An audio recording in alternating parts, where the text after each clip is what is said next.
Just about ready to get started here.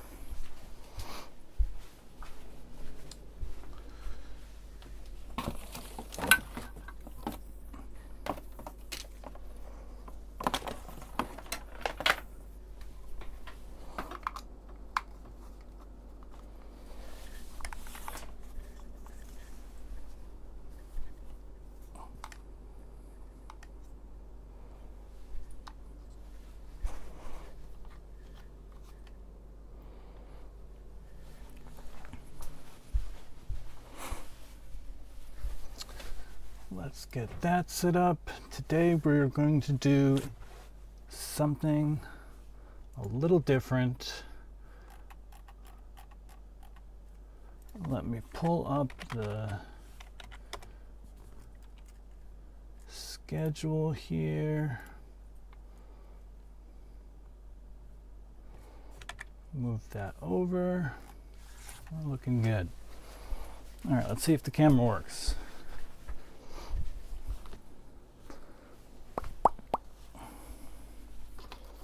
Close that, grab my gloves, move this thing out of the way, turn this on.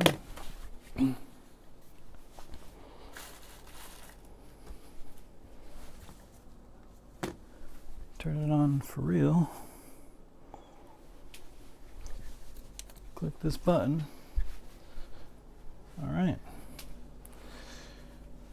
Hey, baby boo, how's it going?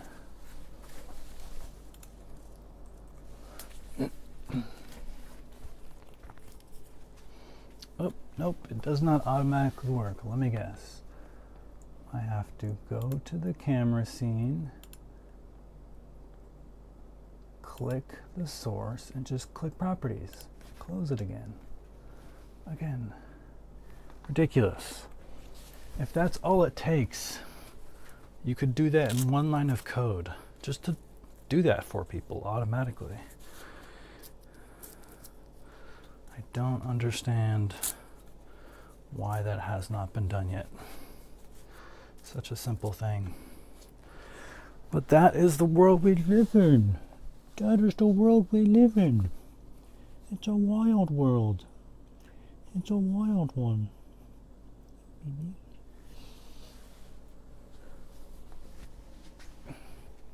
So today we are doing a paced workout.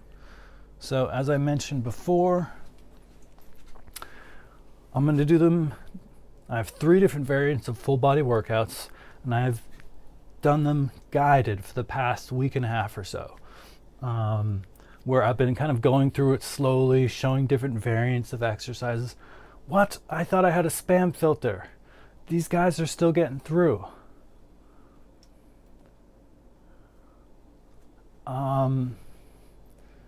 I guess I can make my own filter.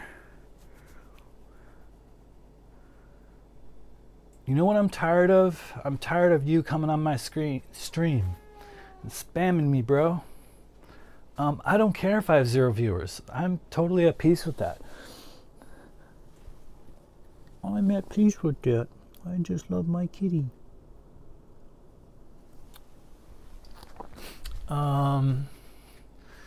So yeah, they were guided workouts. I would take it easy. I would show you guys different variants, different progressions, and kind of, do a little bit of the workout. But this time I'm going to, what's up, Glor Plazania? Please tell me you are a human being and not another robot. They're killing me. So yeah, this time I'm going to be going through the workout at full pace. So I'll be going at it. Robot. Hello. Well, join me in workout. Robots can get strong too, right? Grease those gears, pour some WD-40 in there, and let's get pumped. So yeah, let me pull it up right here. We are gonna get started. I'm gonna go ahead and just get started with this workout. I'm a little behind schedule.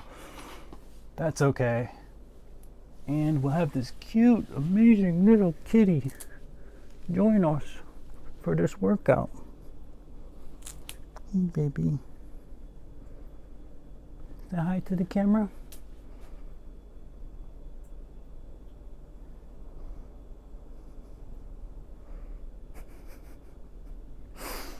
She's a big floofster. Okay, robot, let's go. We're going to be starting with some jumping jacks, warming this body up. Oh, well, thank you. That's so sweet. I'll take it. Whatever I can get. Jumping jacks, getting the body up, getting the body warm, just so we can get the blood flowing.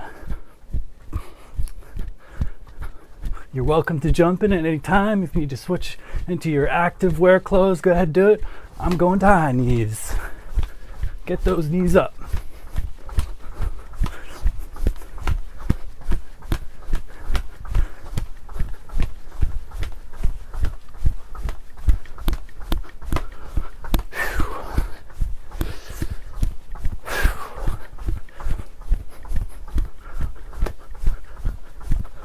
All right.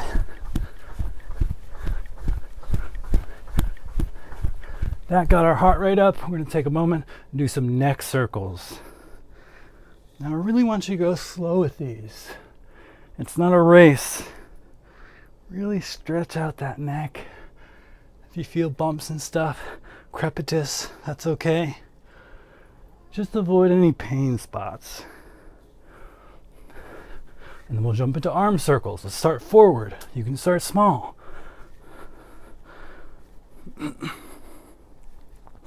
My cat's down here like, why don't you feed me? I've been feeding you all morning. How much can you eat? And then let's go backwards. Here's your bowl. Right here. It's chock full. You got plenty of food. All right. Then this nice one, stretch your arms forward. This is a killer one. If you haven't done this one, you'll be like, whoa. Really works your upper back. Nice stretch. Then you can go back, forward, and back, forward. All right, some light shoulder rolls. We can start with the little backward ones. You want to kind of do the full range of motion and then go forward. Like so. Some basic wrist rotations. Right? Just kind of getting them warmed up through the range of motion. You can go the other direction. Same thing with our hips. We're just going to do this with our whole body. Just some light hip circles. And then the other leg.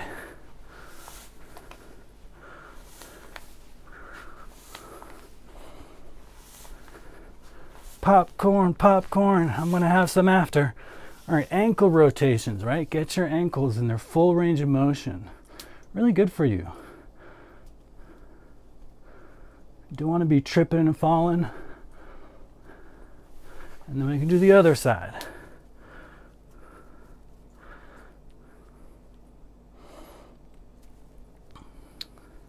All right, archer squat. This is a fun one.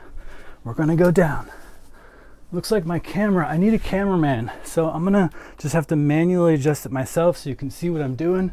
But I'm coming down, going to one side, like so. Archer squat, similar to the Cossack squat. In fact, I'm not even sure I know how they're different.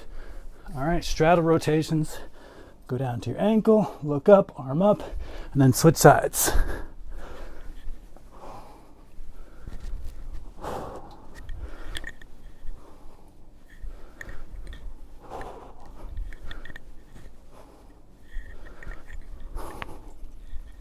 All right, multi-angle wrist rocks.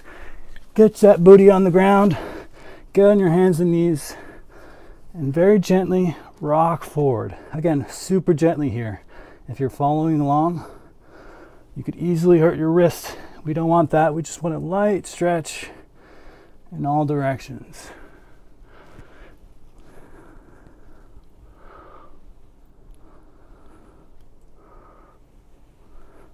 then you can actually, I guess I need to make the camera even lower so you can see even better.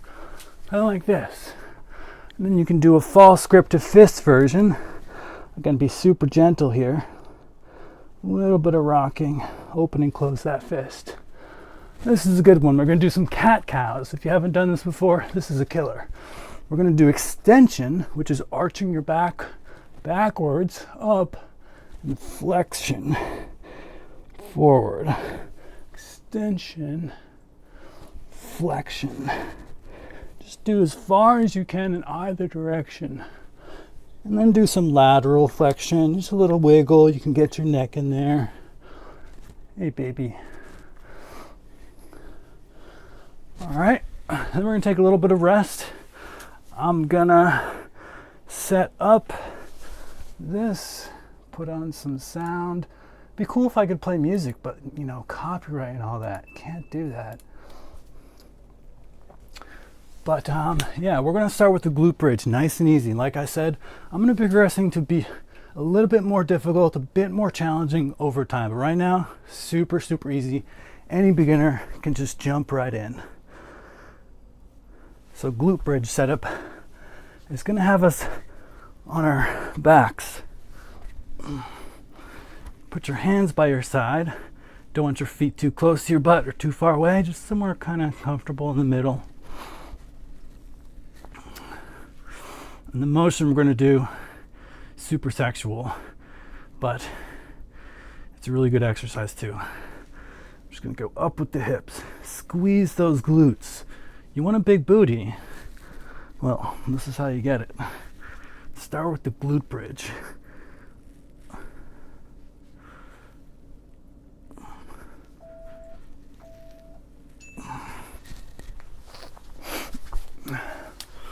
All right.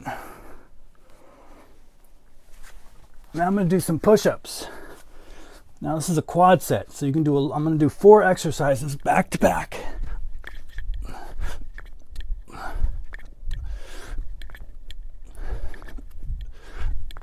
Just do as many as you can. If you need to do knee push-ups, that's okay too.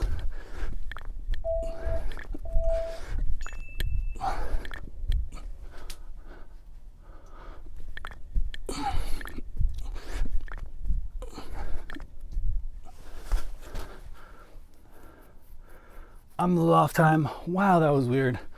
I need to look at this thing I made, but I'm more or less on schedule. I'm gonna do a few more push-ups. Again, if you can't start here, go to your knees, do it against the table, at an angle, whatever works for you.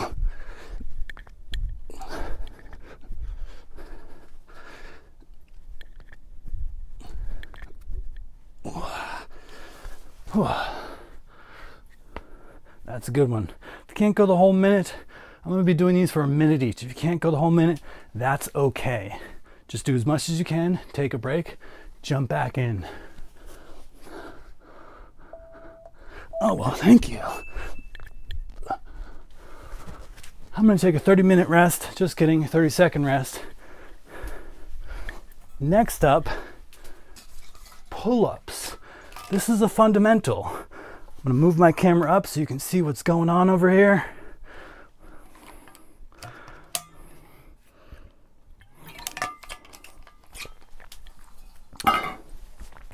Get this out of the way.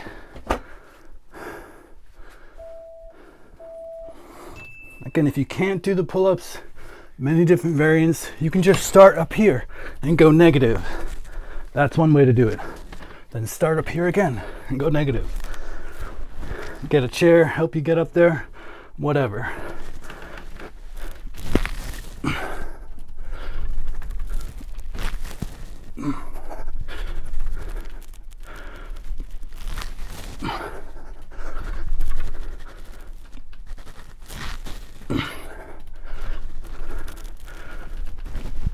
Wow. I try to do them with my legs out, kind of an ab workout at the same time.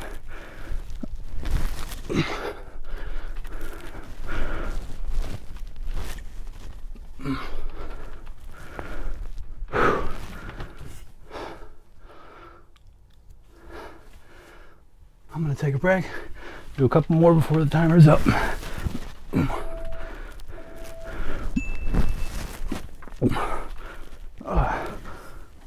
Pull-up strength, you know, I can do about 15, 20, but I really want to work on that.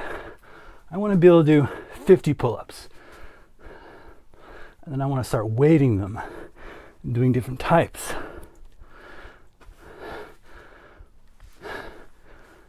All right. Last one of this quad set is the lying leg raised. Let's get on the ground again.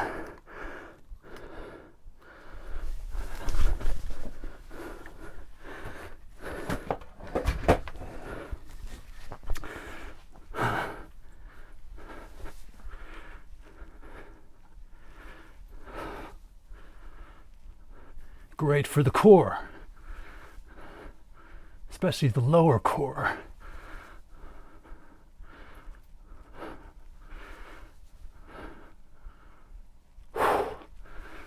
Wow. Need a break, that's all right. Put your feet down, tabletop your legs, and then jump back in. Remember, you don't want your back arching too much.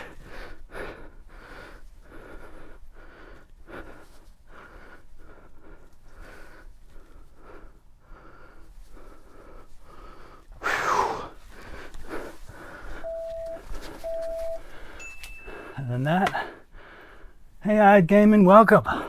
You here to work out? I'm in the middle of it. Just got started. I was thinking last time we talked, you were like, what do you do? What's the best way to lose weight? And I was like, focus on your diet. But then you told me you were 15. I'm like, this kid probably doesn't cook his own food. His mom's cooking for him. If you are, though, I'm super impressed. But yeah, it's a bit harder if you don't make your own food. All right, round 2, push-ups. Here we go. Straight back.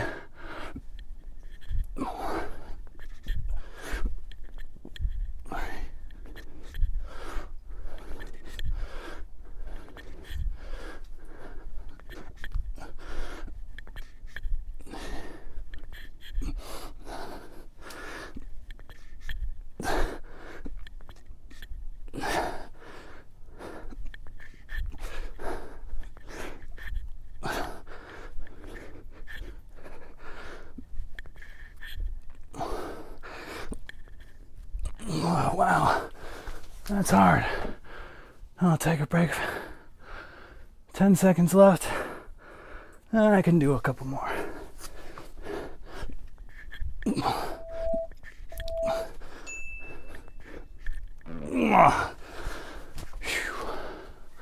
All right, back to the glute bridge. If you're gonna fall with me, this is just a quick 45-minute workout. You can just do this one time a week and gain strength, endurance, a load of health benefits. Highly recommend it. All right. Glute bridge. This is an easy variation, and I'm starting easy on purpose. We'll move up in a couple weeks. We'll start doing hip thrusts. And then we'll start adding some weight, because the glute is a huge muscle. It's one of the biggest muscles in the human body. It can take a lot of weight. But a lot of us don't train it correctly. Really gotta squeeze at the top there.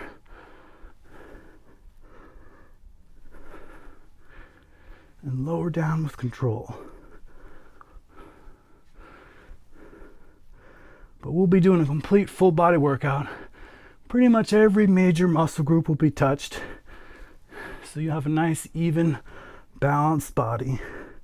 Strong and healthy. All right. Pull-ups. Got to angle this up. Once again. Oh, 3 sports? That's awesome. Which sports?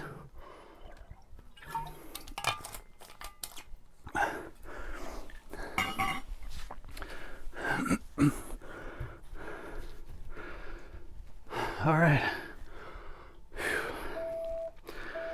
If you can do pull-ups, now's the moment. I'm so tall, I have to bend my knees.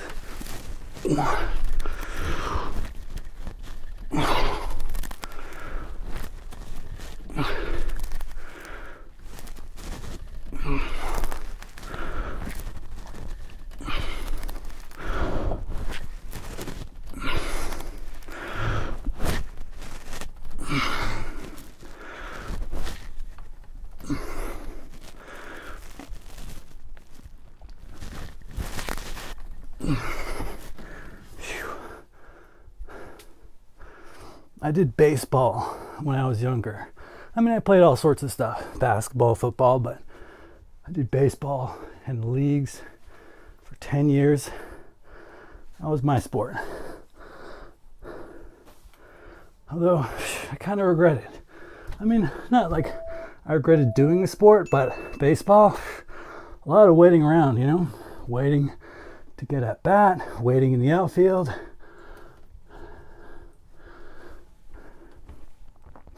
Perhaps not the most sort of active sport.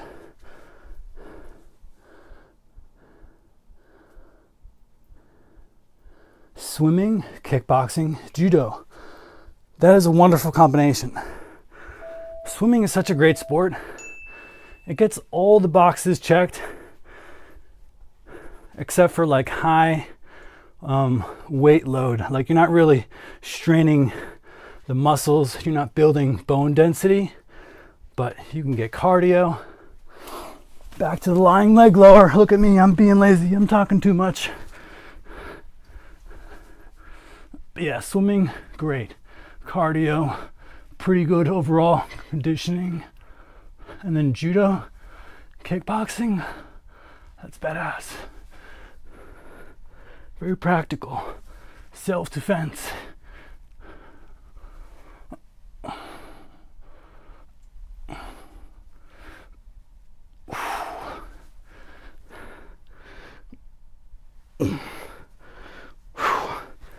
Take a quick break and then jump back in.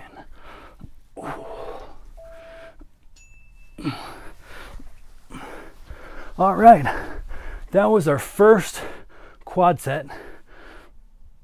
Now we're gonna do 2 more, and that's it. We'll be done. And I'll be doing this twice a week.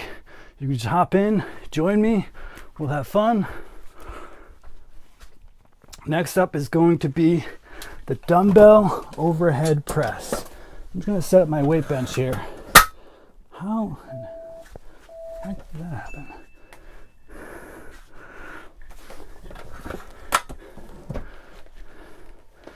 I'm gonna start a little bit more chill with these weights.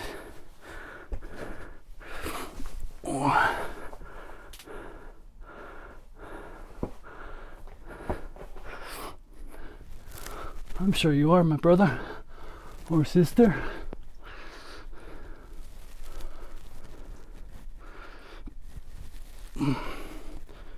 I try to do these slow and controlled, because remember, the important part here is time under tension. Oh, well, hello, good sir.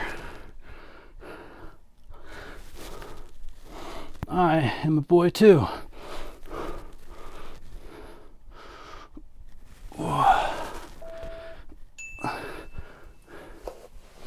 Oh, whoops, I did this out of order. I guess I got a minute break now. I've been trying new things. I did my first episode and I talked about identity. Holy cow, what's up?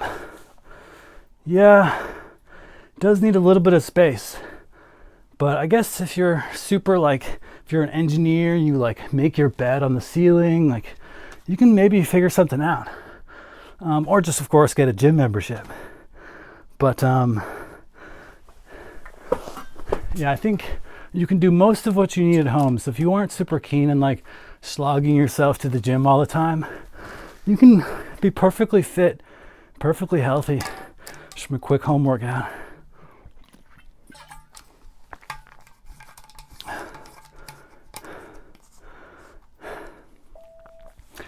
Yeah, isn't that what we all want? A better job.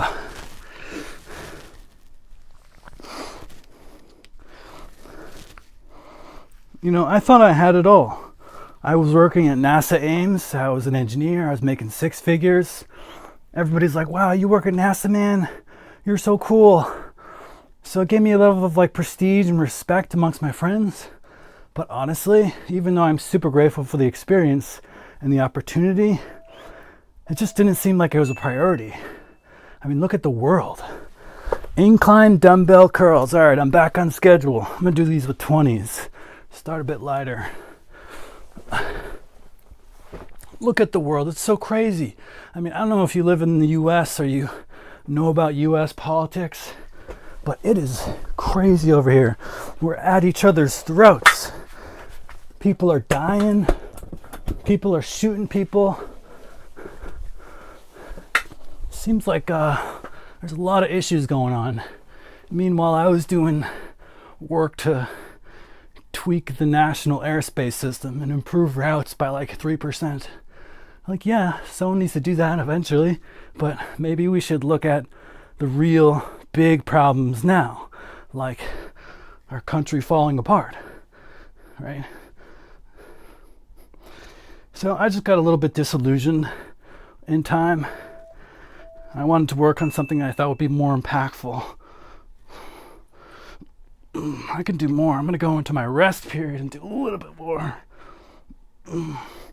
So yeah, now I just want to take all my life lessons that I've learned over the years and pass them on to you guys and invite other people to come on and be like, hey, this is what I've learned too. And we can just form a community and grow into beautiful, wise, healthy beings. So now I'm a live streamer. We're on to squats. I'm gonna weight my squats now. Just light, 20 pounds. I don't have a cameraman. Gotta move my camera myself. Oh yeah, we'll do some triceps. For sure. I think that's in the next quad set. We'll be doing some skull crushers.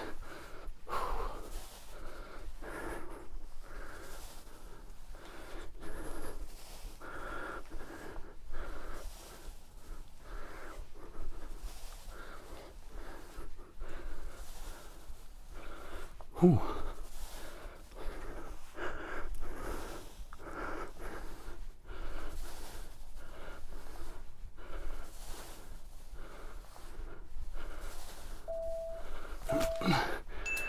Oh yeah, you know, it takes practice, I'm telling you. But honestly, I wish I was you, right? I wish I was as young as you and I discovered meditation. Whew. By the time you hit my age, you're going to be the next Buddha.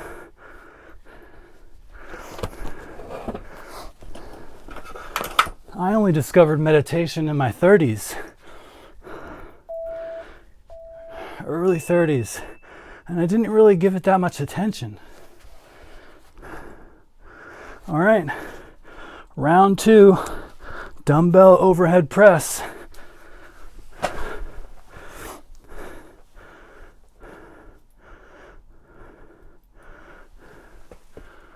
Mirrored walls. Yeah, you mean to like make your space look a lot bigger? For sure. That's why like all fitness gyms you see have that. I mean, also because people like looking at themselves, but it's a good way to make your space look bigger. Just don't accidentally drop your dumbbell against it. How old do I look? Give me a guess. I won't be offended. No matter what you say.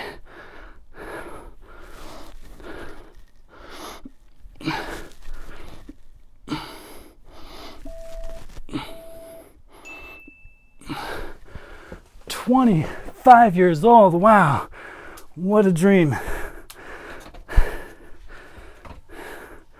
Nope, I'm not 25. I am 39 years old. The big 39. Well, he's a young kid. He hasn't had much experience, so I'll give him a break. All right, back to incline dumbbell curl. Lower this slightly again. I'll do 25s this time. I can do higher. This one's a good one. Really stretches your bicep. And that's what you want for maximal growth. At least that's what the science is kind of suggesting at this point. Put the most tension on the stretched position.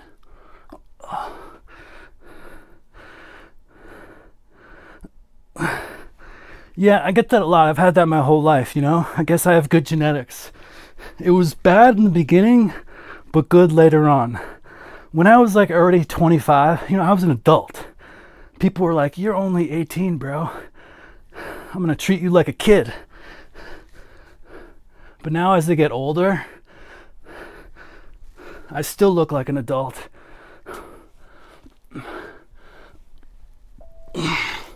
Maybe when I'm 55, I'll look like I'm 40.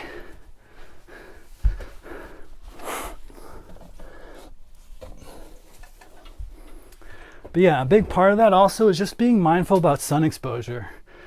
It's one thing, my parents, my mom especially, she's a boomer, right? Like, I feel like boomers are all about having a nice tan, right? Like coming back from vacation looking nice and dark and having all your coworkers be like, "Wow, did you go to Florida?"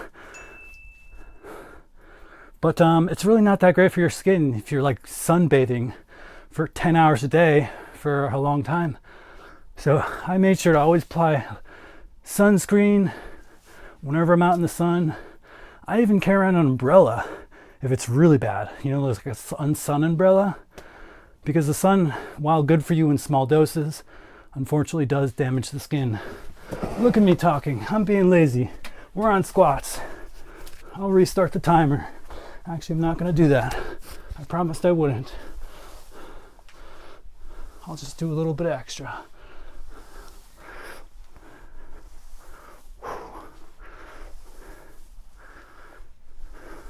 If you want, you can go slow down and explode up to train some explosiveness if you're an athlete. Whoa. And I'll do a bit more because I was a bit late. I'm feeling my legs shaking. Whoa. Whoa. And that's good. This workout I designed is also kind of a circuit.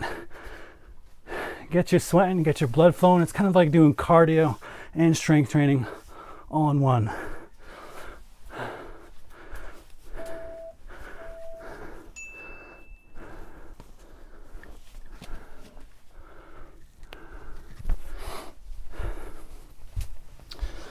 All right. Phew. Oh, nice. Well, kettlebell get you most of the way there. You can definitely hold it with squats.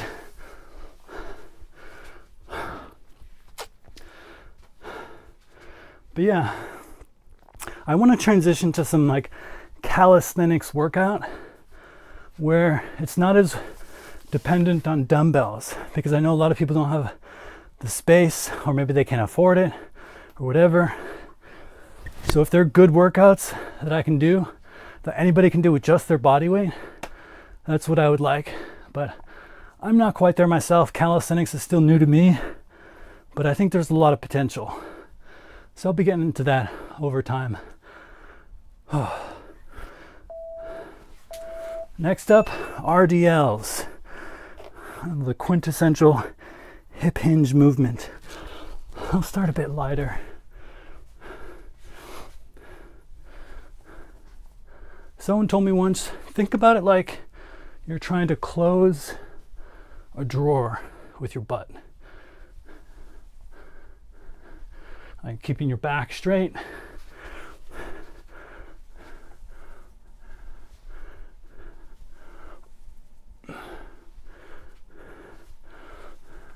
Oh, that's pretty good. Some people can't even do a single push-up.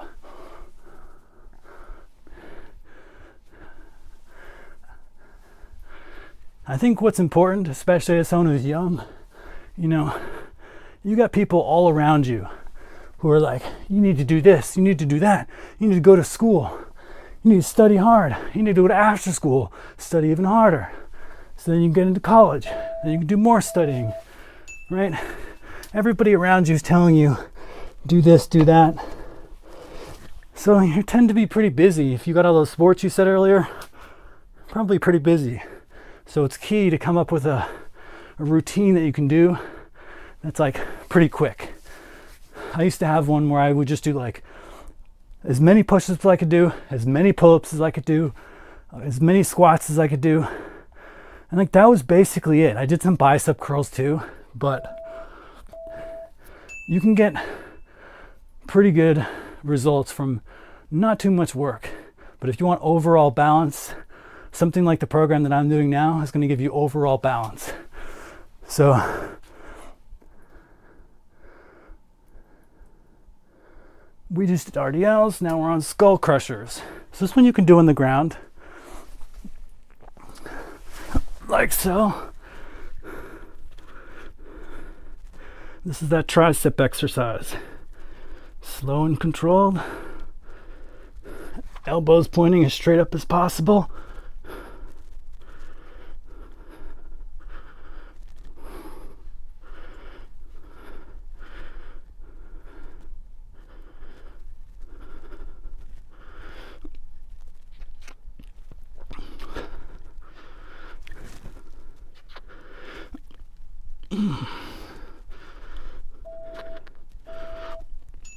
That's a good one. It also involves a lot of stabilizers, a little bit of your delts, and that's good too. But yeah, just trying to come up with something you can do consistently, because so much as like when I was younger, I would be like, okay, I need to exercise. I know it's important for my health, and I would do it really well for like 2 months, and then I would get bored of it, and then I would stop, and I would lose all my muscle. And then like 6 months later, I'd be like, okay, I need to work out again. And then I would do it for like 2 or 3 months, and then I would stop. It was an off and on thing. It's more about a mindset. You have to recognize that exercise is something you're going to be doing for the rest of your life. It's like breathing, right? You're not going to just stop breathing someday. Well, if you want to stay healthy, you can't just stop doing things that keep you healthy, like working out. So I'm going to do some lying dumbbell flies. This is a good alternative for building the chest when you don't have a pec deck or a similar machine available.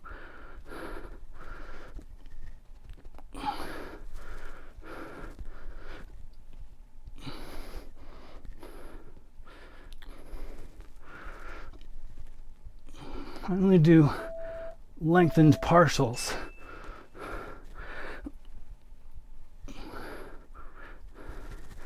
Which is when, instead of doing the full repetition, full rep would be like from here to all the way up here. But up here, it's not that hard because I'm just holding the weight up. It's not actually affecting my muscle. So you do a lengthened partial, you just go part way and then back down. These are called lengthened partials. It's the hardest part of the exercise, and you're just repeating that. Sometimes I just do those for this one.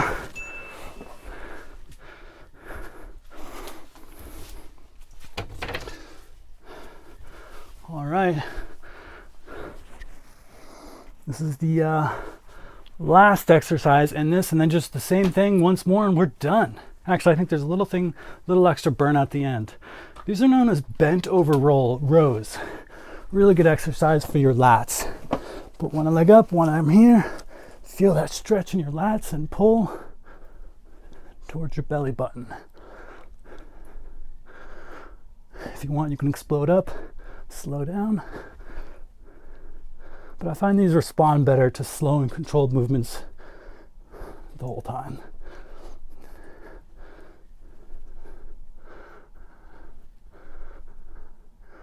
Biological age test? Well, I don't know what that is. I've done 23andMe genetic testing, you know, where you like spit into a tube and you get it sent to a lab and they figure out your genetics. I did that one before.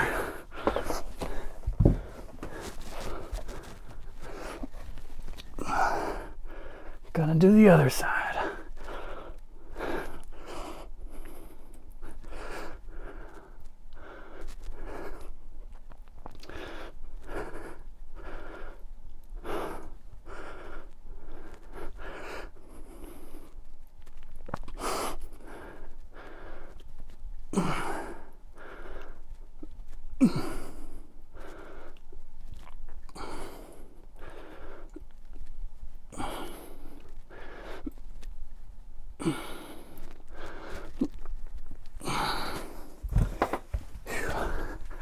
I'm sweating up the wazoo over here. That's a good sign. Means I'm working hard. Oh.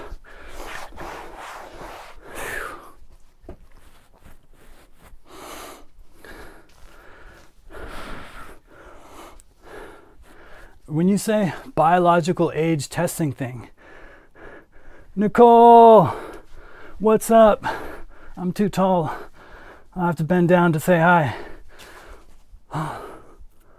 Holy cow, you mean those things where it's like you do a little fitness test and it tells you, oh, it's great, I love this. I'm having a blast, I'm going through it. Second set, we're on the last 4 or 5 exercises now. RDLs.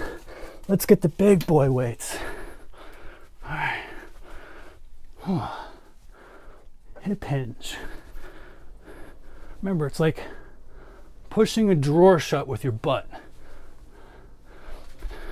Side profile. And you should feel it in your hamstrings. It's kind of weird, right? But it's a hamstring exercise predominantly.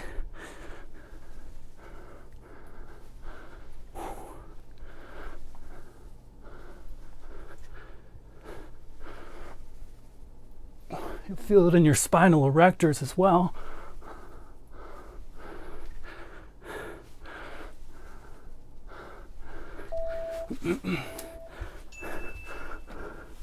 Oh yeah, this thing.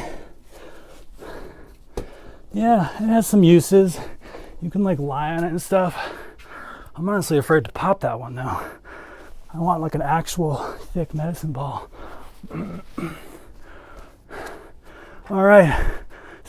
The last set of skull crushers. Can I do 20s here? I'm feeling pretty tired, but I'll give it a shot. Oh.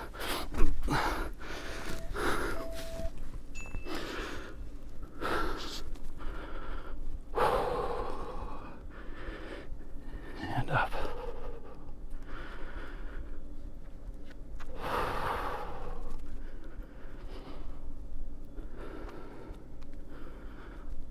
One thing that's actually kind of been whispered in my ear here and there over time, but I've not really gotten really good at, is breathing in exercises. In general, you want to exhale during the exertion phase of an exercise, and inhale, and then exhale during the exertion, and then inhale. I have not been good at that. My breathing's kind of erratic, but I think there's some truth to it. Oh yeah, I'm glad you can see that. Shows my camera's working. I thought I was gonna be too blurry to see those details. Whew. All right, 30-second rest, and we'll be doing the last lying dumbbell fly. I think I'll do 10s here. I have kind of a bum shoulder. Injured it when I was younger, and it's kind of bothers me a little bit here and there. Yeah, it's not a weighted medicine ball, but that is good. What do you do, like toss it around to people? In the gym that I go to, I see some people doing that all the time. Do some weighted partials. I really want to feel the burn in my chest, the chest in my burn.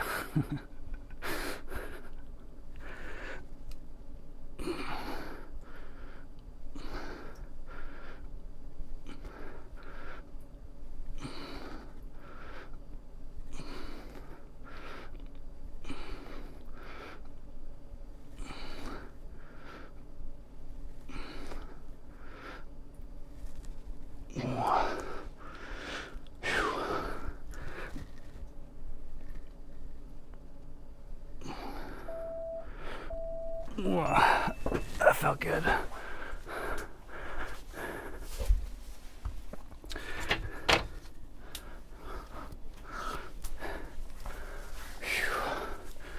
All right, and then just the last one of this quad set, which is bent over rows. We're gonna do both sides, left and right.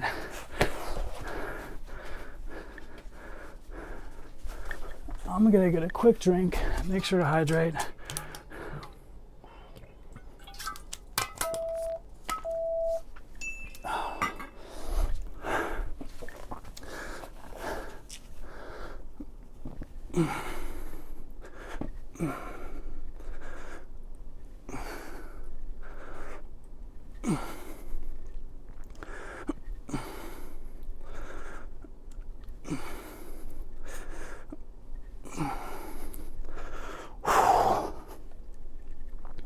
I'm shaking. That's a good sign for me.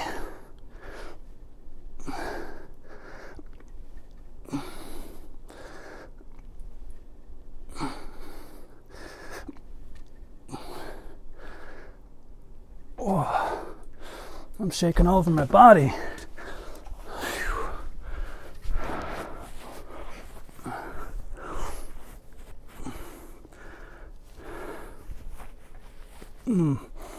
All right, next side. I don't remember what I put up next. I think it's some ab workout.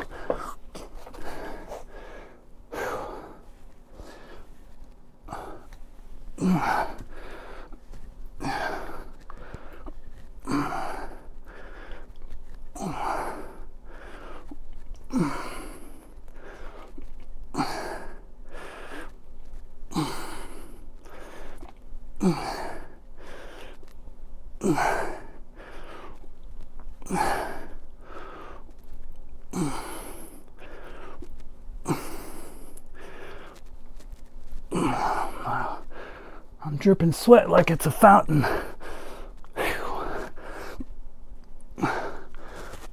Oh, sorry for people who are watching me on Instagram, they can only see my booty.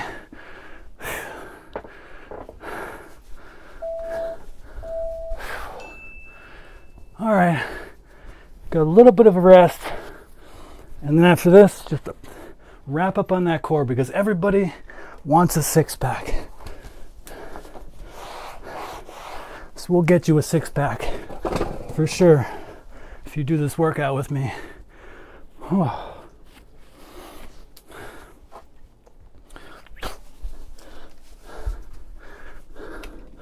We're going to start with some V-ups. This is for your obliques, right? So you have like your abs in the middle, but you want these nice V lines. So we're going to work on these obliques. So I think the camera could go even lower just to make sure it gets the kind of whole picture of me. Move this, covered in cat hair. It's all right, we love cats. Probably have to adjust what this is. Maybe right here will be okay. Okay. Again, sorry for mobile. You know, I'm trying to output to both horizontal and vertical.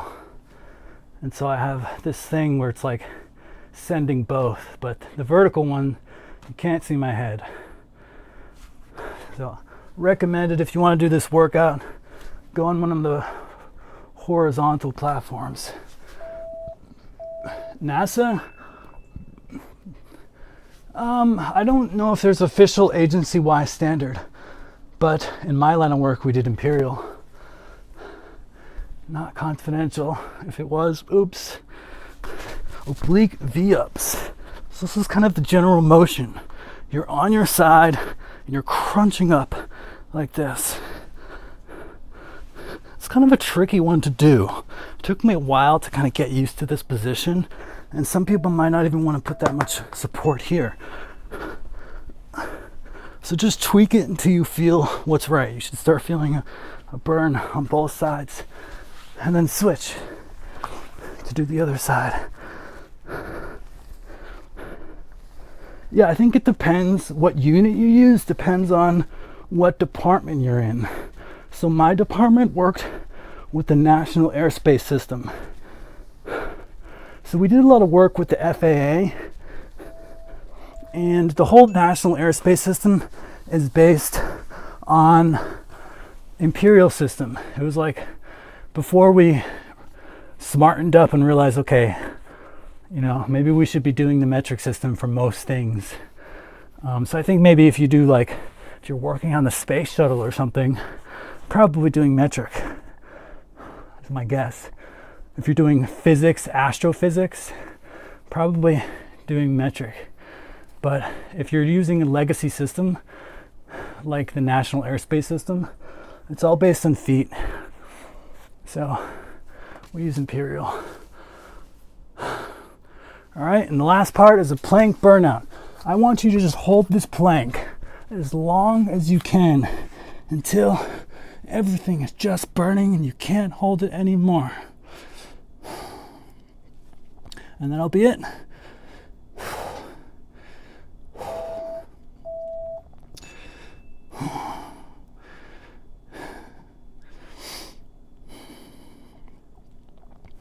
I should set a timer, actually.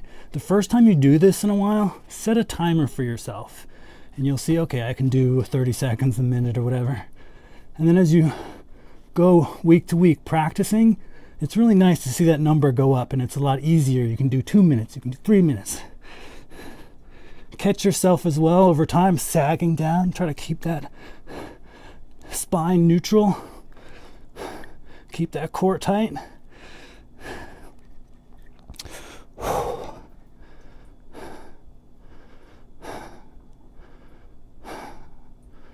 And go as long as it feels good to you. Well, I mean, as long as you want.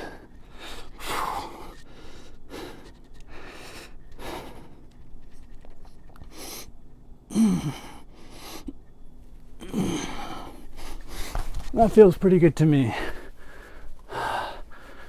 Wow, so that's it. If you stayed with us the whole time, that was just 45 minutes and you worked every single muscle in your body.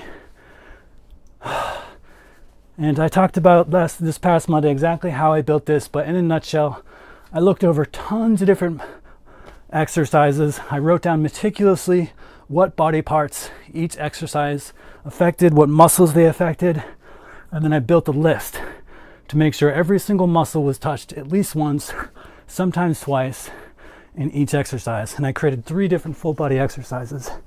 So this is full body A. Next week, we'll try the B one, and again, I'm just going to pace right through it. I want to make sure the pacing is right. If you just go through it from start to finish, and it feels pretty good. It feels like a good workout. Whew. Oh man, I'm running out of water. Whoops. Everything's falling out of the fridge.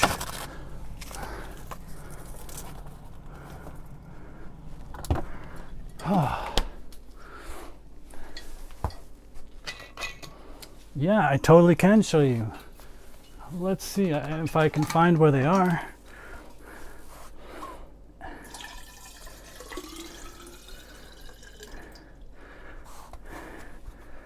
And yeah, I'm only going to be taking a quick break. I'm so sweaty. I'm probably just going to take a quick shower to rinse off. Then we have another mindfulness session after this. So I'll be back for that, where I'm going to talk about a little bit of the benefits of mindfulness and then do another hour session. Again, highly recommend. If there's anything you do that I recommend, it's meditate. I would think that's more important than even working out. More important for your overall well-being. And if you're young now and you're hearing this, the benefit you would get from starting now.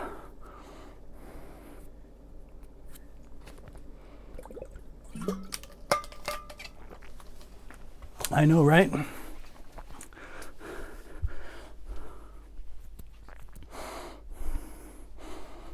Oh, well, one of my kitty boos is sleeping and she looks so peaceful that I don't want to disturb her. And the other one's somewhere else, so I'll have to show you my kitties another time. They'll probably come by during the meditation session. But yeah, thanks for showing up. I appreciate it. Appreciate all the support, you guys. I think this might be the day where I had the most visitors. This is a new milestone for me, so I feel really great about that. Whoops, I'm too tall. You're not even seeing my face. So yeah, again, thanks for coming back. I'm gonna take a quick shower, 5 minutes, and then I'm gonna come back, keep the discussion going for a couple minutes. If you have any questions or comments, and then we'll start meditating. Again, feel free to drop in, drop out, whatever works for you guys. I love you guys. Again, thanks for coming by. I'll be right back.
All right, I'm back.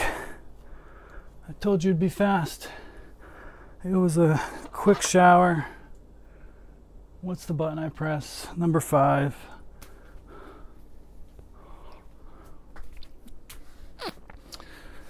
If you just got here, welcome. My name's Nathan.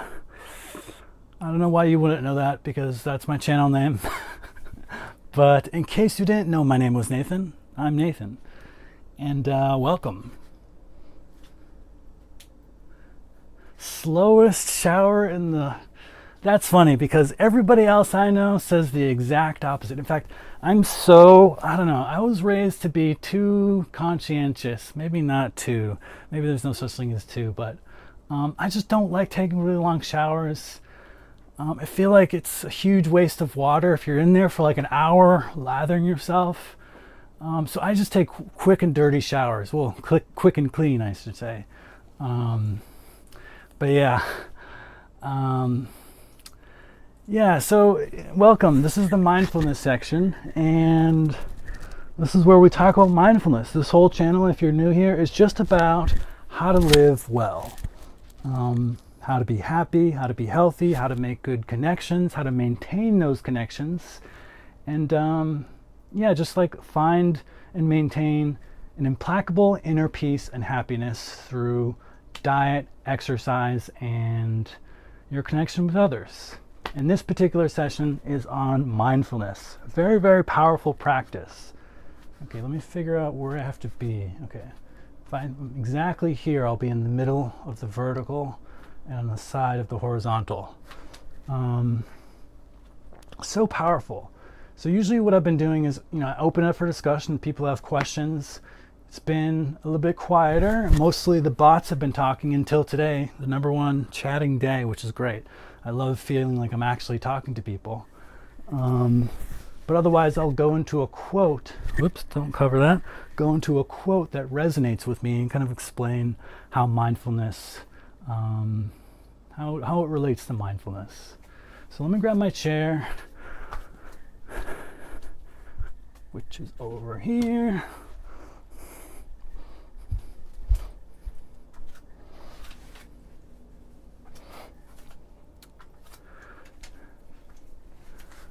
And position it so everybody can see me. I wish I had my camera. I have like this really nice Sony Alpha AS3 or something like that. It cost us like $3,000, and currently it's somewhere in a box in storage because we just like didn't take it with us during our trip over here. But I super regret that. It's such a nice camera, and one thing, it was crazy. It was like by far the most expensive camera I've ever bought, and it had like this really nice lens. But the really nice thing about it is you could set like a really a particular, I forget all the terminology. I was really into like photography and videography for a bit there, forgot it all. But you could set the focal depth so that it kept like you in sharp quality, like very sharp focus, and then behind you was like cool, it was blurred. Had this very like cinematic effect versus my current webcam, which is this Elgato webcam, but it just like has everything in focus. And when I look at the screen, I'm looking at this, I'm like, it's just kind of loud, there's a lot going on back there. There's a lot, and I kind of want to just blur that out. Now I might be able to do that with software, but then it always has those like weird edges around you where like it tries to get you not blurred, and then it like gets half your face by accident and stuff. I haven't really seen that work well yet, but yeah, maybe this red shirt is good. It's like really kind of like centering your eyes towards, the point of attention. But I guess it's not that important in this mindfulness episode. Hopefully you're mostly focused on everything at once or just your breath. But yeah, let me pull up. Whoa. I'm looking at my hair from the side. I've never even seen this angle before. That's cool. That's what my hair looks like. Didn't know that. This is brand new for me. If you look at the thumbnail or like the profile image on Twitch or on my websites and stuff, the picture of me where I'm like, that's my normal level of hair. Like I have just kind of like short hair. But like 6 months, 9 months ago, I was like, screw it. Why not try growing long hair for once? Like maybe I have really cool long hair and I just never knew because I always cut it off. So I'm in this phase where I'm like trying out long hair. And first of all, mad respect for people who have long hair because it is more work, absolutely more work than short hair. If you have short hair, you have it easy. Oh yeah, no, I mean, I'd be down to try that. Again, I would just like trying new things and kind of pushing my comfort zone. Staying this like rigid boundary, that's not for me. I'm trying new things a lot of times. So if you want to come over and braid my hair, I'm all for it. Here's one of the kitty poos. You want to say hi? Say hi to the camera. This one's Siri. C-I-R-I, not S-I-R-I.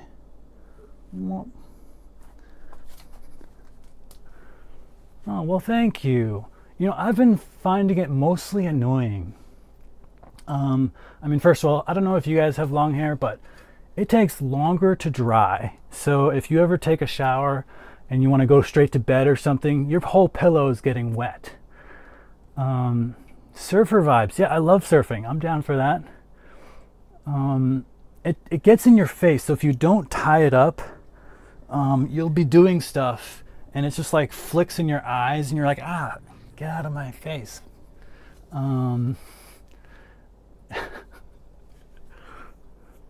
Yeah, dryer, that's another thing. Do I want to be using this like high-powered, high-energy device every day just so my pillow won't get wet?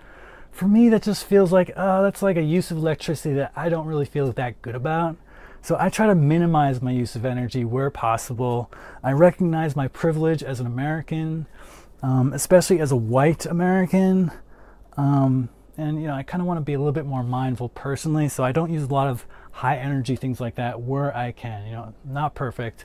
I still use a toaster oven, but wherever I can. And that's one thing where like, do I want to be doing that every single day? So I just let it air dry. Hey, baby.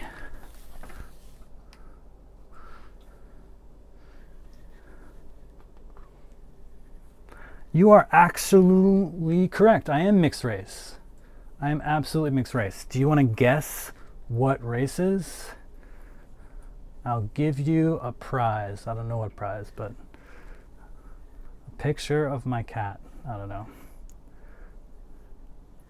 Well, I mean, one of them is easy. I basically told you, right? I am half white.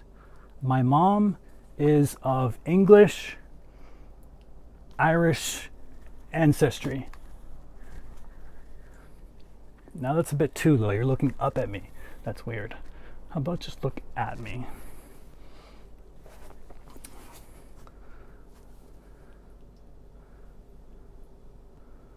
I see. Cool. That's cool. I'm curious what you look like, but I can't be asking people on the internet to send me pictures. I'll get some weird dick pics. No, actually, a lot of people guess some Asian, and usually people guess kind of like what they are. So I'll have like Chinese people will say like, oh, you're half Chinese, and like Japanese will be like, oh, you're half Japanese. But no, actually, there's no Asian. Well, that's not true. There's actually, I did 23andMe, so I did genetic testing to find out for sure.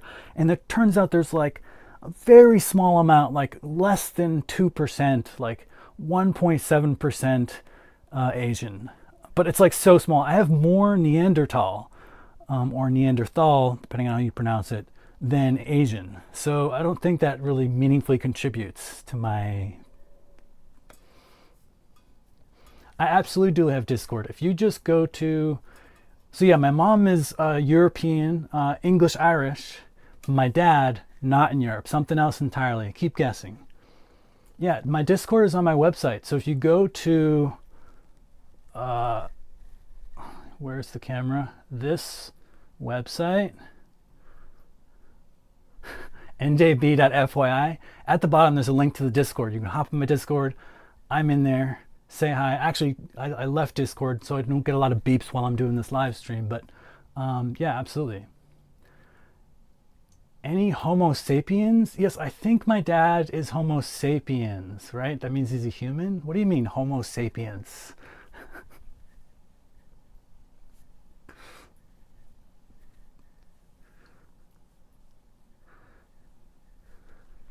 Homo sapiens sapiens. I used to travel a lot, and I have traveled a lot in the past. Let's see where I've been. I've been to England, I've been to Germany, I've been to France, I've been to the Philippines, I've been to Mexico, I've been to various places in the Caribbean. I've been to.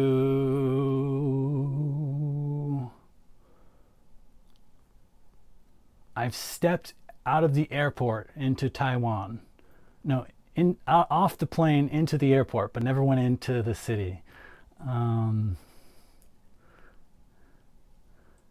Yeah, I've been to the Philippines. The Philippines is great, except for the traffic in the city. Germany was cool. I think it was like, I mean, what struck me about Germany when I went down this like main boulevard, yeah, Manila is nuts. Don't try to drive there. That was my lesson. But I went all over. I went to, God, I'm forgetting the names now. I need to like pull up the map. But I went to all these different islands because I was a scuba diver. I mean, I am a scuba diver. So I went scuba diving everywhere and it was really great. I haven't been to Singapore. I've been down to check it out. But yeah, regarding Germany, look at my cat nibbling me. You're such a cutie pie.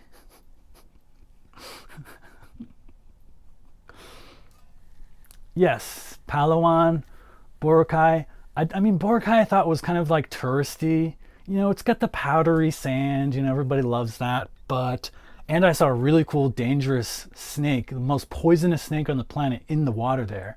I don't think people realized it was the most poisonous in the world, but it was okay. I didn't warn anybody because it's quite a docile snake. It's called a sea crate. But I actually really liked Palawan. That was really fun. Yeah, it was so crowded. But yeah, in terms of Germany, holy cow, there's this one boulevard, this one street. I don't know what it's called, but it's like every single building was made from stone. And it was like I was walking through this like ancient, I don't know, like ancient city that was like made from stone and marble. It was so nice, and I was just like, wow. But yeah, I kind of prefer, if I have a choice, to go places that are like tropical. That's just me. I like warm. I like scuba diving. So, you know, people, you think there's a lot of cool stuff on land, right? Where humans will walk on land most of the time, and you know, oh, there's a bear, oh, there's an eagle or something. If you're lucky, right? Like most people don't even see that normally. But remember, the ocean covers 3/4 of our planet, or like 2/3 of our planet. Some huge amount of our planet is covered in water. So most of our planet is a water planet, and life started in water, right? Life was born in water, and then it came and it walked onto land. So the life in the ocean was ancient before there was even trees on the land. So when you go underwater and you look at stuff and you really look at it mindfully, you know, really open your awareness to it and really just sit there and observing, you'll notice a world that is rich and ancient that's far beyond anything on land. So I just absolutely love scuba. It's a whole new world. It's like being able to go to Mars or something. So that's one sad thing about being where I am right now in New York, because scuba is, you know, not the greatest in New York. That sounds hardcore, but I'd be down. I mean, only if I got some reward or something, not just for free.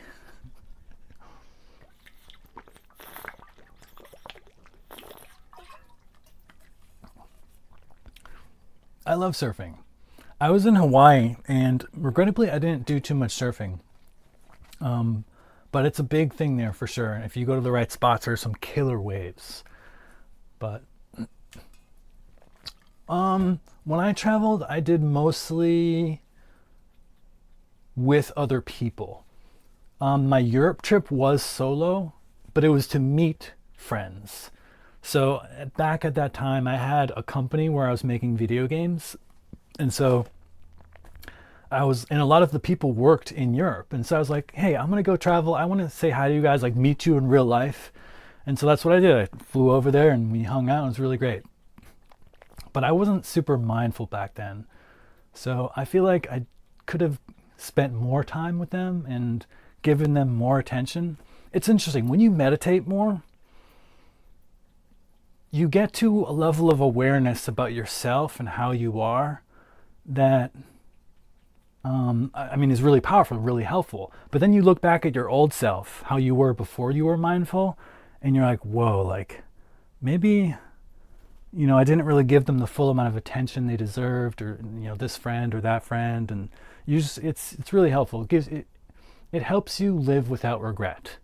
So meditate. Trust me on this one.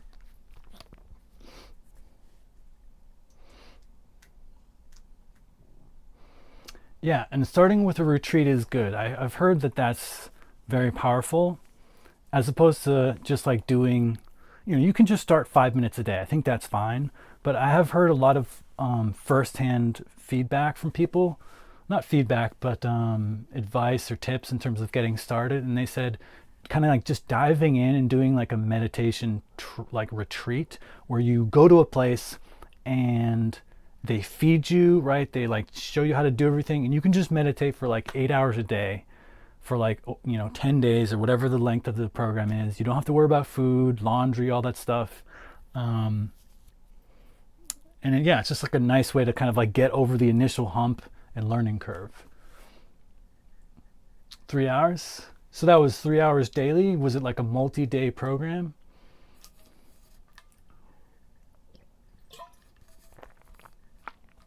Mm-hmm.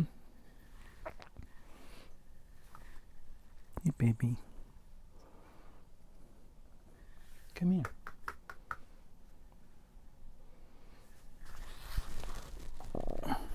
You want the rest of your bowl? There's not much. 3 hours daily is, I would say, the lowest I've ever heard. Normally, I think when you do these retreats, you're talking like 8 hours a day.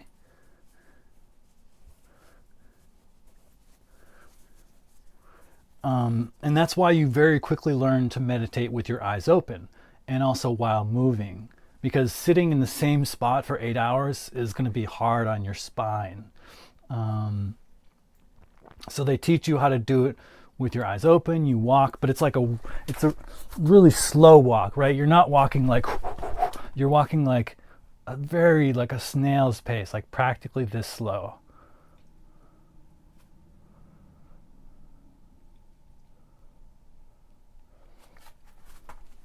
But yeah, it's just about getting all the practice hours, like a bunch of practice hours early on.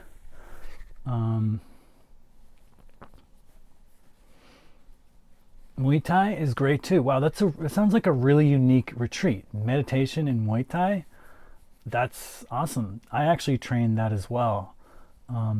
Believe it or not, before I went to work at NASA, I was considering to be a mixed martial artist. I was kind of thinking about what I want to do with my life. I had practiced like Taekwondo and other martial arts when I was a kid, and I was kind of into the UFC, and I was like, I'm like young and like strong. Maybe I can like, I got long arms, like maybe, plus I'm like smart, I'm like strategic, right? I'm not just gonna go in there trying to be like, oh, rage monster. I'm gonna be strategic about it. Maybe I should be a fighter. But then I decided that might not be good in the long term for my head. Ah, I see. That's cool. Yeah, interesting. It's not a lot of girls do that. But it was in Thailand. You would think in Thailand it'd be more popular amongst the girls.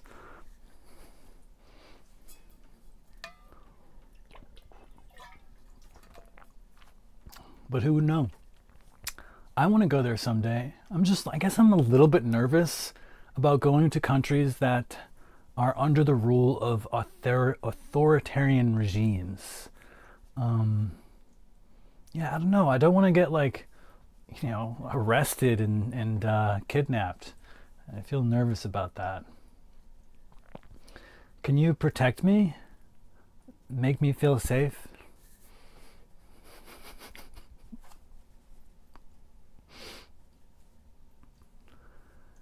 Yeah, I mean, I feel so like the situation in the US right now is really bad for anybody coming in, which is such a bummer because I have so many friends from other countries. A lot of the people I met at my work were from other countries, a lot from Europe. We had some from Korea, South Korea. And in general, like it was a welcome environment, like academic environments. You had a lot of like foreign visitors and stuff. And now US right now, it's like people are afraid to come to my country because of what the president is doing, what is happening. And that's so sad. That's the opposite of what we need. I feel like the world should be coming together. We should be sharing our ideas and mingling with each other.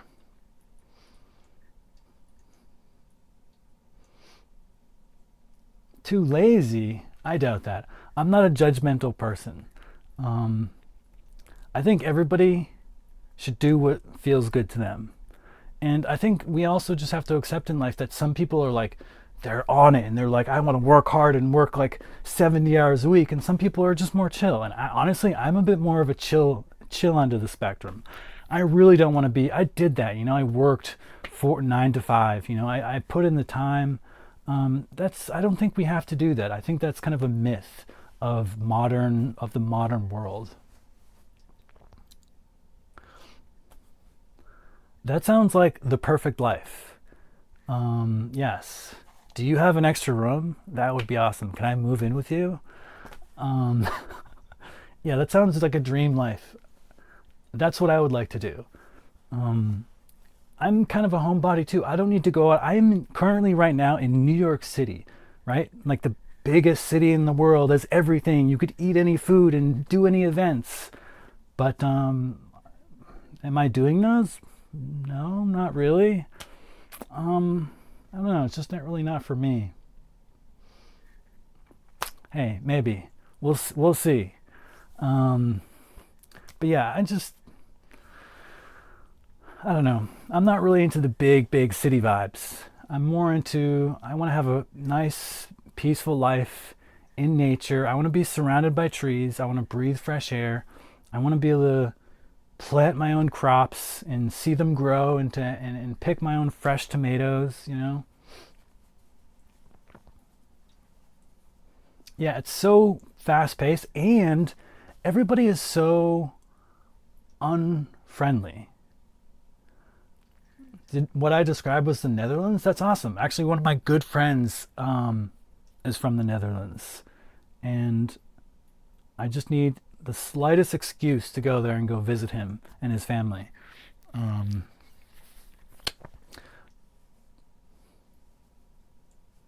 but yeah, in New York City, I feel like you walk down the street and everybody's like looking away. They're like averting their eyes. It's very like isolating. Like I'm gonna do my own thing and don't look at me. And I don't like that. I want to walk down the street and be like, hello, sir. Hello, Mr. Baker. Hello, butcher. Say hi to people, smile. That's just kind of the life I want. So that's why I'm really into intentional community. I want to get a bunch of people who I vibe with. We all vibe with each other. We have the same values of eating healthy, trying to grow our own food where we can, kind of living in nature and in fresh air, like doing the important inner work for ourselves to heal our shadows and our traumas, working on our communication skills and such, so we can just come together, pool our resources, and live in a way that's much better than any of us could live by ourselves. Because think about it, if you have 10, 20, 50 people, you combine all your income together, you can get a huge amount of land. You can get a giant mansion, right? You can get like 5 cars. You could have like a sign out system where you like sign out cars, and that's what I did in my old community. We had 3 cars and we had like 20 or 12 to 15 people. You only need 3 because you're not driving your car all the time. So it worked great. And so we had like a nice big SUV when you needed that. We had a smaller car. And you could also get really nice things too. Like most people, if there's 10, 20 people living in their own homes, each one of you are paying for internet service. What, $80 a month, $100 a month. Imagine if you only need to pay for one of that. You save so much money. And you can actually get the best internet. You get really fast internet. Each person has to have their own laundry machine if you live separately. Your own dishwasher, your own dryer. But if you live together, you can just get one laundry machine and just make sure you have little schedules. So you do it on Monday, you do it on Tuesday, you do it on Thursday. Works just fine. And you can get the nicest, most expensive, high quality equipment. Right? So when you come together, when you live together, it's so much more affordable and you can have a much nicer life. And plus you're living with people who are like your best friends. They become your family and they support you when you're sick, right? Like I was living in a community in Hawaii. Whenever I was sick, everybody came over. They brought food, they brought medicine. I felt so cared for. And you just don't get that when you're living by yourself in our little isolated apartments. You're lucky if you have some friends who come over, and maybe that doesn't happen. So I'm all about intentional community. So if that vibes with you, totally check out my website. I'm drafting up some intentional community plans, and that's where I'm going with my life. Yeah, it definitely does have to be the right people, and everybody has to be willing to do work because we're not really trained to live together. Right now, everybody lives separately. Like we have our own apartments. And if you get into a fight with somebody, your friend or something, you just like separate and you go to your own apartments and you get mad and you're like, oh, blah, blah. You don't really learn to resolve conflict. So when you are living together, you have your own room, of course. You're not sleeping in some giant room together. You have your own space. But invariably, you're going to be, running to them in the kitchen. You're going to see them around. And so you just have to learn how to resolve conflicts well. But this is a really good and powerful skill because you'll find that when you learn to resolve conflicts effectively, you actually become closer together because it's the resolution of the conflict which brings you understanding of the person. Yeah, oh, absolutely. Everybody needs a little bit of their own privacy, and that's totally cool. In fact, you could even have land where you have like independent houses, right? It doesn't have to be one giant mansion. You can do it so like each like small pod or family or friend group, however you want to structure it, gets their own house, and it's kind of like there's a house over here, and they can be as close or far as you want. Each community decides how they want to structure their own system for living. And so it just depends on each group of friends. But I would totally encourage most people to try to get a bit closer than you think you would do right off the bat, because you'll find that living together actually is a very connective and warm experience. And like I said, when you learn how to resolve conflicts effectively, they are resolved so quickly. Like most of us have conflicts today, right? And it could be for weeks, months, years before you solve that because we don't really know how to do it well. But when you are in community and you learn how to resolve conflicts well, you can do it like right then and there. And then you're already stronger, right? Like you're fighting. Why did you do this? I don't know why you moved my soap. That was my soap. Well, I thought this soap was someone else's soap and I thought it'd be okay to move it to the side. You just figure out how to communicate and you're like, oh, I get it. You weren't trying to do that because you were trying to like be mean to me. You just made a mistake. Okay, I love you. Let's hug, right? You learn how to get through problems so quickly, and then that just brings you closer together. So conflicts actually end up being something that is good, not bad. But most people are today in what we call the matrix, this world, are like, oh, conflicts, I want to avoid them. But they're not a bad thing once you get used to how to resolve them. Yeah, things like that. Nudity is one of those things that it's a cultural thing. The fact that people are like nervous showing their bodies is totally cultural. It's not like a natural thing. So in the community I was in before, I lived in a community in Hawaii for 2 years, and there was 2 showers. There was an indoor shower, and that was completely private, but it was like really cramped and tiny. And then there was an outdoor shower, which was outdoors. It was kind of like, other people couldn't really watch you or anything, but because there was like bushes around it and stuff, but there was like 3 shower heads. And so sometimes people would come up and shower at the same time as you. And I was like, ew, that's weird. I don't want to do that. So I did the indoor shower for the first like couple months. But I noticed people were doing the outdoor shower a lot. And I was like, okay, screw it. And I started doing the outdoor shower. And I actually came to really like it. And I realized my like weirdness about nakedness just like completely evaporated. Because everybody else was chill about it. They're like, oh, you're naked. Like, wow, okay. But it was so nice. You get the shower, the sun would be shining on you, or sometimes it would be raining, but it was Hawaii, so it'd be really warm rain and you'd be showering, or it'd be nighttime. I'm showering at night in the beautiful starry sky above, and you're just showering. It's just such a nice experience. Outdoor showers, trust me. And yeah, you quickly drop this like idea that I can't see somebody naked, or oh, I saw a boobie, oh my God. Yeah, so many things like that are your mind can quickly adapt to a better way, a more rational way of being, and you get rid of all those weird little things like, I don't want to be seen naked, I have such valuable things, don't look at me.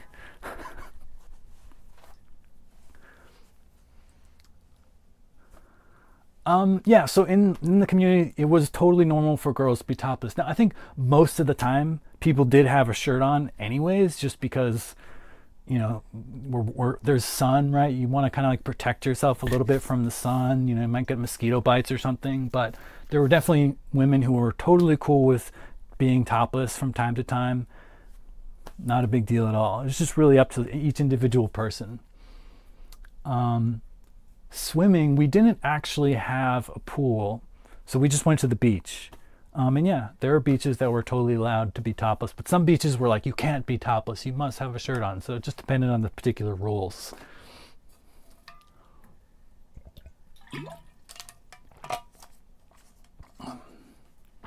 Ooh, holy cow, 7 years in a dorm? What was that, like for school or something?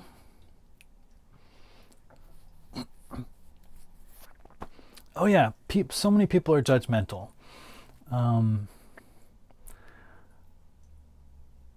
That's one thing that I think meditation will help ease up in a person, is this like tendency to quickly judge and just be more open to accepting.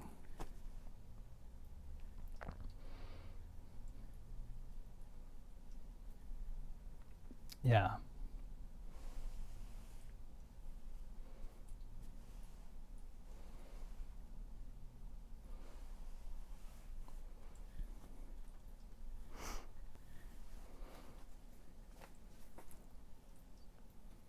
Well, I mean, I'm wondering what your situation was. 7 years, was that for like school or something? Or were you in the military? Like, why were you in a dorm for that long?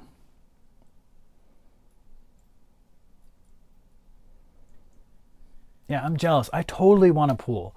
A pool would be like the last, like, nice little bonus thing I could do for just kind of overall body fitness. It feels good. Um, good like exercise, very low impact, and of course it's nice. I just like being in the water. I feel like I am like secretly the great great great grandson of like Poseidon or someone, like some god of the ocean, because just being in the water, I feel so good. I don't know, there's something about being in the water. I'll think about it, absolutely. I need to save up money. um Yeah, I'm living off crypto investments. Since I quit my job at NASA, everybody was like, you can't just keep your money in the bank. It's going to go down over time.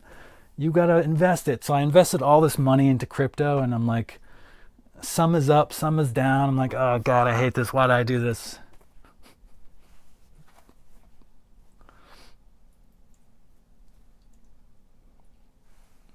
Okay, so it was a school, like some sort of scholarship to a university or something.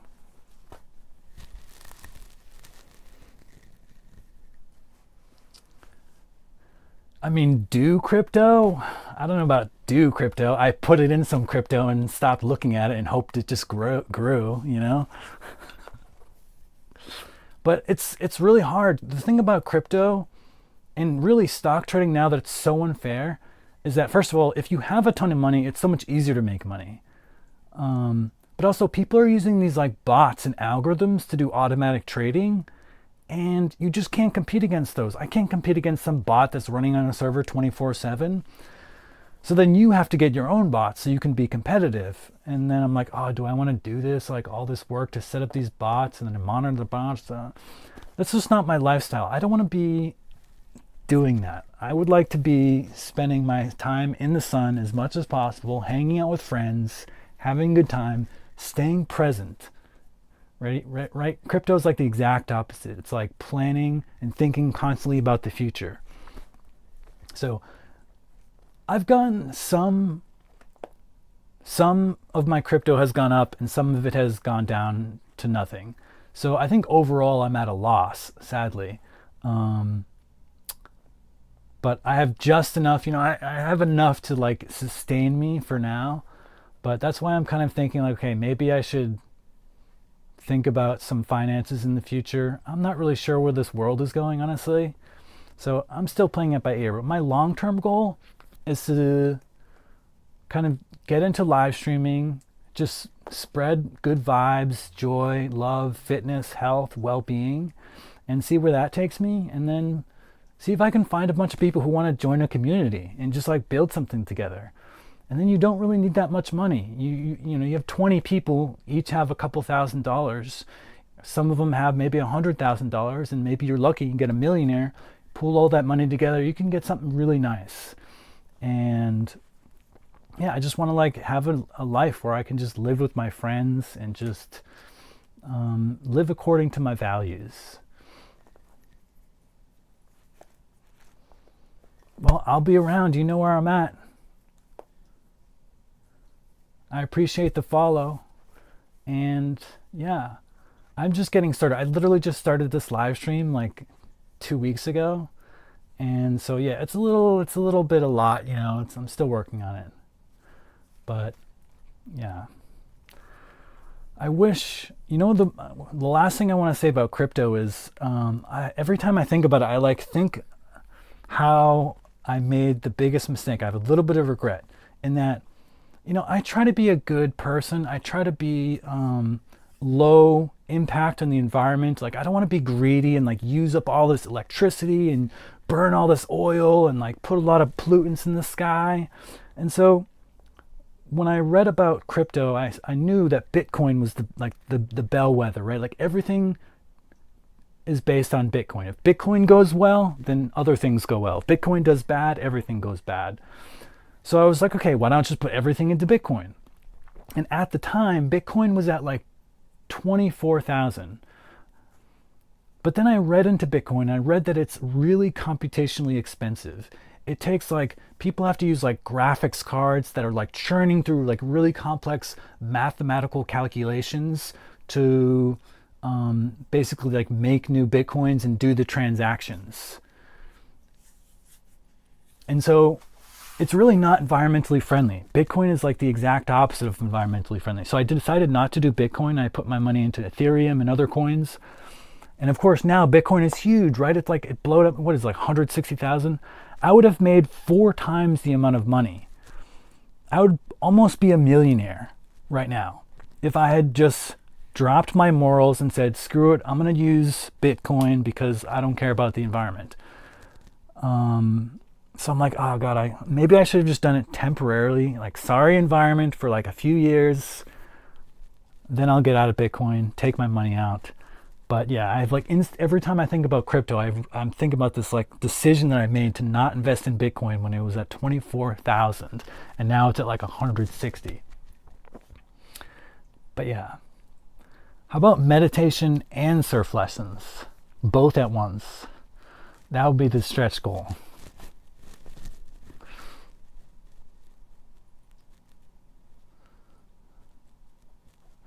Yeah, more stuff will come and go. I'm at peace with it.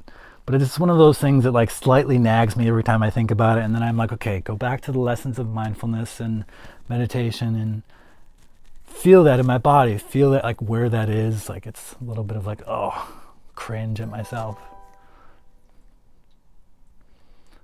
Oh, thanks for the follow, Catty Angels.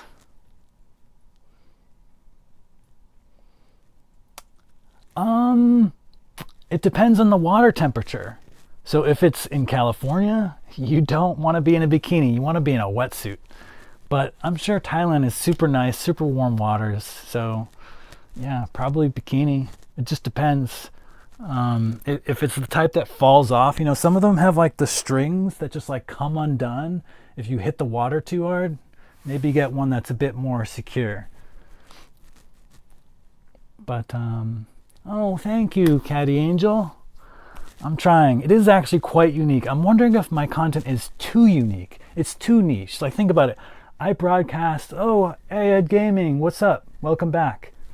I broadcast on Twitch, right? And I go to Twitch and I'm looking at all these channels like, wow, everybody's playing video games. And here I am talking about mindfulness, talking about fitness and health. Like, is anyone going to come and watch my stuff? So I appreciate that you guys are here. It means a lot to me. I'm glad because I've been really lonely the past few days. I've been starting these streams and like, oh, you have one follower. Oops, just kidding. It's a bot trying to get me to join his Discord.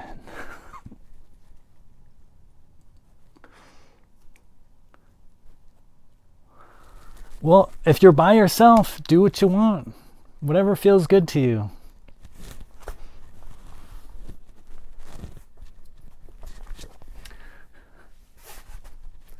Welcome, Iad. Are you going to meditate with us? I'm going to start at some point. We have a lot of new folks here. I'm covered in cat fur.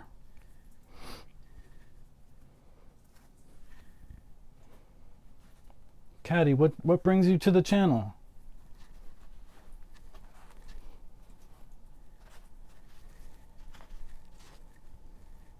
Whatever you do, don't buy black things if you have a white cat.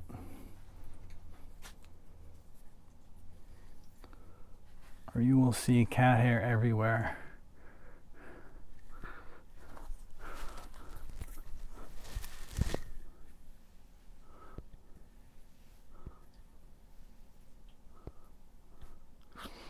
Well, I think a lot of people will be distracted by topless. But if your coach is like a super Buddhist monk and they're like super elite, then yeah, I don't think it matters to them. But I think most people, especially if your coach is a guy, might get a little turned on.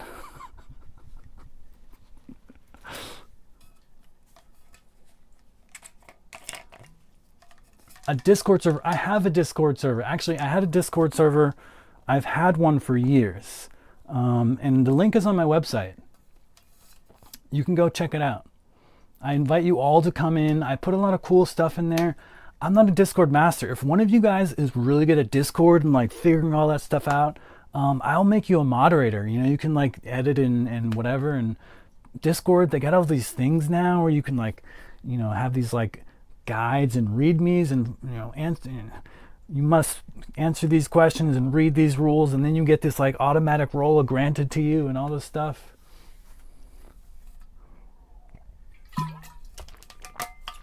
Yeah, I mean, probably. I'll get distracted for sure. I'm not elite level.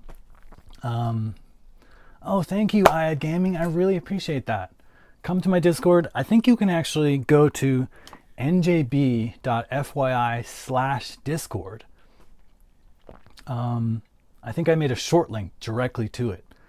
And yeah, I'd like to see you there. If you have a name that's different than this name, let me know so I know who you are. But, oh, I realize if you've been watching me on vertical, I've been out of the frame. Sorry about that. I wouldn't mind. I'm at peace with it.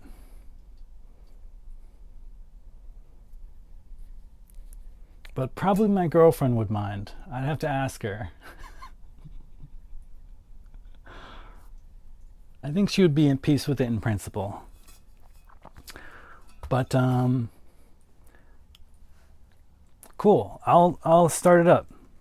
I quit Discord. Similar to me,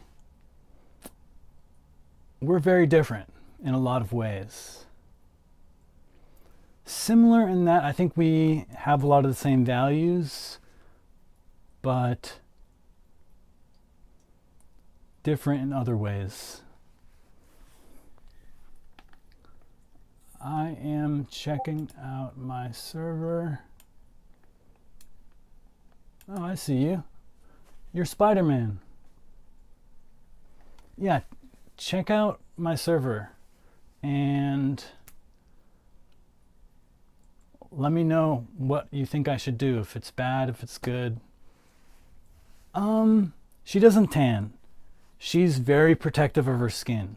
So she'll be having layers of sunscreen, no tanning. And topless, absolutely. Probably not in public, but you know, anywhere we have reasonable privacy.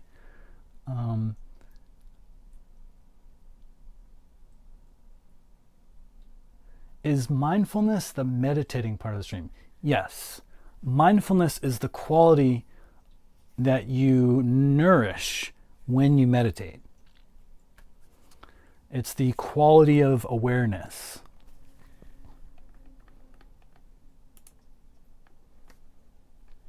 And okay, cool. I have accepted your friend request. Yay. All of you, friend request me. We can be friends.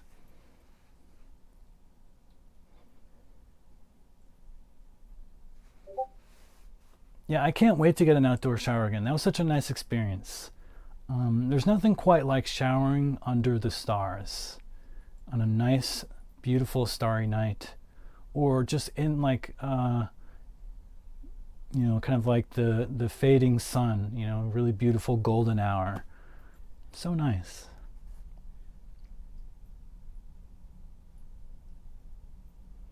I don't think so at all.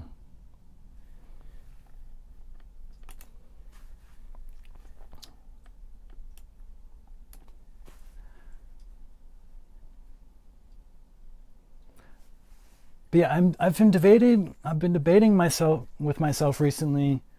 Should I play? Let me know what you guys think. Should I play some video games?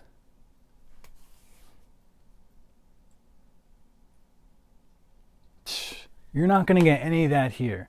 If there's any amount of hatred or intolerance, I am not going to accept that in my channels. I'm going to give them the kick. But yeah, the question is, so many Twitch streamers, right? I'm going on Twitch, everybody's doing video games. So I'm like, maybe I can get some people who would be willing to learn more about mindfulness and meditation and fitness if I start doing some gaming. Or maybe I can just keep it strictly a, you know, a wellness channel. Don't do any gaming. And then the only people who come here are like people already interested in mindfulness. I'm down. I totally want to go travel. I have not traveled anywhere since 2018. I haven't been anywhere for like 6 years, unless you count Hawaii, which is still in the US and is kind of far away, but not out of the country. One vote for just wellness. Yeah, I mean, either way, wellness is going to be definitely the core feature. But the question is, can I find people and kind of like rope them in from different parts? Because I found out I was going to originally live stream to TikTok, but apparently they will not let you live stream to TikTok through your computer unless you have at least 50% of your content as gaming content. So I was like, what? I'm doing like 14 hours of like meditation, workouts and stuff. That means I have to do 14 more hours of gaming. That seems like a lot. Star Wars If there was a cool Star Wars game, I would totally play it. I was a big Star Wars fan as a kid. I loved the whole, idea of Star Wars. I didn't really like the movies, Jar Jar Binks and all the ones that came after. I don't know what I'd play. Probably just find some popular game, but I'm a little bit worried about like bringing some sort of like toxicity, because I want a chill place. I want a place with good vibes where we can all be friends. What's up, iAd Gaming? You got a question? See, I just don't want to invite like kind of there's some sort of like toxic energy that you can sometimes see in these gaming platforms, and I definitely don't want to bring that here. Absolutely.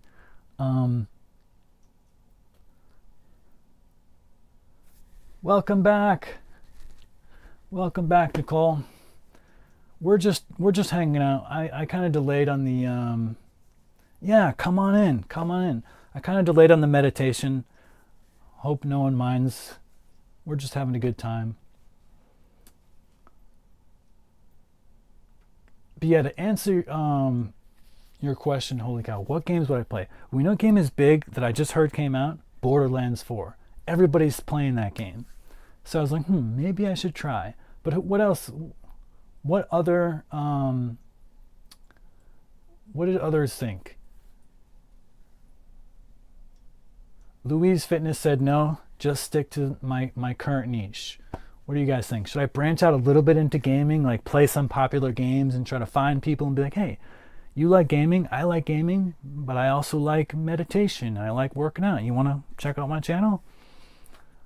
Or will they just be like, I don't want to be strong, I don't want to be healthy, I just want to sit in this chair all day and be fat and lazy and play video games? I don't know. I'm getting a lot of femininity vibes from you, absolutely.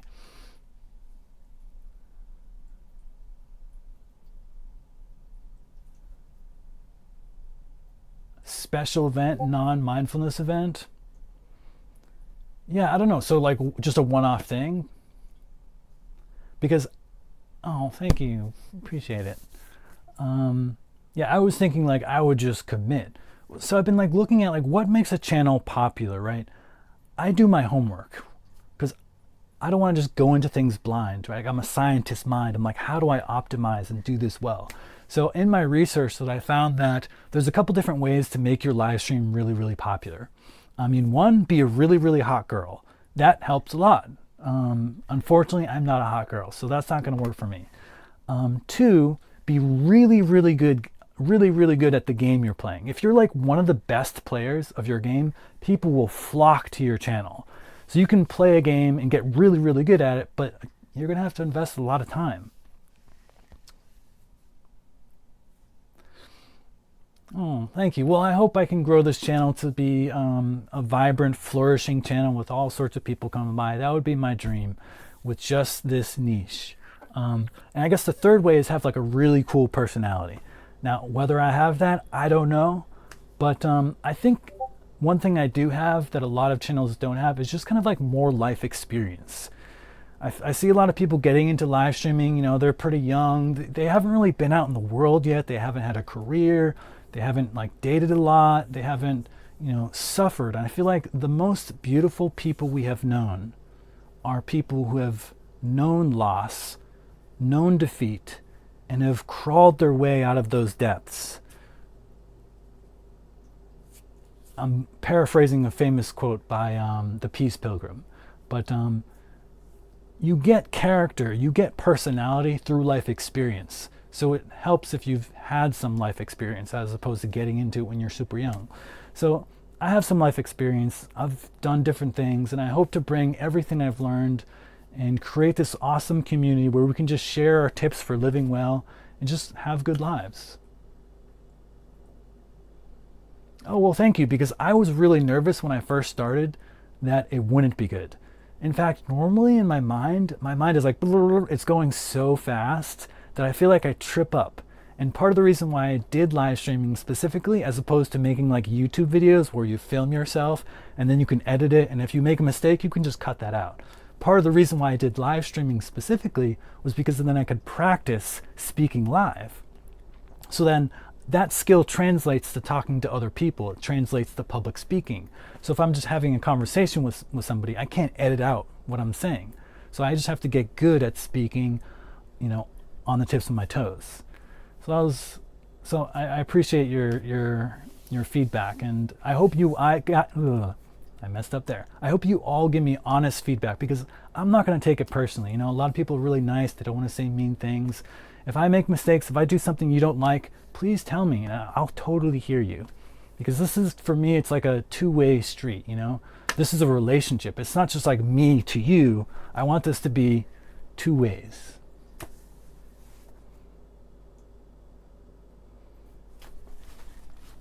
And as I wrote on my schedule page, I would like to expand this, so any of you guys who are feeling like you're brave enough, you have the courage, totally we can do this collab cam thing where I have this like setup where if you click on this link, you can like, your image will show up here. It's like a Zoom video call, and we can just have like these Zoom style calls and just hang out together, because this is never really just about me. In fact, you'll notice my Twitch username is Living Well Together, because that's what it is for me. It's about living well as a group together, as a group effort.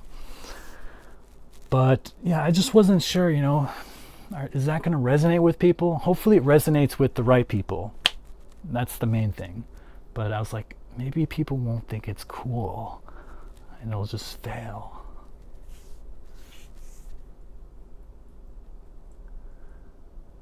Wow.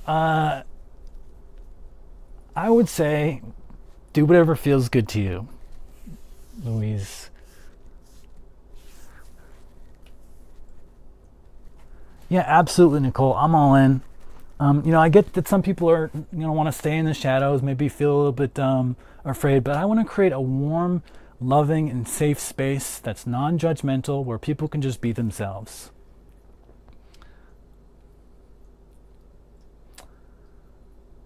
I would say without. Why add anything more to the world? You're beautiful just as you are.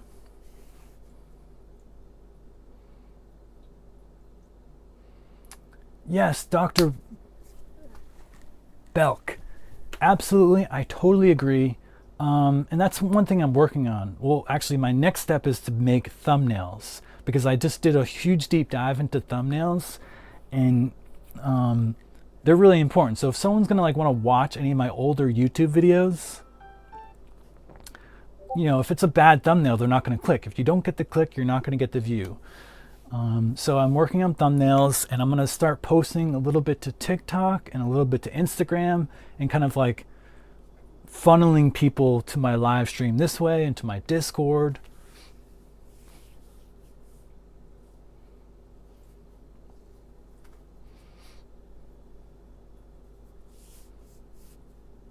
Yeah, so Twitch discoverability is terrible, but also, so one of the things maybe you don't notice out there, because you are all on some individual platform, but I'm using this thing called Streamlabs, and it allows me to go to multiple platforms at once.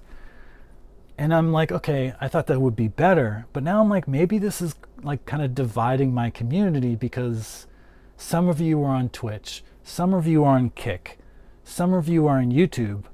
So I'm like, oh, maybe I should just tell people, okay, like, I love you guys. Can you just go to like one platform, so we're like, you know, kind of self-contained?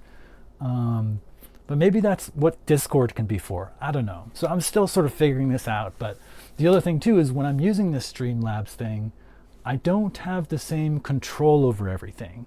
So like, I don't think, yeah, like there's a whole interface where I can like kick people. I have to do it with chat commands now or something. It's a little weird. And I can't see who's watching the stream. It's only it tells me that there's 5 people here, but it doesn't tell me who is here. But anyways. Yeah, I would just go wild and free. You don't need to cover anything. There's nothing to be ashamed of. Just accept. I would be naked right now, but then I would be banned. So I can't do that. But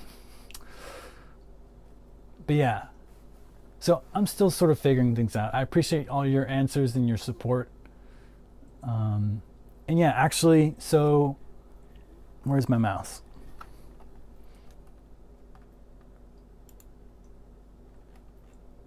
My schedule has me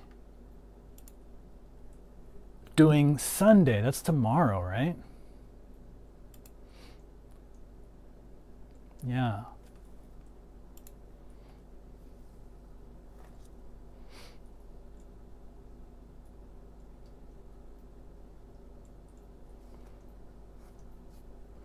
Oh yeah, sure. Sorry, I'm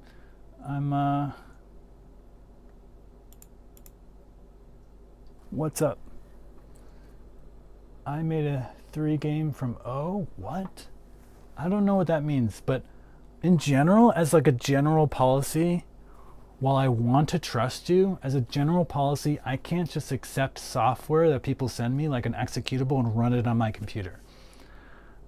Because, you know, maybe you're cool and awesome and I could trust you, maybe in theory. Maybe I find somebody who is not trustworthy and they send me a virus and they steal all my passwords and lock down my computer.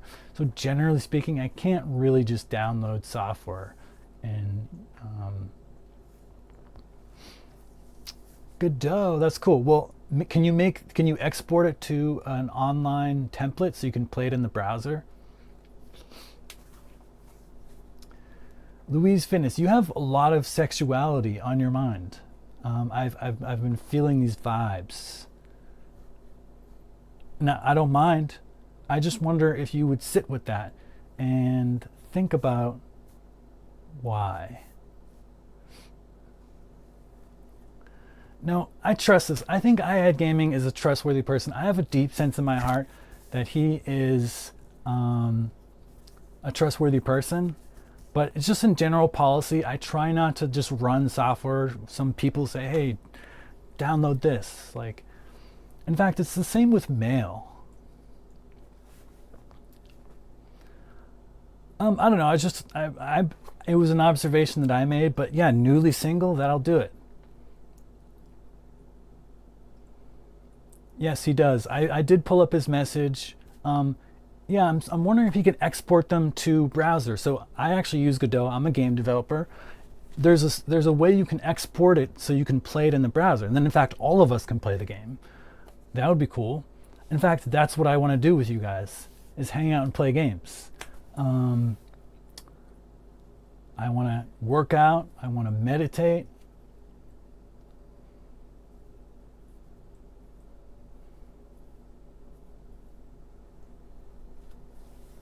Play some Among Us.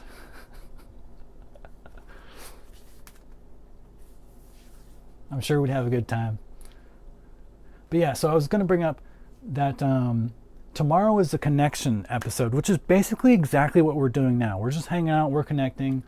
The only difference is that when you do something like Heart Share, it gives everyone a little bit of space, dedicated space on their own to speak about what's alive for them. And I really think this is a powerful practice, and I really want to introduce it to you guys if you haven't done it, because it's powerfully connective and powerfully healing.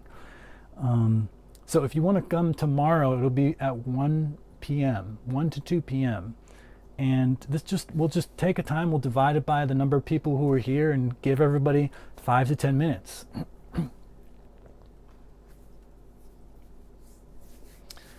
What do you mean, Nicole? Like where we work out together in a channel? You mean like a video channel? Like Discord is mostly for chatting, right? I'm not working out there. That's for chatting? Or do you mean like some sort of video thing? Yeah, so I think the best way to do it, what would you do? You would make a video channel? Can you do that? I have voice channels, but there are now video channels. Text, voice, form, media, announcement, stage. Share videos, photos, and files with your members. Oh, so voice can do video at the same time. I see. Screen, share.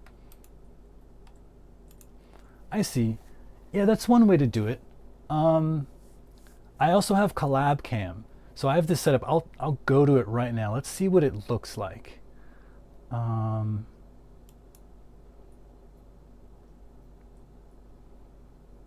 Okay, that didn't work.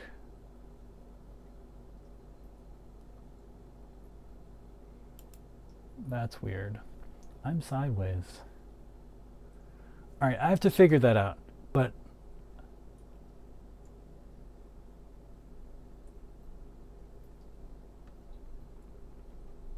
yeah, I'm not really sure. So you think Discord is best? What about like a Zoom call or something? Or can we try it right now?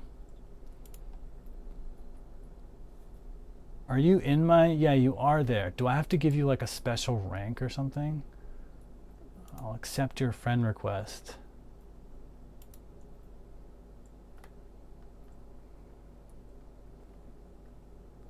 I'll give you a role.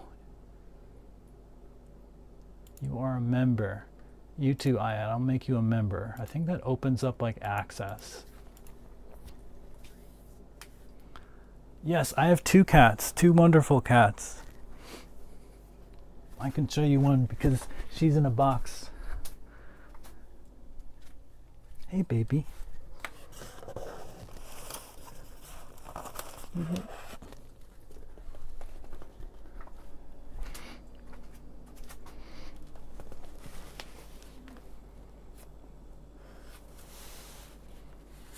If you look closely, she has beautiful blue eyes.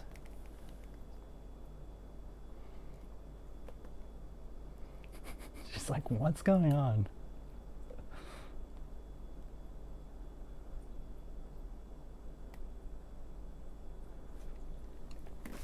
Okay, Nicole, so walk me through the process here. We set up a video channel. So then my video is going to what? My phone like started answering me like Siri. And then I'm on the live stream. So I'm then screen sharing my Discord instead of my camera to the live stream.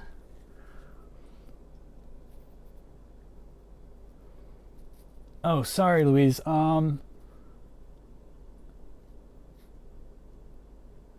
Yeah, I don't know. I mean, I think certainly they do attract eyes. Oh, it's food time. You know, it's really interesting. I come from a very scientific background, and so everything is like science, like atoms, like, you know, there's quantum mechanics. There's like everything's it's very reductionist. But as I lived in intentional community, I was exposed to a lot of different ideas which science would say are absolutely nonsense. Ideas like chakras and, you know, like patterns of energy.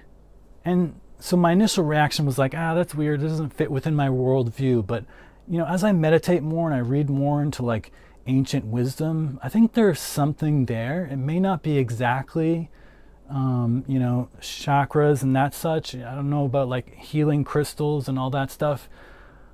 But I think there's more than science knows about. And I think you can look at humans as patterns of energy and it's totally rational. So yeah, I think there's something there. There's definitely, I think nipples only convey energy now because there's like this culture around hiding your nipples, right? But if it was normalized, if everybody was just chill about it, then I think they would not have the same amount of like energy that they do now. But it's like, it's very like, very,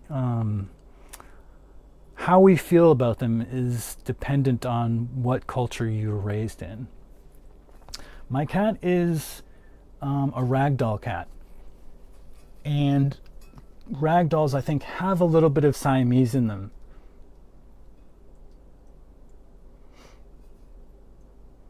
Oh yeah, I have this thing where I like block links. Can I make you like a moderator? Should I do that? Is that irresponsible? How do we allow him? If you can tell me the command to allow a specific person to post links, I will type in that command.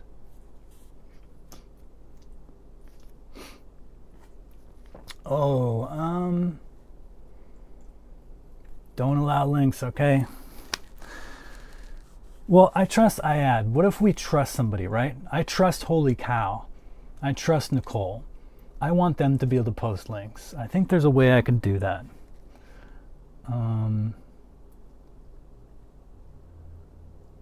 But yeah, my cat ragdolls have some Siamese in them, and how you know is because the ears and the tail, they're darker. Siamese cats have this thing where, like, when they are in cold weather, their ears get darker, their tail gets darker. They're pointed genes. So my cats have them. Oh, shoot.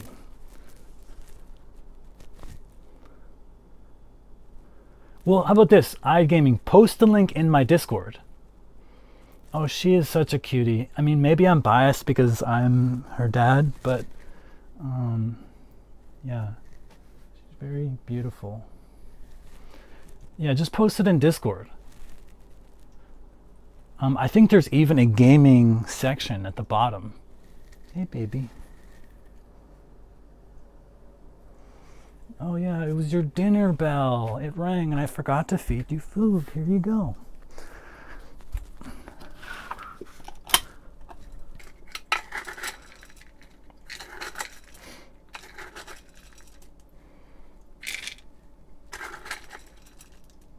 I'm trying to teach my cat patience. And she's displaying remarkable patience right now, actually.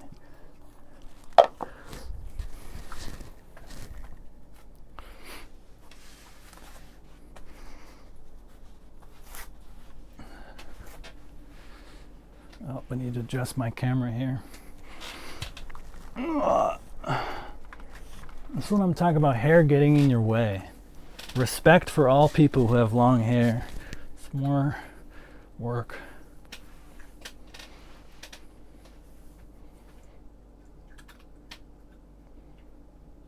I can't send folders. What do you mean send folders? What sending folders is going on? I thought we were going to play a game.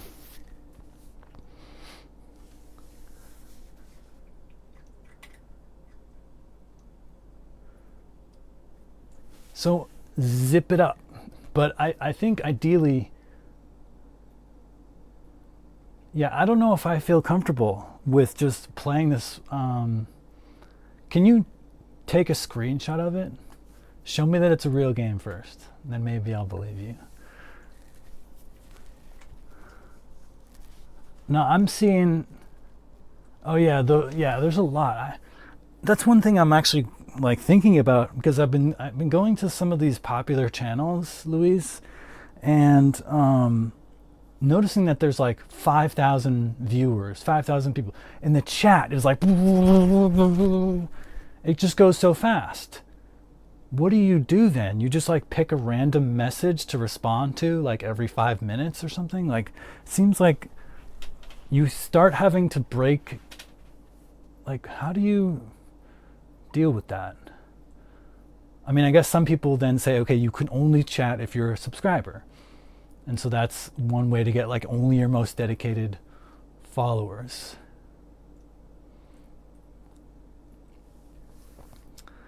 Well, I don't want to ignore it. What if they're all asking me questions and they want some advice or something? You know, I want to be able to like get to all of it. I need to make an AI that has RAG, retrieval augmented generation, based on my knowledge. So it's like a Nathan AI, and then people can ask it questions.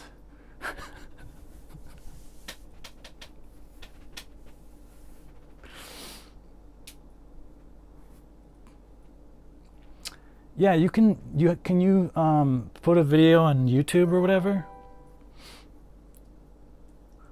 Thanks for the follow, Nicole. Appreciate it. I really want to try your thing. Hell, I'll try it right now, actually. Discord video.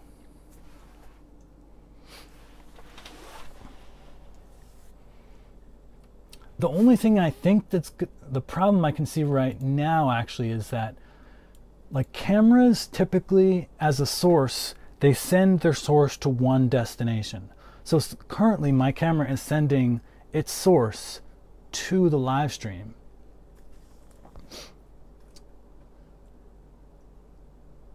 Now, so if I try to start sending a video, I'm going to go into a video channel, public. I'm now in public. And turn on camera. What happens? So I've turned on my camera, but it looks black. Check my settings. What camera is being used?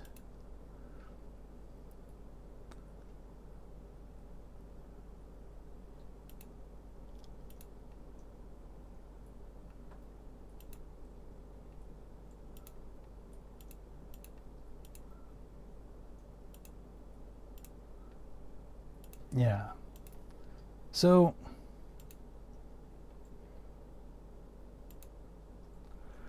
honestly, Louise, I'm so bad at noticing. I mean, I try to be more mindful and notice as much as I can. That's part of what I'm training.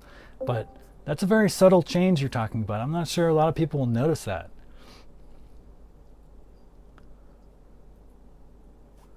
Can I call you?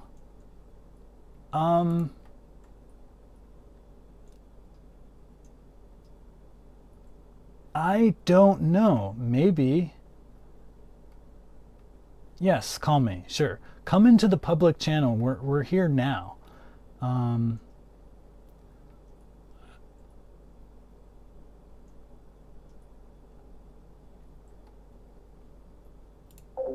I should probably mute myself so I'm not like double echoing to Nicole. But yeah, I can't do a video because I'm currently live streaming.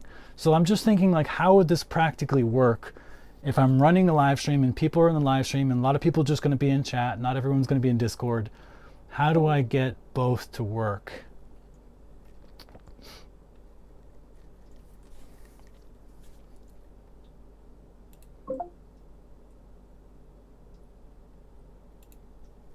No, I'm cool. Today's a relaxed, chill day. I'm happy to do testing and have fun. But yes, I need to think about that. Like, I think the solution would be, yeah, I'd basically have to, I'd have to send my video source to Discord and then screen capture my desktop or just Discord to the live stream.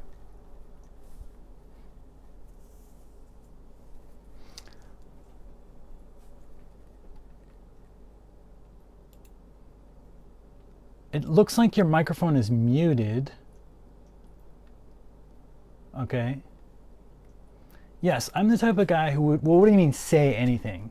Like, I'm not going to be mean to people. I'm not going to be a mean person, but am I willing to give people like the honest truth and honest feedback?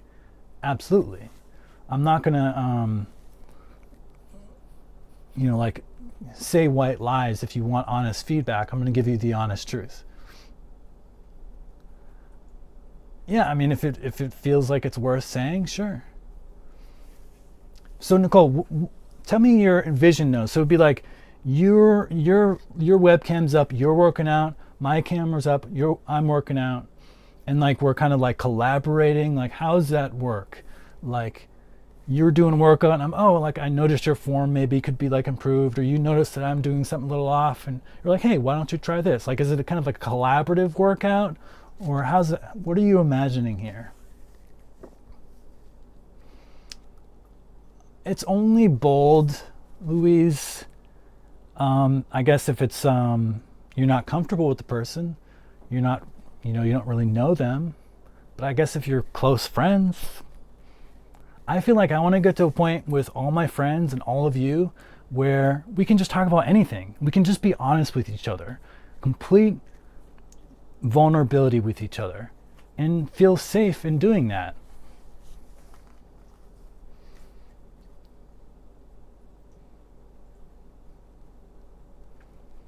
Yeah, I can see that. That could be fun.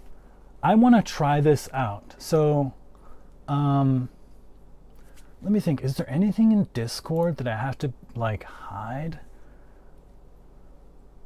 Let's see. If I share my Discord, people will be able to see the chats, and that's fine because anyone can access it. Yes, I see your video, iAd Gaming.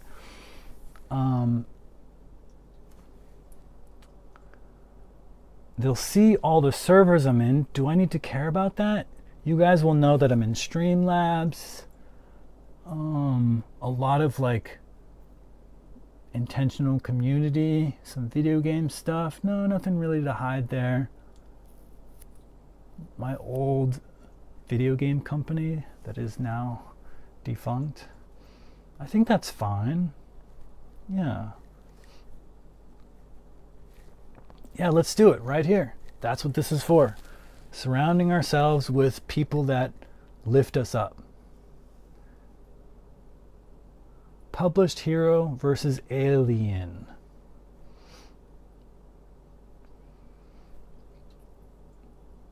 How would I say that naturally? What do you mean? Like, how would I...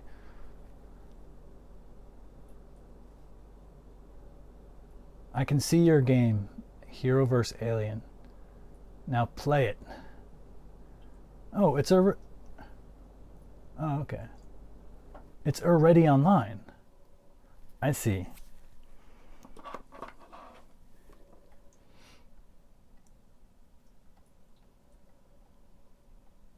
Yeah, that sounds like fun, Nicole. I totally want to do that. Can we do that the next workout session? That would be Wednesday. And maybe I'm going to start implementing more workouts. See, if you look at my schedule, Monday and Thursday are the 2 days where I do an afternoon, like an evening thing, instead of a morning thing. That's because I go to the gym. But the gym, you know, it's not that, I can imagine it being a lot more fun working out as a group with a bunch of my friends in this setup. I mean, of course, I think in real life would be even better, but I don't know how many people live in New York City. So we'll cross that bridge when we come to it. But yeah, I can imagine sort of a more social, engaging thing on Discord, absolutely. I see. Okay, so LA, oh, the opposite side of the planet practically. But I love California. I think honestly, if I'm gonna move somewhere, my favorite places that I've lived so far are California and Hawaii are my top places. Okay, yeah, so iAd Gaming, just send me the link. I don't know if I'm gonna play it right now.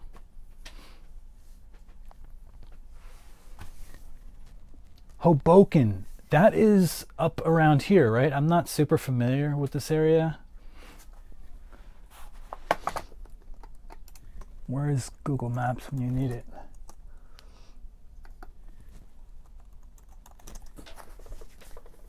Yeah, that's not too far away. If you're talking about New Jersey. Yeah. In fact, that's a, I think, really up and coming area.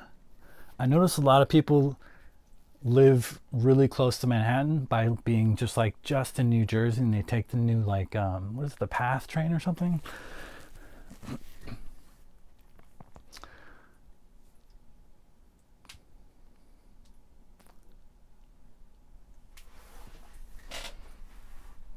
But yeah, that sounds like fun. So let's plan to do that workout thing next workout, which is on Wednesday. Yeah, so convenient. If you really love the city, it's perfect. Who's ready to do a workout with me and Nicole next Wednesday? And hell, if it becomes awesome, I think I'll just cancel my gym membership and start doing more workouts. And each of us can come up with something. Like, Nicole, if you have a style of workout that you want to do, can totally just be like, here's what I'm going to do. Let's all do it together. And we can do this follow along style. That sounds really cool.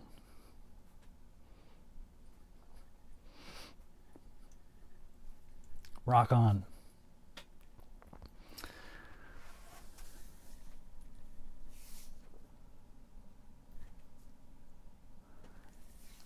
You want to get a sense of how forward or unfiltered it would be? You mean if I'm responding to your thing about nipples?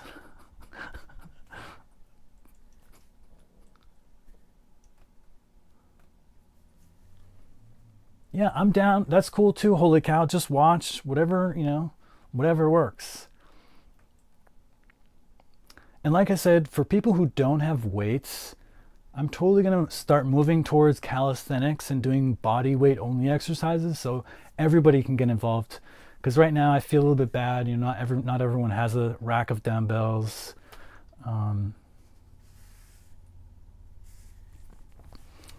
I don't know if I would necessarily say anything. That's the thing about meditation, right? It's about accepting. It's about noticing so much is going on and just accepting. And I don't think there's anything I would need to say about that.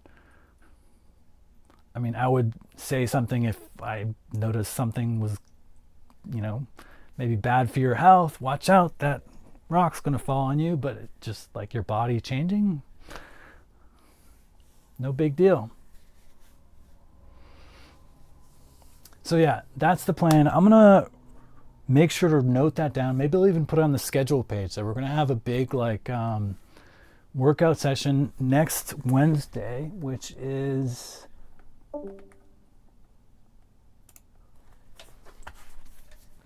the 17th.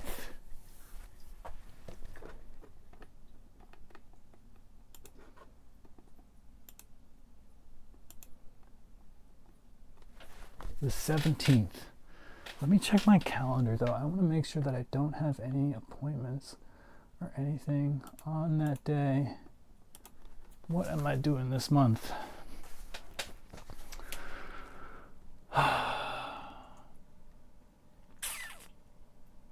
Oh, I actually do have something, but it's not. Ooh, it cuts it close. Cuts it close.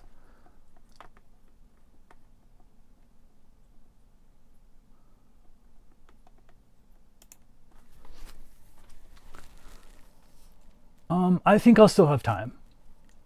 Oh wait, but then I have something in the morning. Wow, Wednesday is my busiest day. I think technically I can still do it. So the live stream starts at 1 p.m. At 10 a.m. in the morning, I just have a follow-up doctor's appointment. I did a bunch of blood work, routine yearly doctor's check. And so I think it's going to be quick. He's just going to be like, okay, yeah, blah, blah, blah, your cholesterol, blah, blah, blah. So that should be pretty quick. I'll be back by 1. But then at 4 p.m., I have a fascia release appointment. And this is crazy. If you haven't done this before, highly recommend trying it out.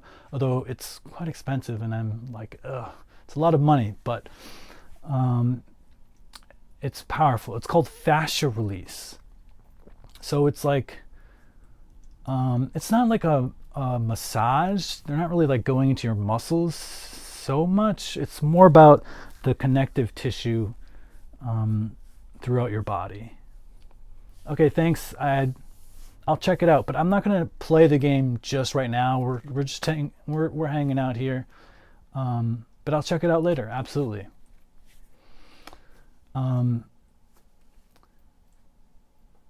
So yeah, fascia release, and it's really powerful, and it's kind of like this. They're pressing on you really, really hard, and like loosening, kind of like the ligaments in your body in a way that feels really refreshing. And my body's so tight. I noticed that when she was doing, especially my abs the other day, she was like pressing really hard, and I was like really tense. And she was like, "Wow, we're gonna work on that again the next time." Yeah, maybe that's the secret to youth. Except I can't really say that because I only just have done this for the first time in the last month, so it's very new to me. But yeah, so I have a follow-up appointment. That's at 4 p.m. So this session, this workout thing will be from 1 to 2, and then I have to go to Manhattan. So I'm gonna have to rush off the stream right when we're done, pretty much take a shower, wrap up, and then take a train to Manhattan. Yeah, absolutely. They're like leaning into you. This woman is crazy. First of all, she's like her hands, whenever she like grabs me, she could like crush my skull if she wanted to. She's so strong. I can tell she's been doing this for years. But yeah, she just kind of like goes into your like tissues and like really works it with her elbow. She'll like stand on you with her foot while you're on the ground, and she'll be like kind of pushing into you. But yeah, one thing at one point she was like on my body and she was like elbowing into my abs, and I was like, oh God, please lighter, lighter, lighter. And she's like, I'm already going my lightest. I'm like, shit. She's like, yeah, you have a lot of like built up like tension in your abs. And I was like, yeah, I can probably see that. Well, that's what I told her. I was like, I was like, you know, it's kind of like the stretch reflex when you try to stretch a bit too much and then you kind of like you tense up because your body's like, it's a protective mechanism. So I was like, I think my body was just particularly tense because I thought you were going to drive your elbow into my like liver and crush my spine or something. So yeah, we're gonna try that again. She's like, okay, I can go maybe even lighter this time, and we'll just like, it's kind of like a dance. You're like, she's putting pressure on your muscle, right? Like wherever your muscle is and wherever the fascia is, and your natural instinct is to tense up. So what you want to do is like basically meditate and like relax and just let it like completely go limp. And then she's gonna pressure, pressure, pressure increase, and like you might tense up and you relax, and just kind of this dance where you're working with her to sort of like just fully work through all the parts of your body, all the ligaments. And yeah, it just feels like this like super deep body stress relief thing. It's nice.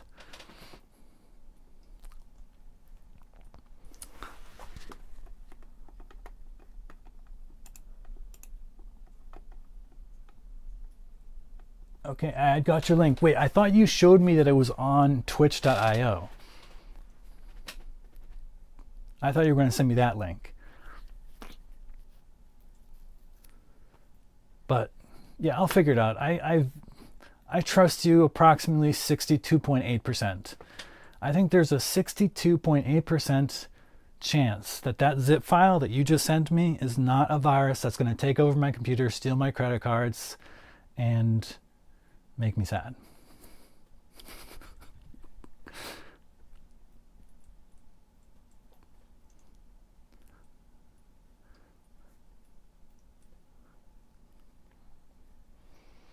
All right. Maybe this will be the last time I trust anyone ever again, as iAd Gaming takes over my computer, destroys the live streaming. But yeah, I also want to help, and I want to give feedback where I can. I'm a designer, I'm a programmer, and so that's, you know, I'm happy to take a look. I'm actually just about to write an article. I have a blog that I recently restarted. I've had a blog like my entire life. And every couple of years, I'm like, I don't really like this. I'm going to start over. And I feel slightly regretful because I think I had some cool stuff that I would want to see. Because I almost felt like, you know, that my past self, I wrote stuff like I could do better. The writing wasn't that good. Like I was not that mature. And so I felt like I wanted to hide it. And so I kept restarting my blog year after year. But then I realized like that's life, right? Like you're always going to look back and you're going to see your past self, and you're going to see, and if you ever look back on your past self and you don't cringe, what does that mean? That means you're not growing, right? If you're growing as a person, if you're evolving, if you're getting wiser and more mature, right? You're changing into a more mature person. Then when you look back, you're going to see your less mature person, your less mature version of yourself. So that means you're growing. So if you ever look back and you see, oh, that's fine, that's no big, that means you've stayed the same. So I think it's a natural tendency in life as we grow up, as we get older, to look back and maybe be like, wow, I could have been better, I could have done better. And so I kind of wish I kept it, and kind of now I could then I could see that journey over time, and now all those posts are gone. So I'm going to keep my blog forever. I learned the lesson. But yeah, so I'm going to post an article soon about conscientious design in games. because I'm a gamer. I remember the exact moment I became a gamer. Of course, I'm into fitness and mindfulness, all that stuff too. But when I was a kid, actually, my parents weren't in the picture. My dad was in jail. Oh, wait, you guys never answered what my ethnicity was of my dad. So my mom is white, right? English, Irish, and then my dad is something else. You guys still haven't gotten it. I'm going to wait till you get it.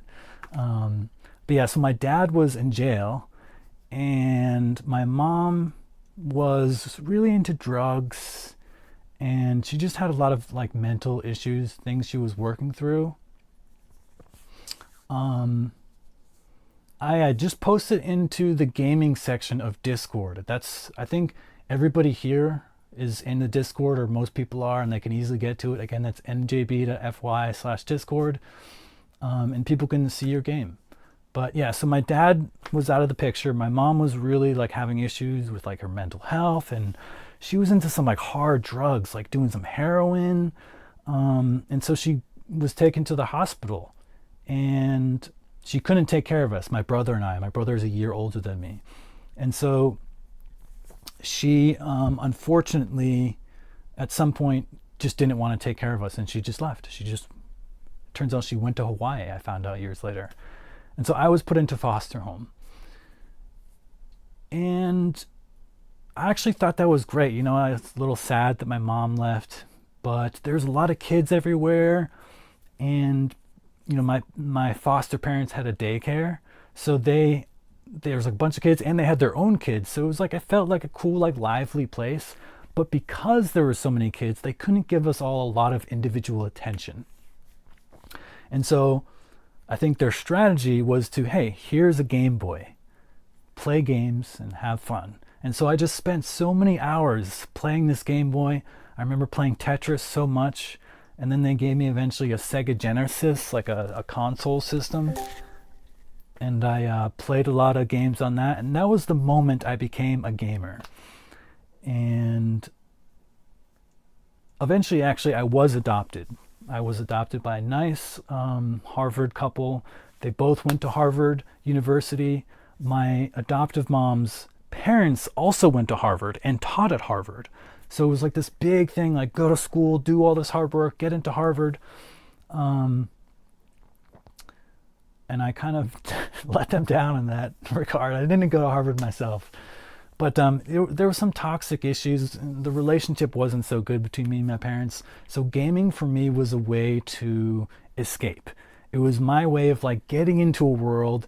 It just kind of like ignoring my emotions. I had difficult emotions that I was grappling with, and I just ignored them. And I could play a game, and like I could be a character, and I wouldn't have to deal with that.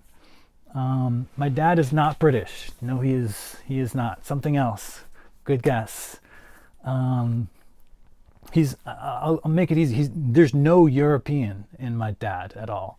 Actually, technically not true, slightly, but predominantly no. Because I had him take a 23andMe test, genetic testing as well.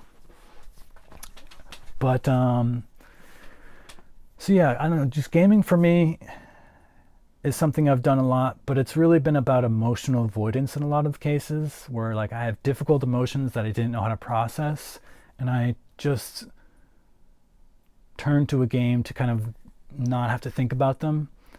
And the other part of that too is like in a game, right? You typically have a character. I used to play mostly like social games, MMOs, like World of Warcraft.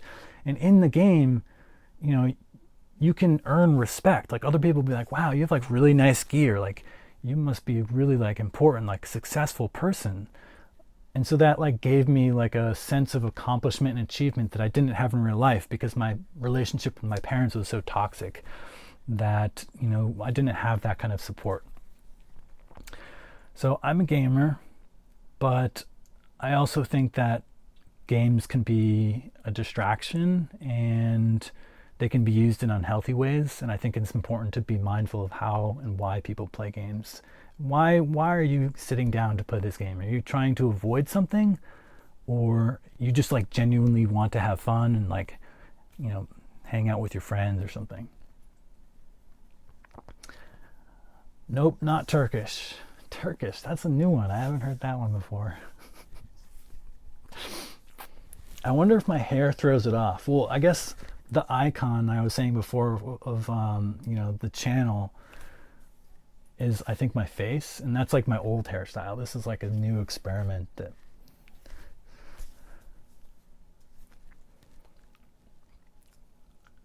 well, I hope to be deep. That's the goal of this channel. And yeah, I want to be able to just openly be able to be honest and open and transparent about everything that's happened in my life with you guys. I don't want to, I'm not the type of person that like tries to hide stuff. I really just want complete vulnerability and openness. Yeah, I mean, 3 or 4 hours a day. Man, I was playing. There was a day. There were a couple of days where I played like 20 hours. Like I think actually more than 24 hours once. But often days it was not uncommon for me to play 8 to 10 hours of games a day. And looking back, I kind of wish I spent my time on other things. I kind of wish I meditated more. I kind of wish I got into an instrument, you know? But, you know, I'm not sitting here like regretting the past, wallowing in the past. I understand the experiences I had have shaped me into the person who I am today, and I'm at peace with that. I mean, not that I have to be super at peace or anything. But yeah, you know, I think it's just important, like I said, to reflect upon why one does things. Why do we do things? And in that reflection, maybe discover something about yourself. Oh. Well, crying is welcome here. Oh, you have poop all over your butt. I need to clean my cat's booty. Do you want to watch? You have poopy butt.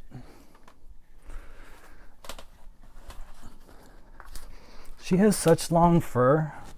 Long-haired cats, they often get a little poop stuck. 1 second. Almost got it. Got it. All good.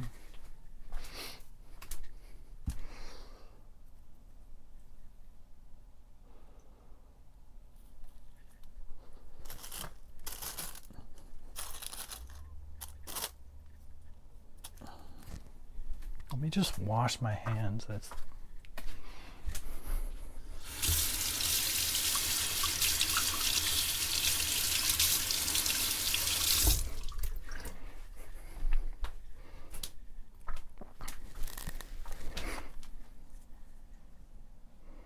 Let me do a final checkup. Baby. I'm gonna do a flip. Flip. Oh, you got litter all over. Let's do a little bit of a cleanup. Wait a second.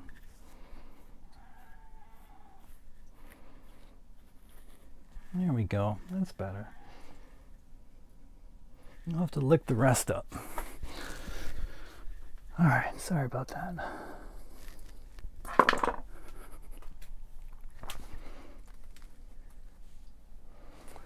All right, Nicole, I'll give you a hint.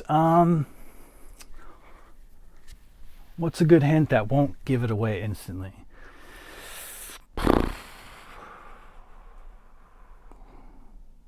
That's actually pretty hard. Everything I'm thinking right now is like, oh, she'll get it like that if I say that hint.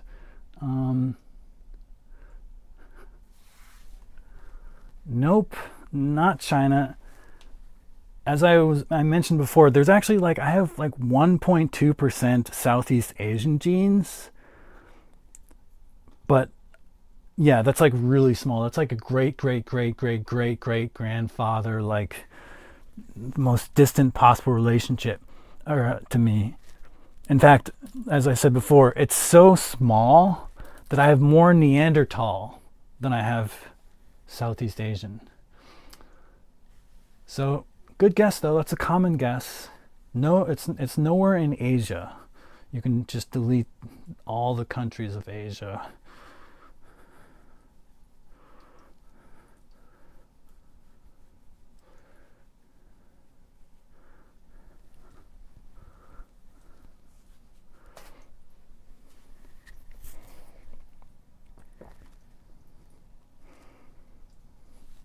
What does my skin color tell you?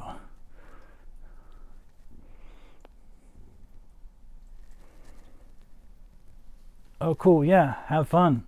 And totally come to our super epic mega workout on Wednesday, all right?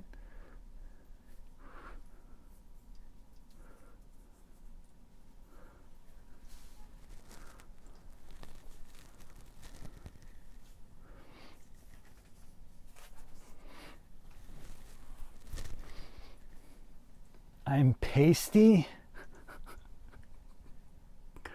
What does pasty mean? I'm like a paste?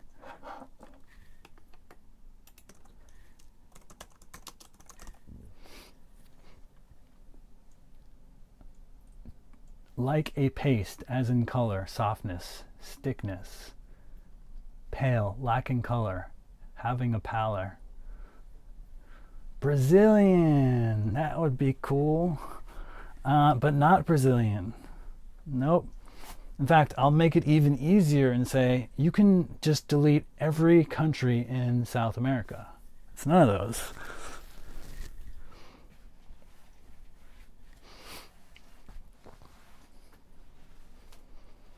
But that's also a common guess. People are like, are you Hispanic? I have sometimes people, they just come up to me and start speaking Spanish.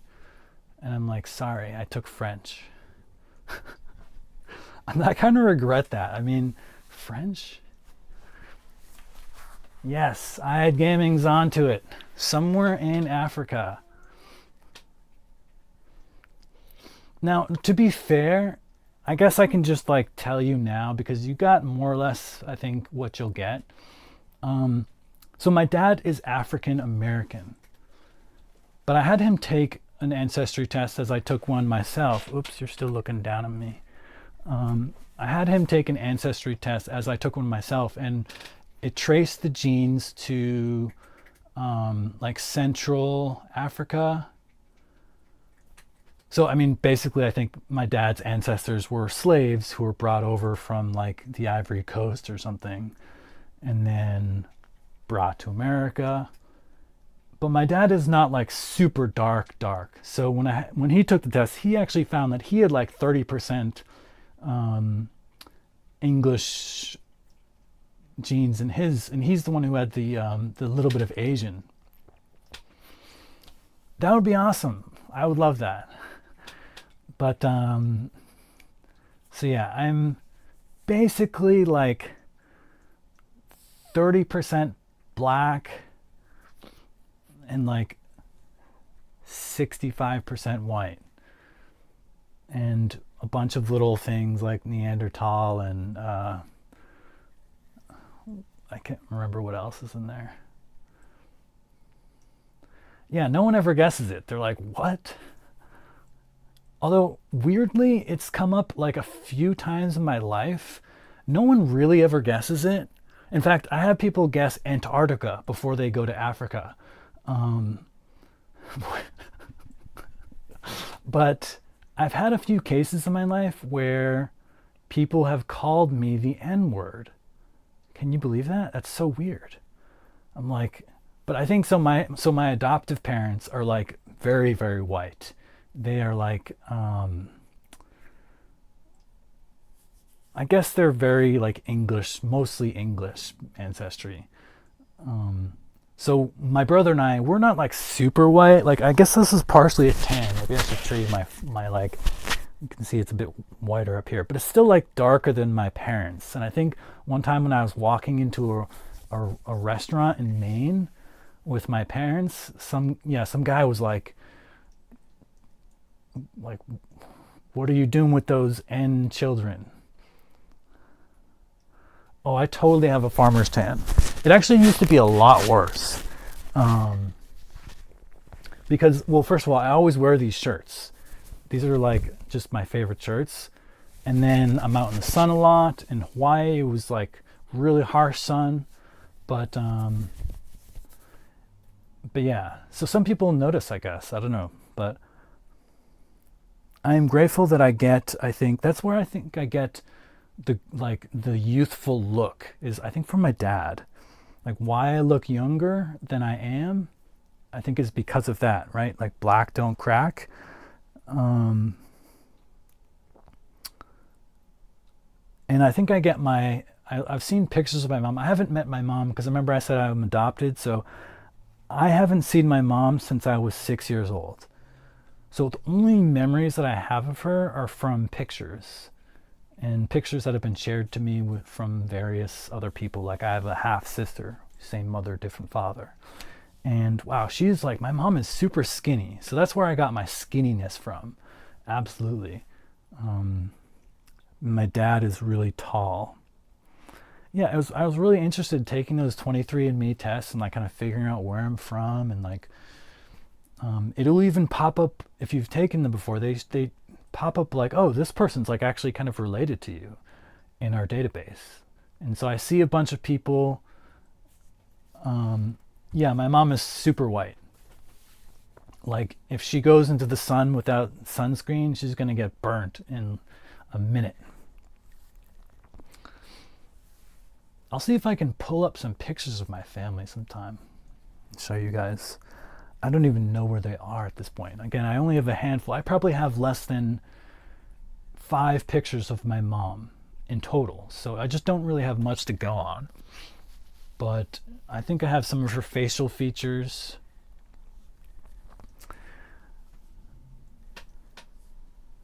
My dad's height.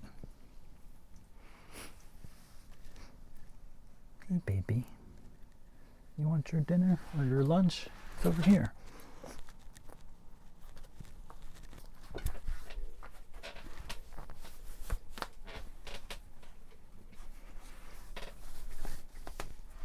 Oh yeah, I mean, I think they're pretty reasonably priced these days, and you might find some surprises. I knew a girl once who was told her entire life that she was Korean. She's like, you're 100% Korean. Is it okay for me to talk about? I mean, why wouldn't it be okay? Is there like a rule against that on Twitch? But yeah, I knew this girl once she was like, I'm 100% Korean. I know, so I'll take this test anyways and just whatever. I know what I'm going to get. It's not 100% Korean. But then she took the test and it turns out she was 25% Japanese. And she was like, what? She called up her mom. She was like, what is going on? Why am I 25% Japanese? And it turns out her mom was keeping a secret that she wasn't telling anybody. But she just had to spill the beans. And she's like, a long time ago, when Japan invaded Korea, one of the Japanese soldiers like got with your grandma or whatever, like great grandmother, and like that's why you have that in your DNA. But we were like not going to tell anybody. We were just going to like keep it secret. But it was like a Japanese prisoner of war and like had a relationship with this Korean woman, and it was like this whole story. I'm like, wow, that's really cool. You found out like a really cool piece of your history. I'm confused why mom was trying to hide that. Was there like shame in that or something? Sounds cool to me, but I guess, you know, different cultures, they kind of hate each other and they don't want to admit they're in love or something. Yeah, I thought that was cool too. So who knows? Maybe you're like, I know that my dad's from Spain. What? He's actually from Turkey? What's going on?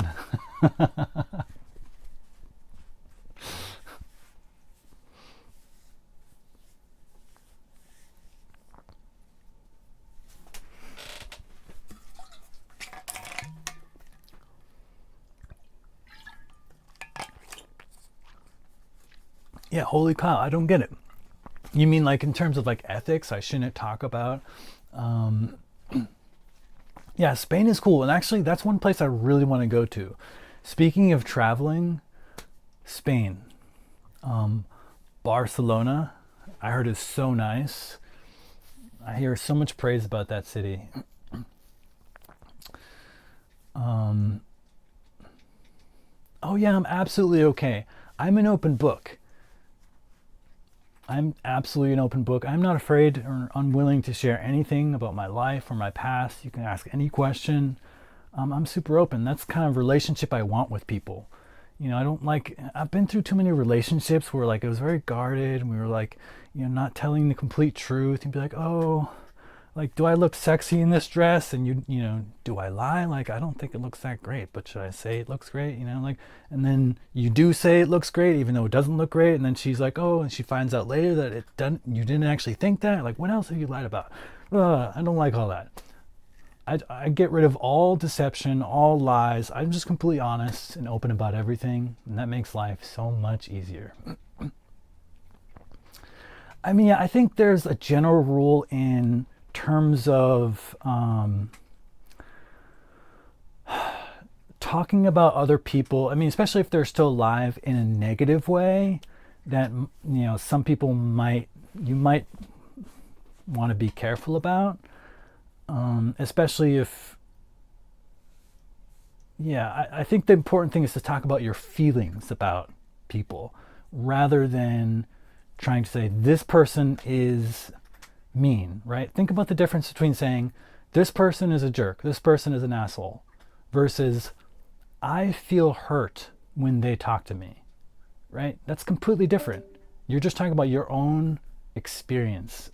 And so I think that's perfectly fine. It just becomes, yeah, it becomes a bit more delicate if you're trying to label someone else as something.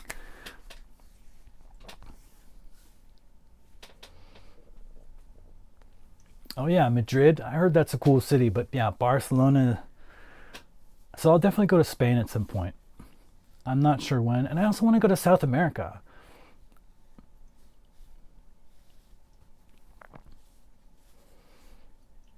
Yeah. So,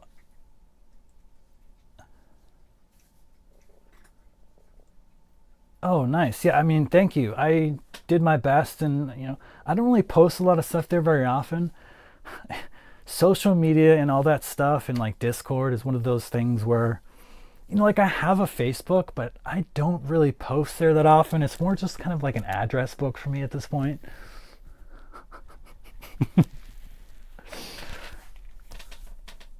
There's just always so many social media coming up, you know, Snap and like TikTok and I had a MySpace for a while. That's no longer around. But yeah, if you have any suggestions for how to organize it or whatever, I actually even myself collapse a lot of the channels because I don't need to like see these. But at some point, like for example, the intentional community section, I'm hoping that that will start getting more, you know, usage as we talk about how to come together and just like create an intentional community together. Because that's kind of my long-term like stretch dream goal that I have, is finding a bunch of cool people who I vibe with, we share the same values, and then coming together, pooling our resources, and making an awesome life together.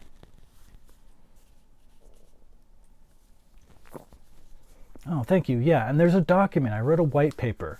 So it's kind of like my intro to intentional community for people who are unfamiliar with it. But it's absolutely something that could work. If there's like one thing I want to like spread out into the world and get people aware of, is that you can live a great life if you live in connection with others, right? This current way we're doing it, where we're just like kind of holed up in our own little apartments, we're so isolated.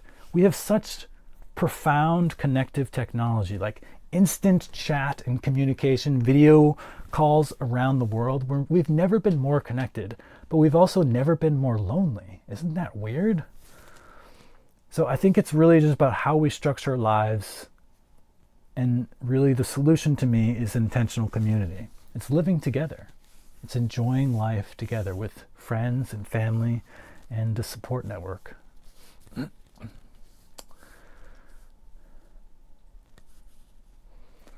And after my next post about gaming, oh, I don't think I finished what I was going to say in that. Yeah, I just was going to say before that I'm making a post about conscientious video game design, because I think a lot of games are designed today to like manipulate people. Like, here's a loot box, you can gamble and you have a chance of winning this great item. And it's like very like psychologically manipulative, and it's just really about making money for the company.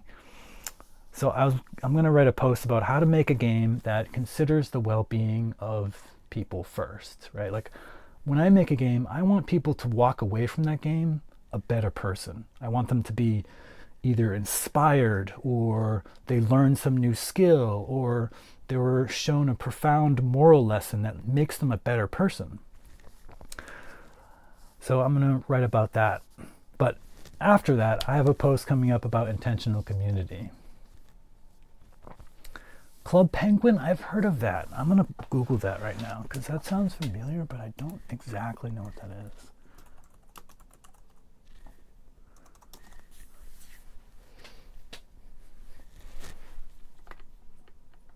Play now, Club Penguin Legacy.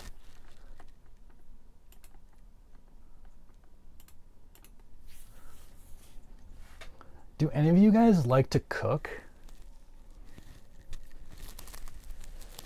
I just made the most delicious bread I've ever made yesterday.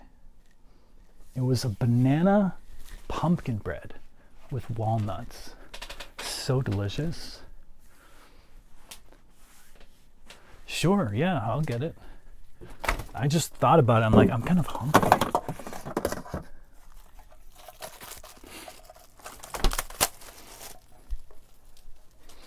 Here you go.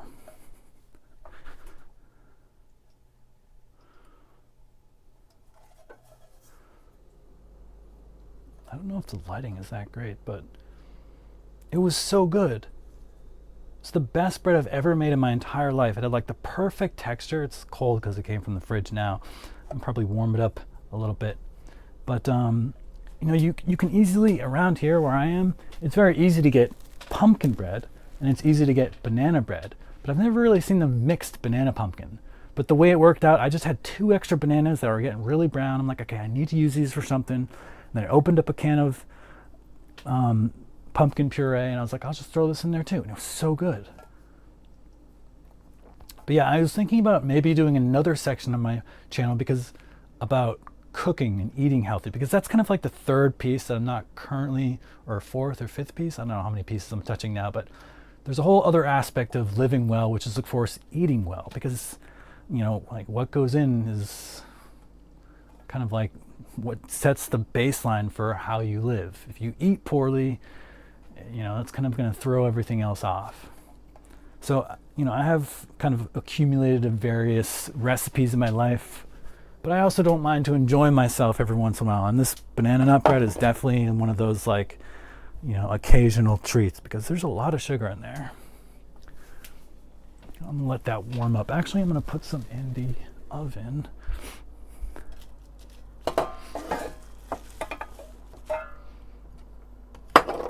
Excuse me for a moment while I cut a slice.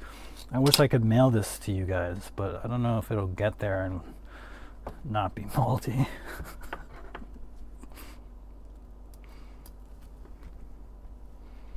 But yeah, there's just something nice I like about cooking for people. Just like, I have fond memories of the community that I was in and us sharing meals together. I don't know, like people just don't do that the same these days. Like, do you guys live with people? Do you have like an apartment where you like live with like a roommate or something, or you live? Because even families these days, I feel like families, a lot of times the kids just like, you know, grab their bowl of dinner and then they just like run to their room and get back on their phone. But I don't know, I really like the idea of just at least spending your meals with your friends. It's like a really cool connective time.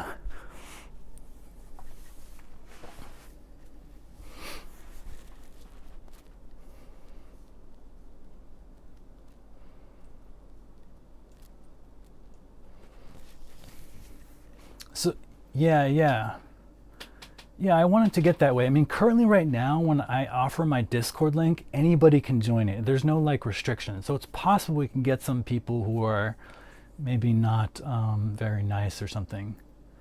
But hopefully it stays a cool, chill environment. And of course, I'm the owner, so I can just kick people who are mean or whatever. But yeah, absolutely. I'll be on Discord. Happy to talk with any of you guys whenever. Holy cow, 3 guys. Are they like your friends, or just kind of like random people you found on Craigslist to like split the rent or something, or are you still in that dorm situation you were mentioning?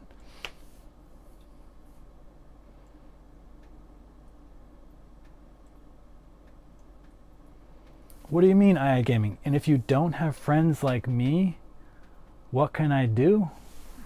I'm not sure I understand what you mean by that.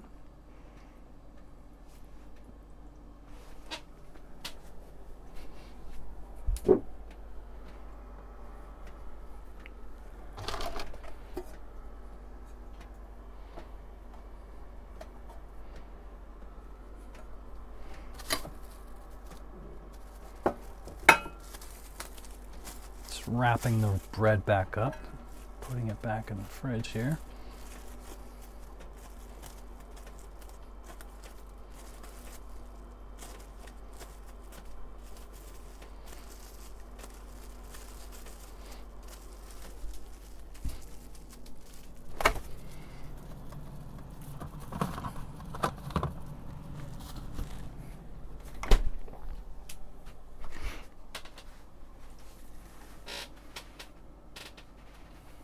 Alone? That sounds lonely. Are you, like, is that something you want?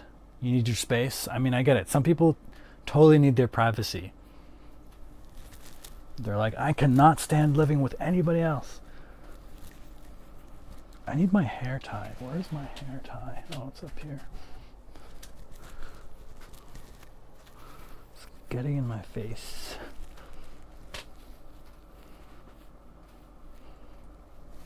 Dude, I love ping pong. I want my future community to have a ping pong table. And everything.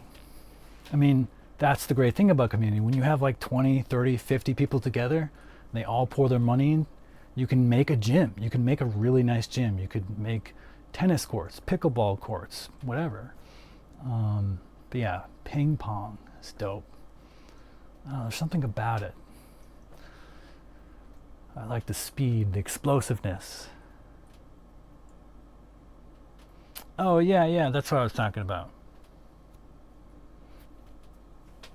Yeah, eating with my friends and just using that as like a connective experience, especially for families. That was one thing that my family, I think, did really well. My adoptive family I'm talking about here, is that when we had dinner, we all came together, we sat down as a family, and that was just like our moment, our small moment in the day where we could like really reconnect.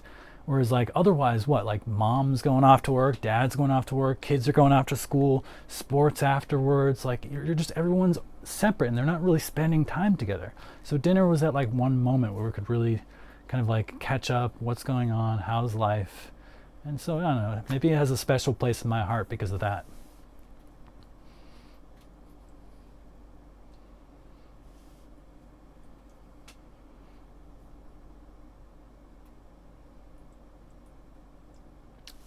You don't have friends? That's not true. You have at least one friend, me.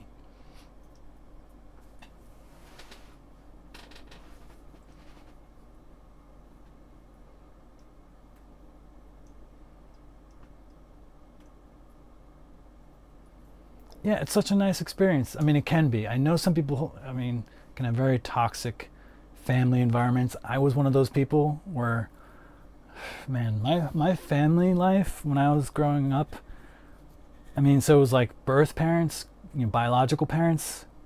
I was young, so I don't really remember, but I think that was good. Foster parents didn't get a lot of special attention, but that was cool. That felt fine. Adoptive parents, very toxic. For a while, I hated my parents. So I get it when some people are like, they look back at their family memories and they're like, I don't want to eat with my parents. Because I get it can be hard.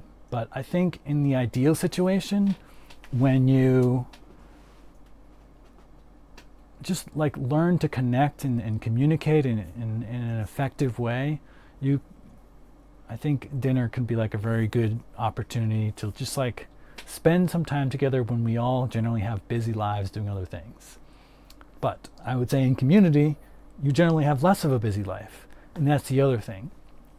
Right now, most people work, what, like 9 to 5, right? They're working 40 hours a week. If you're an adult, if you're a kid and you're still in school, that's separate. But most people are working a huge amount of their days. Like, you're spending most of your time at work. But in community, you don't actually have to work that much. In fact, if you design it well, you can probably get away with working 1 to 2 hours a day at max, just to do the stuff that is required to, keep the community functioning, right? Like, somebody has to, make sure the plants are tended to, pick occasional tomatoes as they get red, pick up the fruit, the apples from the orchard. If it rains or something, make sure the gutters are clean, make sure the electrical system's working. But once you get it all in place, it's actually there's not really that much work that really needs to be done. And that was one of the things I really discovered firsthand when I was living in an intentional community in Hawaii, is that this idea that we all need to work for 8 hours a day and 5 days a week and get only 2 weeks of vacation a year, that's a lie. That's a creation of our society today, but it's not a reality. We can create a world where you can have much more leisure and pursue the things you want to. And for some people that is work. Some people, I like spending time in the garden. I just want to be here. And so that's a win-win for everybody. But if you just want to be able to play a musical instrument or something, well, then you can spend more time with that. You don't have to spend 8 hours a day behind a desk cranking out whatever it is, TPS reports.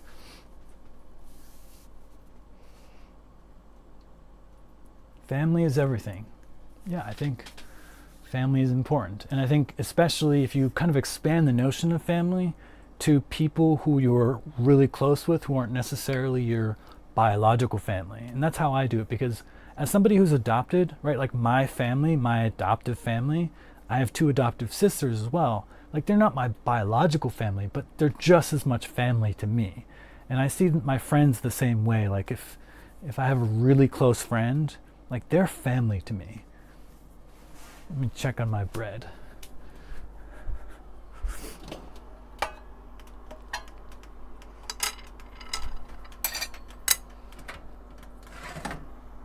Ooh, nice and toasty.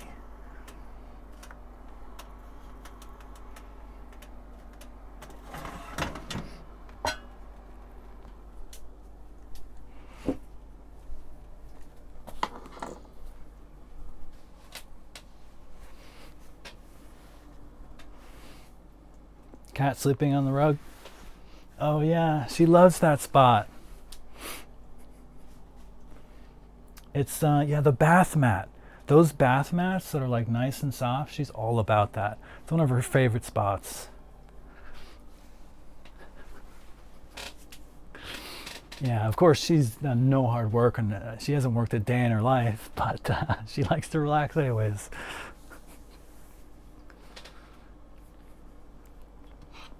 I want to eat some of this bread because I'm hungry, but I don't also want to, if it makes annoying sounds, let me know.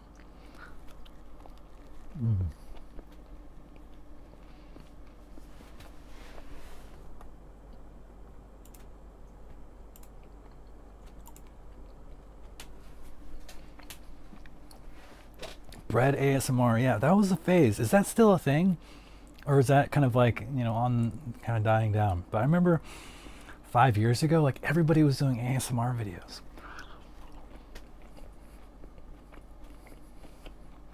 Oh, thanks. I need to wash that shower, actually. Need to scrub now.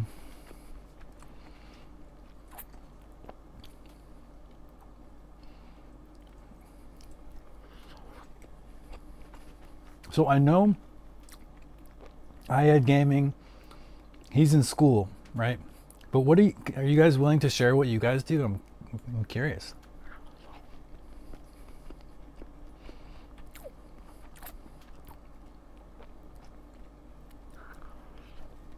No pressure, absolutely. Yeah.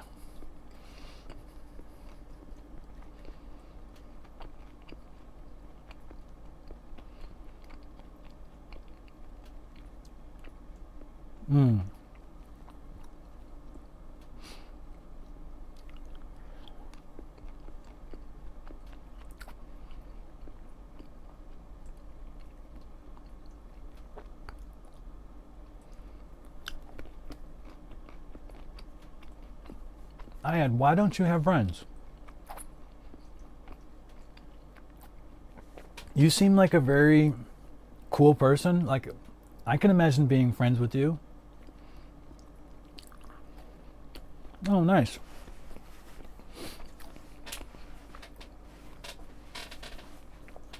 Travel nurse. Can you tell me how you got into that? Like, is that something you specifically picked because you wanted to be a nurse? I want to be a travel nurse, or you just wanted to be a nurse, but then you just happened to fall into this or something? Like, why do people get into that versus like being a nurse at a hospital? Like, I think my camera is tilted a bit here.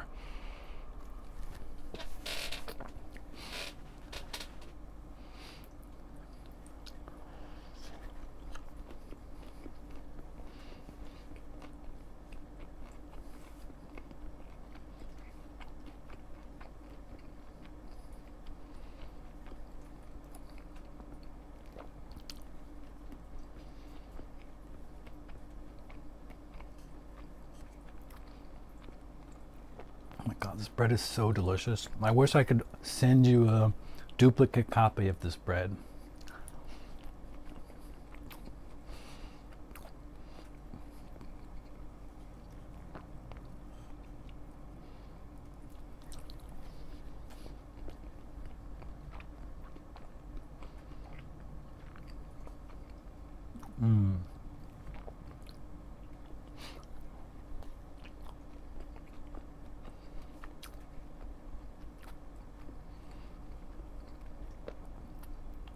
I see. So did they send you? They're like, we need you to go to the state, and you went, or you were like, I'm going to go to the state, but can I work as a travel nurse? Oh, I see.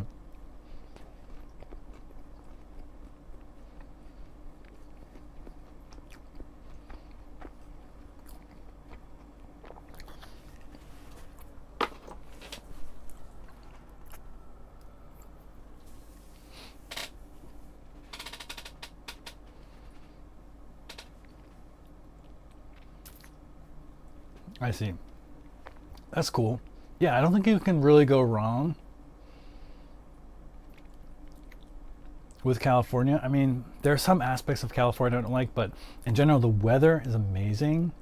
I personally like the dryness, although some people are not about that. But once you've lived in a place that's the opposite, like Hawaii, well, especially the wet part of Hawaii, you come to very much appreciate the dryness. I mean, when I was in Hawaii, mold was growing everywhere. It was just like crazy. It's really hard to, you can't really win.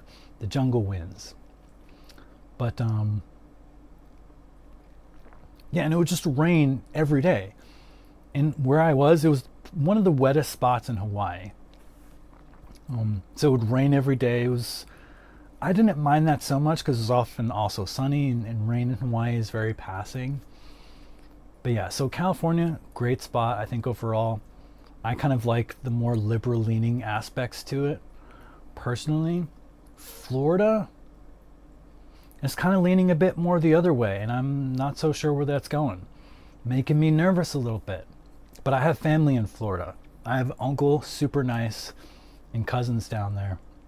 I've spent time in Orlando, Palm Beach, Miami, all of which are actually completely different from each other. Like, Miami is a total wild city in of itself.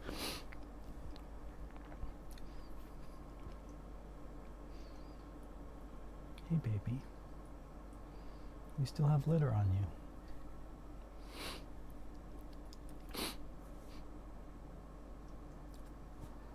No one wanted you? I had gaming. Oh, man. Well, stick around. I'm sure a lot of people here can give you tips on, I don't know, there are certain things I think that we can do that maybe repel people, and things we can do that attract people. And learning about ourselves can help a lot in terms of making friends. I actually classically have been kind of introverted.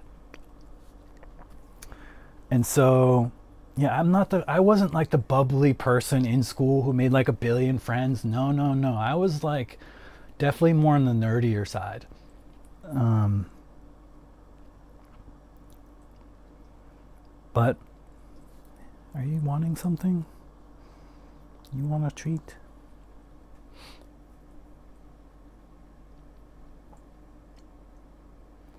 But yeah, I mean, part of it also is just finding the right people, because no matter what school you go to, where you go, there's going to be the sports kids, there's going to be the nerd kids, there's going to be the cheerleaders, there's going to be the library bookworms, right? Like there's always different niches. So I think part of it is just kind of putting yourself out there. But honestly, dude, you seem cool to me, and I value you and I appreciate you. Florida beaches are actually really interesting, Nicole. One thing that I think is so interesting, well, I noticed that when I went to Florida, and a lot of the beaches have a really, really, really, really long, slow slope out to the water. Like you could walk up to the water and get your feet wet with the little water, and then you could walk another like, quarter mile, and it's still only up to your knees. It's like, it's interesting. It's like, so some of the beaches I went to were just like that. Um, it's the exact opposite in Hawaii. You touch your feet into the water, and then you walk another 10 steps and you're up to your neck. And then you walk another 10 steps and it's like 10 feet deep.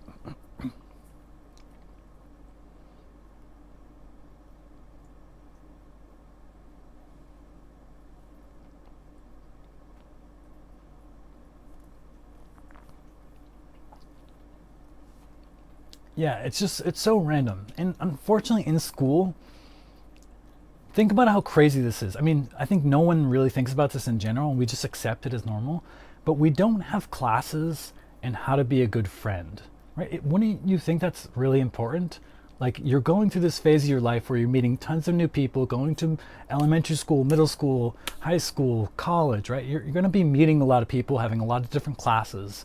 Wouldn't it be prudent to teach people how to make friends, like how to um, like be a sociable person, kind of like help people, be comfortable with themselves and familiar with themselves. And I don't know, it's like go straight to math, go straight to English, go straight to this. Like we just like jump straight to these like very abstract subjects without really considering like maybe the other stuff in between, the important life skills, right? Like communicating and connecting with people. And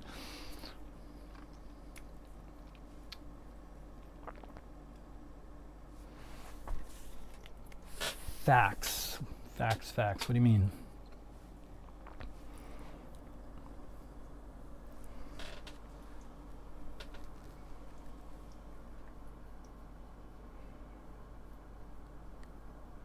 Baby, you want to sit with daddy? Or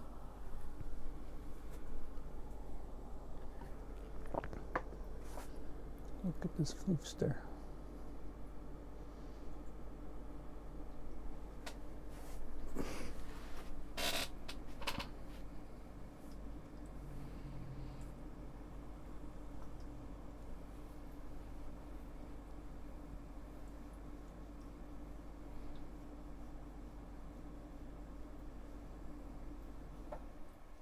Last year of middle school. Well, right now you're top of the world. It always feels that way. When you're like in the last year of elementary school, you're like the oldest one, you're the last one of middle school, and then all of a sudden it resets and you're the youngest one in the next school.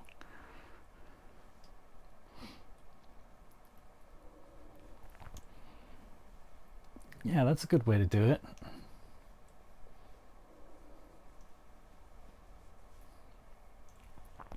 I mean, it's nice that school kind of sets you up in that there's just tons of people who have to be there, and you're kind of like going to different classes, and I feel like eventually you're bound to run into people that that you vibe with.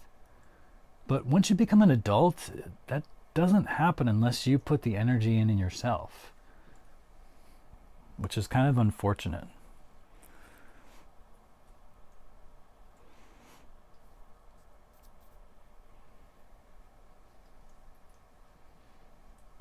She has such a big mane. Oh, such a big mane.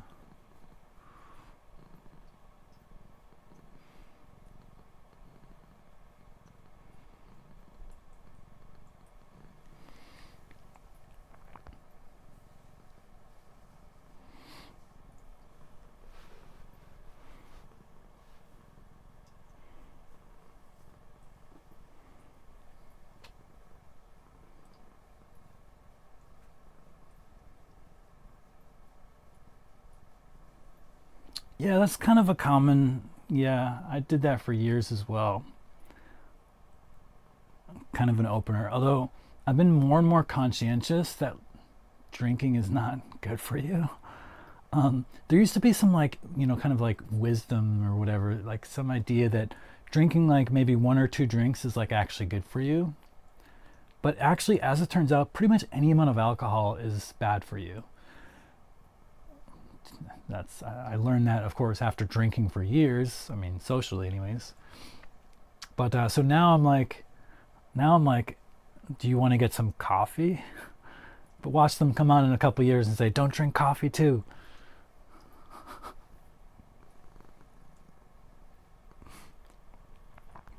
Yeah, unfortunately, alcohol is just straight up a poison, even if you don't have like alcohol flush reaction. Um, so now, yeah, I just ask if people want to have a coffee or something. Why does my Streamlabs bot fail to block these like spammer dudes? I thought that was the purpose. But yeah, Nicole's got a point. I don't think IAD can use that line. Do you want to have a drink of my orange juice box?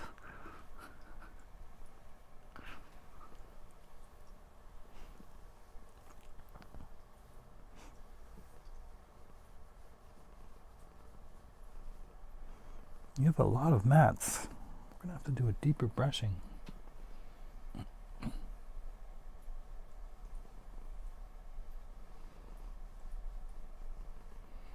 Yeah. I mean, it can even be more. One way I found, I think that is also really effective, is ask people for help. Deep down, I think every human being like really likes helping other people. And so if you ask somebody like, oh, like, can you help me with this? Like, I can't really do this math problem or something. I mean, don't like make it up. Hopefully you need help with something and wouldn't lie about it. But just like if you need help with something, like, oh, can you show me where the library is? People like helping.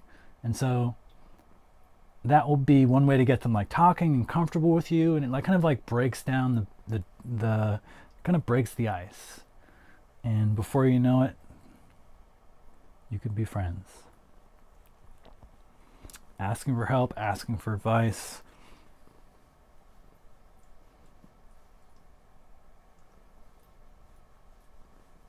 Yeah, doing a hobby is also a good one. Sounds like he does like programming and you said judo, was it? And what was the other one? Like a couple martial arts. I want to get back into martial arts.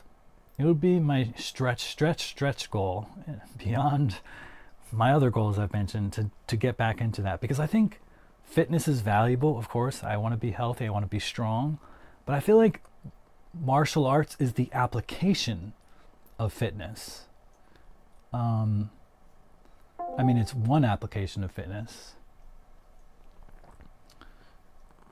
but I don't know.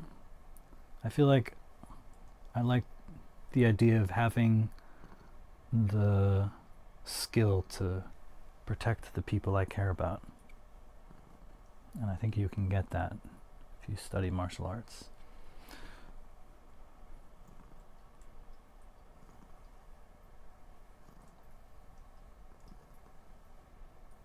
Oh yeah, kickboxing and swimming. Yeah, I did Taekwondo. I'm a green belt. That seems so low. took me years to get that green belt.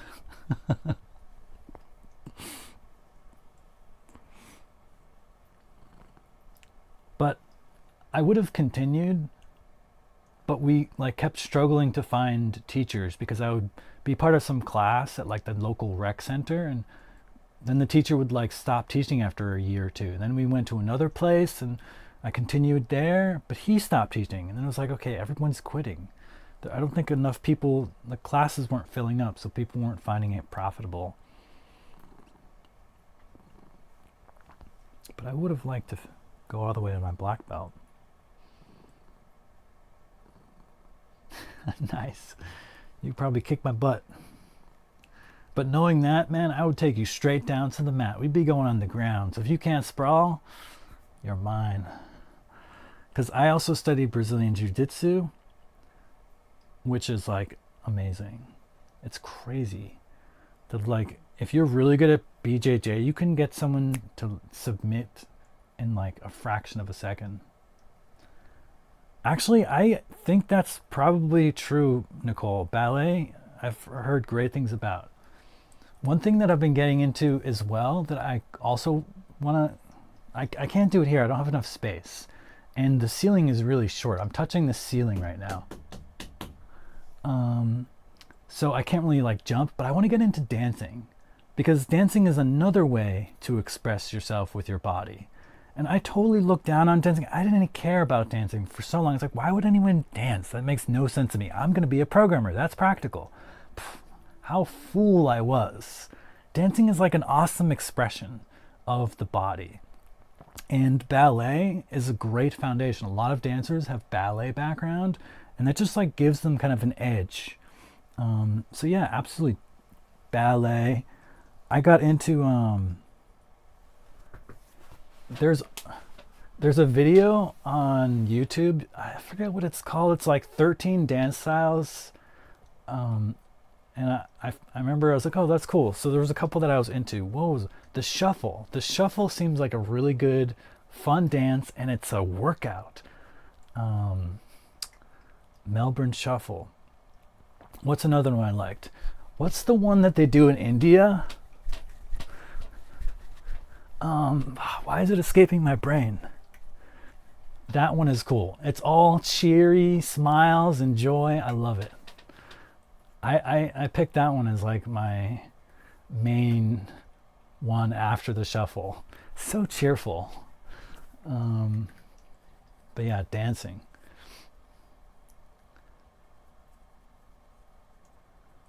Street dance. So what is street dance? Are you talking like, you know, like you're on the ground doing flips and stuff?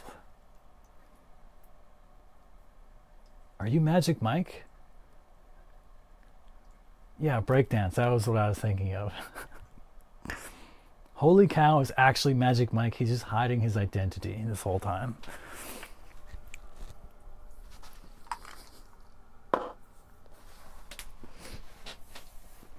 That's awesome.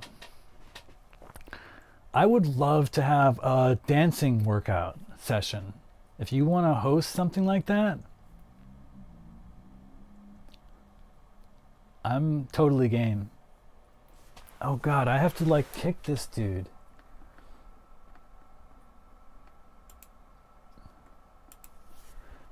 Slash kick.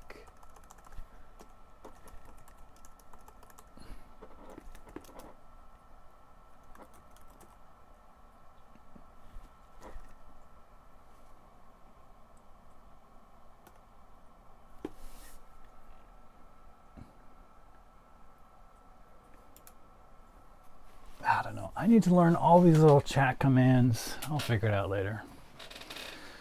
We'll just ignore them. Yeah, totally. Dance workout. We should figure that out. Not the next time, but maybe the time after. But it's also, yeah, I mean, I can imagine it be a little bit difficult because people are going to be so like different in their skill with dance. I have literally no skill with dance.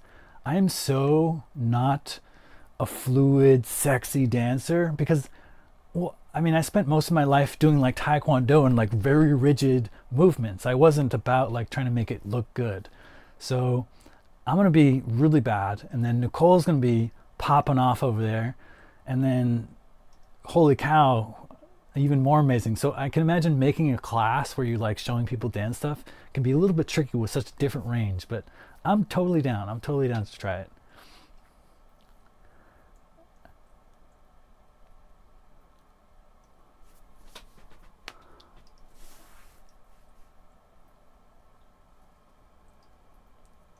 Do we know what you can do else? You mean in terms of making friends, Ayad? Is that your name? If I'm saying your name's wrong, please tell me. I don't want to call you the wrong thing. I'm just going to say Ayad for now, but if there's a better thing.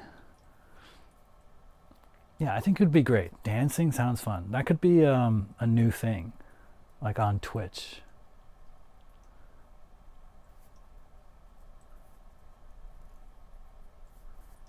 And you know what I'm going to say. Meditation. So powerful. It's about helping you connect with yourself and understand yourself. And through that, you can build remarkable qualities that will help you make friends, like self-confidence and emotional intelligence. But yeah, totally just find some after school activity that you like to do, the programming club. I'm sure you'll make tons of friends there.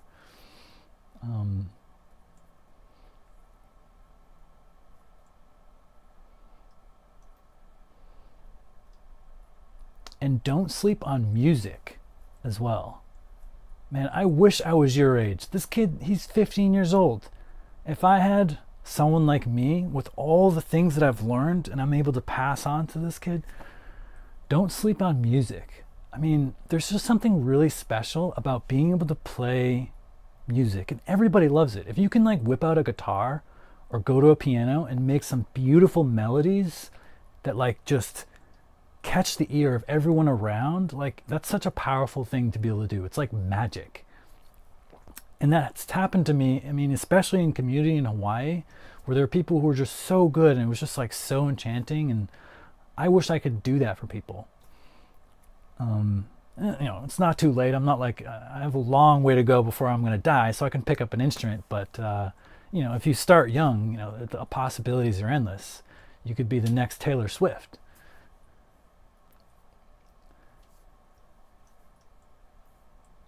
Yeah, and again, dancing is another good one. It's good because it's both expressive, it's an art, but it's also a workout.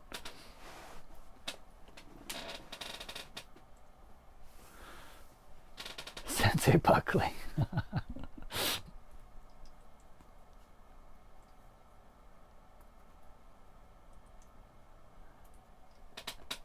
Yeah, you know, it is a lot of fighting. But make sure there's some loving in there too. And that's what dancing is.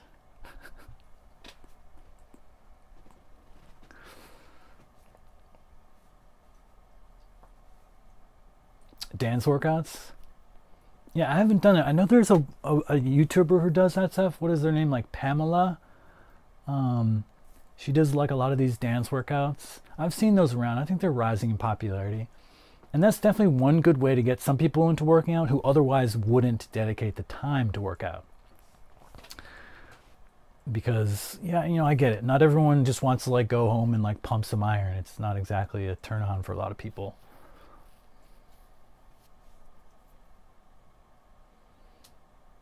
But yeah, try an instrument. And it's even better, and also consider the instrument that's in you at all times, which is your voice. I mean, for some reason, we live in a world where people who sing get more respect than people who play instruments. Why is that, right? Like, Taylor Swift can play a guitar, but she's known for her singing, right? The leader of a band, every band, right, is the singer, is the lead singer, right? They're the leader of the band. It's not the drummer, right? It's usually not the guitarist. Sometimes the lead singer has a guitar. But it seems like people, I don't know, the culture in America, we respect people who can sing more than people who just play an instrument. That's the world we live in. But maybe if you're not in America, you know, you're growing up in a different country, it's not the same. Maybe they like the piccolo out there. I don't know. But the other thing about being able to sing is that you can do it anywhere. You don't have to bring an instrument around, and that's really powerful. I was thinking getting into piano, but yeah, you're not lugging around a grand piano, you know, everywhere.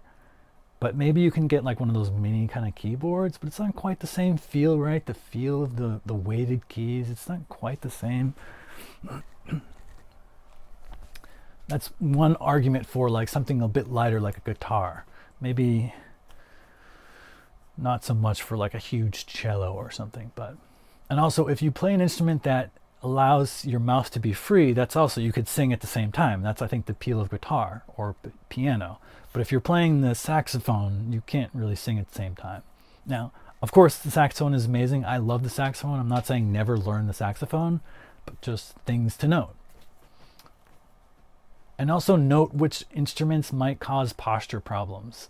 Like, I'm not sure, but I think violin, like when you're doing this all day or whatever the posture is or whatever, like you're like kind of, you might be creating some imbalances. So just be mindful of that. Or at least ask AI or somebody, ask your music teacher some tips. The one instrument that I actually wanted to play as a kid was drums. But my parents were like, no, we don't want that loud banging in here. And that was it. I never asked for any other instruments. So I was like, all right, I'll just not do it. I think drums are really good, like a bass line. Not necessarily like the whole drum kit, but even just a single like djembe, you know, like the African drums, like you just have it between your legs. And just getting used to playing the drums is a really good introduction to music because, of course, a huge component of sound and melody is the beat. So with drums, you're learning to like keep a steady rhythm, right? You're keeping a steady pace. You're learning to do like flourishes where you start like riffing like that. And that can be totally extended to music. Once you start using your voice or you start playing a trumpet, you can use that kind of same training towards that new instrument. So yeah, I would just start with like a djembe or something. I started learning briefly in Hawaii before I left. That's something I would probably get back into because it's also an easy way to accompany someone else. So if you know an accomplished, pianist or something, or you know, accomplished guitar player, they're not going to mind like a good, drum beat in the background. Swimming is a great one. I think he said he does swimming already. This guy does like 3 martial arts swimming programming. You're going to be the next Superman. But yeah, swimming is a powerful one. Really good. Basically ticks all the boxes.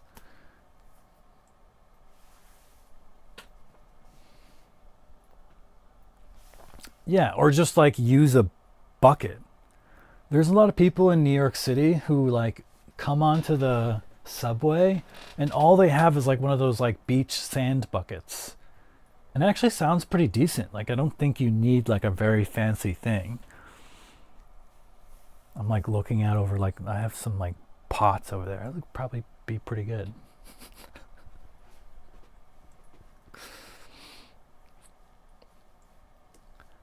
Speaking of makeshift, you just reminded me of this book that I got when I was a kid. It was like how to survive in the wilderness. And it was just like how you make everything yourself. From like if you're lost in the wilderness and you need to make your own tent, how do you do it? Right? You need to get some, look for long straight tree limbs that you can use as like the basis, and like how do you make like a thatched roof with like reeds and stuff. Very practical skills, but maybe not super applicable to today. Hopefully you're not going to just find yourself lost in a jungle somewhere.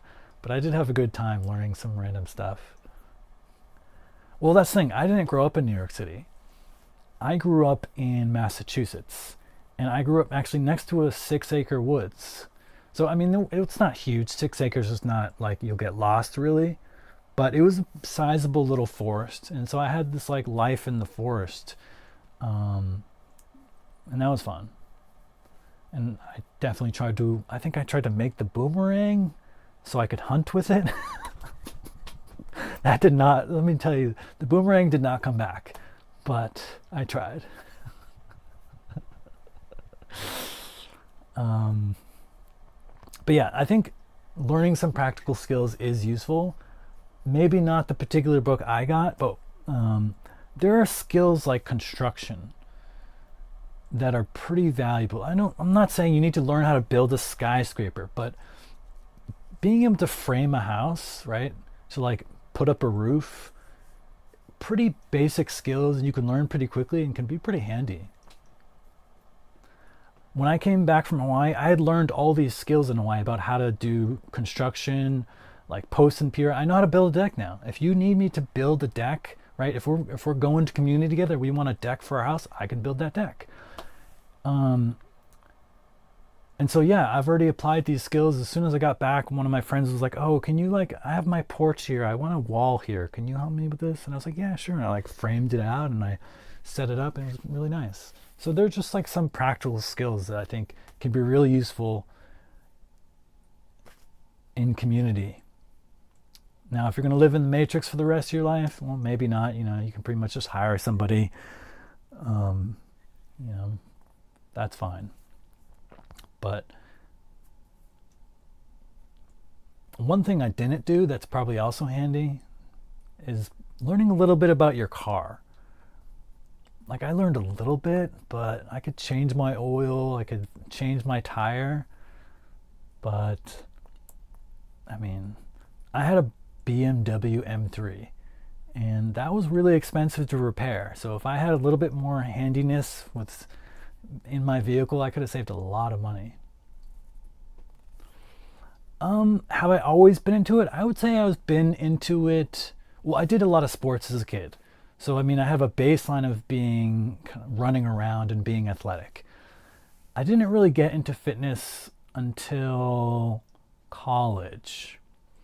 And then, as I was saying earlier, it was very up and down. As in, I would like get really into it, get really strong, and then I would like kind of focus on other things, and then I would lose all my muscle. And then I would like be like, okay, I'm like skinny again. I need to work out again. So then I would do that. And also in the beginning, it was for the wrong reasons. For me, I was like, I just need to get strong so I can be sexy and get a lot of girls. It wasn't because I cared about my health. I mean, I did care about my health, but it wasn't really for that. So over my life, I've done workouts and I've kind of gone out of it, gone back into it, and my reasons have evolved. And now for me, now it's all about being healthy.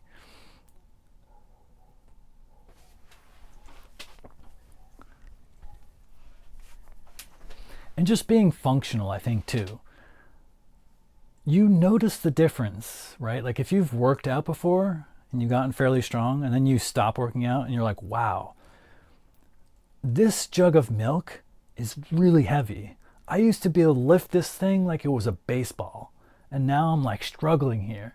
So once you've been strong, it's kind of, at least for me, it's hard to go back. And I like the functional strength that it gave me to like easily do things. You know, I can lift people up. If somebody is dying in the street, I could lift them up and carry them to the hospital if that's what it took, you know? And it's like nice to just have kind of like some functional strength. Oh, well, thank you. You look fit too. Well, I couldn't really see well, but you had a tiny thumbnail and you're probably 5 pixels tall. But from what I could tell,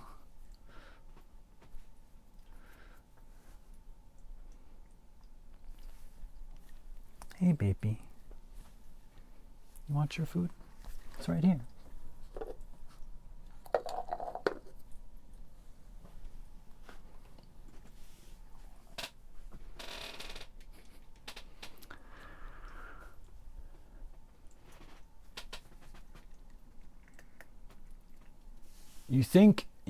Do I think you should try skating?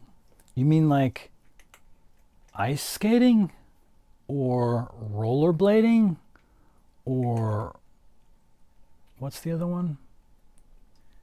Well, I think figure skating is kind of ice skating.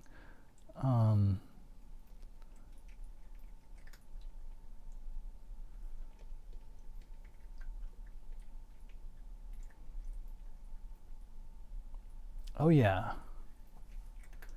that kind of skating. Skateboarding. I did that. That's fun. I didn't get too far, but I was able to do an ollie and a kickflip.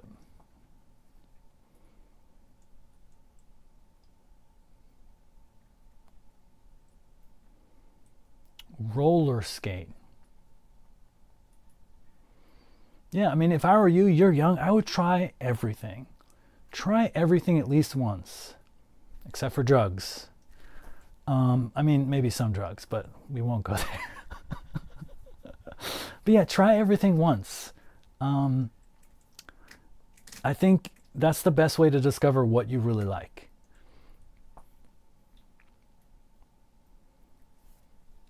And then just take it from there. And if I could add, try scuba diving. It's really fun.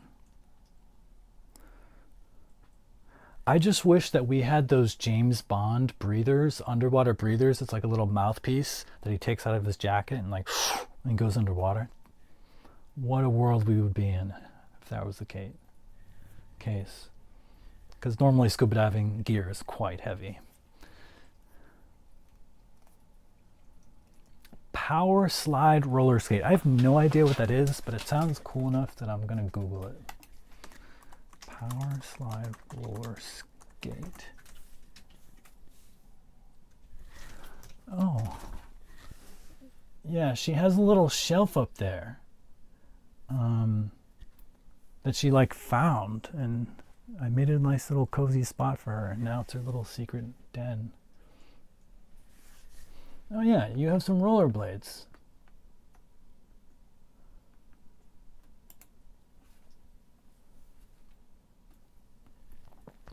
I am 6'2", 188 centimeters.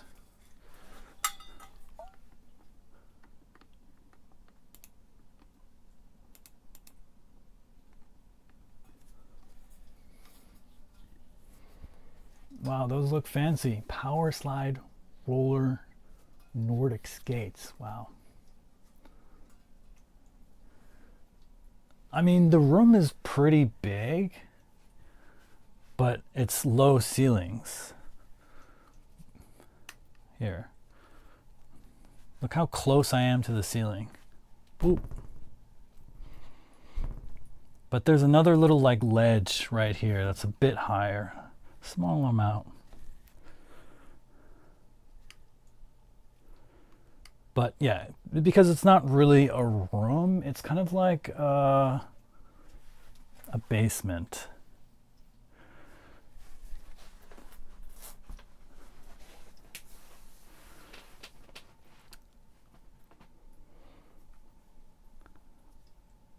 Yeah, man, totally try it. I did rollerblading for a while. In fact, I would get back into it if I could get those rollerblades. I've seen ones with like big, knobby, chunky wheels. Yeah, I guess I'm pretty tall. I guess I feel like I'm the perfect height in terms of, like, yes, I'm tall and I can see over the crowds mostly. But if I was any taller, I'd have trouble like fitting on airplanes. I need like special bed, because like you'd be like bigger than the average king. Like even my king size bed would be too small. You have to get like custom shoes because your feet tend to get big.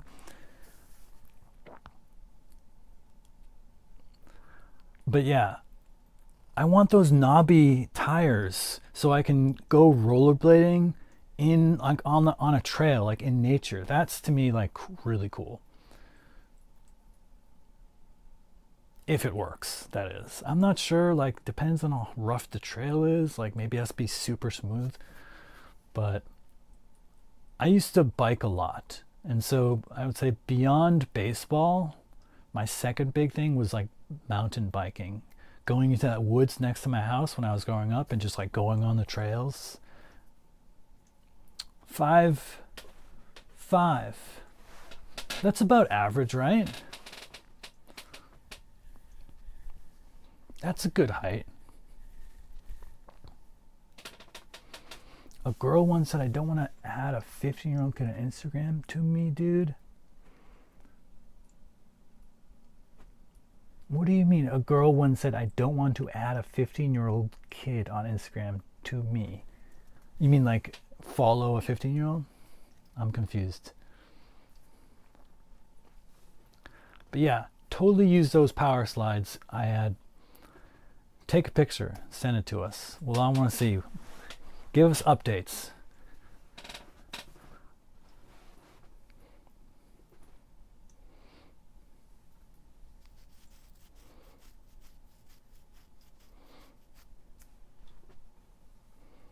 And do your homework. Oh, here's a good lesson. This is something I can pass to you as someone who's been through a lot of school.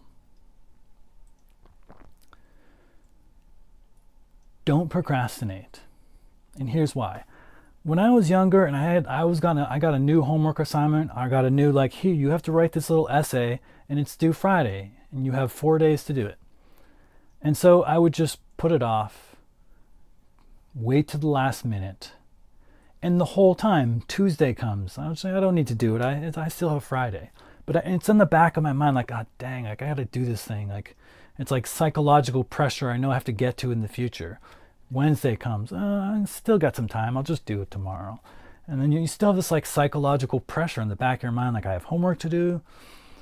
And then you finally get to it on Thursday, and okay, so you do it. But maybe you need more time, and then you're rushing, and then it's a bad job, and you don't do as well. And the whole time, that whole week, you had this psychological pressure in your mind that like, oh man, like I have to do this paper, I have this homework. Exactly. See, you're so smart already. So I just learned, I was like, wow, that's not what I want. So as soon as I got it took me till college to realize this, but as soon as I got any assignment, if I had a paper and they're like, this is due at the end of the month, doesn't matter, I'm doing it today. I'm going to finish that right away. And so I would finish these things right away. I would come back to school the next day or two, have it all done. All my friends would be like, oh, I got to write this boring paper. I'm like, I'm at peace. I'm living the life here. I'm already done. And it was so much better. It was like a huge psychological burden was lifted from me from just getting it done. Because, I mean, I was intending to get it done the whole time. The difference is where you put the energy. And if you put it at the beginning, it's so much better than putting it right at the end and having to deal with the like psychological burden that it's coming in the future. So I'm so happy that you already do that. Exactly. It's like such a freeing thing. I don't know what it's like, a mental mind shift. Same thing with cleaning though. That's another thing. A lot of people have a habit, they have something dirty. They're just like, I'm going to put it down. I'll get to it later. I have these dishes. I'll put them in the sink. I'll get to it later. Again, it's the same concept. If you plan to do them anyways, just do it right away. And then you'll be free of that psychological burden. It will have no impact on your life. So it extends to all aspects of your life, from cleanliness to like folding your laundry. And I would say also through the power of mindfulness, you can make it so that even very tedious tasks are wonderful experiences. It's kind of hard for a lot of people to imagine. They're like, what? You can do the dishes and be like mind blown? But absolutely. Mindfulness allows you to connect with a sense, an awareness that you have all along. Everybody has it, but it's blocked because we're not used to using our brains in this way. So we're always thinking about some other thing, future deadline, future this. We're not in the present. But mindfulness allows you to connect with a level of sensation and enjoyment in the present that can make any task worth doing. And so when you combine those two together, you will have so much peace where so many other people have so much stress. You got it.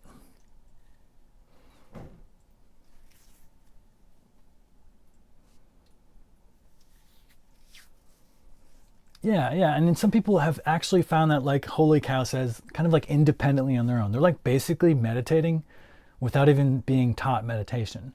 You can find you can find enjoyment from just doing some tasks like washing the dishes. Some people find it from just like folding laundry. It's like really, really nice meditative activity. Through mindfulness practice, you can learn to make it so anything is like that, not just like the one or two things you've found to do that. I'm in agreement there.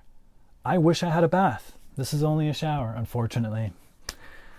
But maybe one day in community we can have a big community pool and a bath and a jacuzzi, and I can enjoy them all.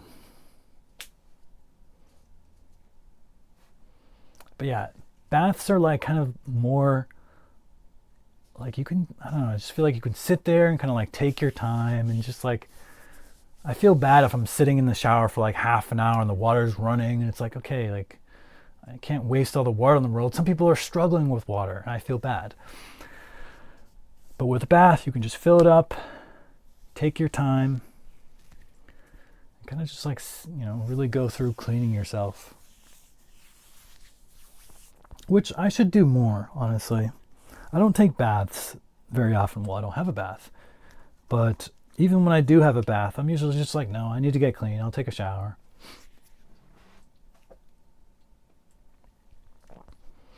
Yeah, get some, why am I forgetting the word? What are those little like gel droplets? Epsom salts or something? They're various like bath salts that my mom has like next to her bathtub that she's like, whenever she wants to take a bath, she just like drops these little like things in. Yeah, bath bomb. I don't know. Maybe that's the word. It doesn't really ring a bell, but I trust you.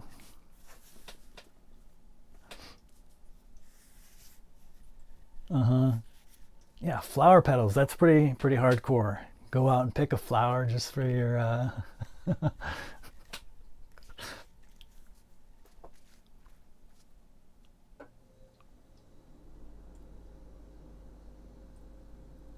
Dharmadam, welcome to the party. Everybody, I want to introduce you to Dharmadam.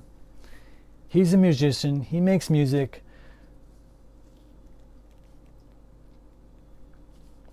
We're just having a good time here, chatting, hanging out. I hope people don't mind that I didn't meditate. It's okay. We can take breaks. I'm at peace with it. But yeah, welcome.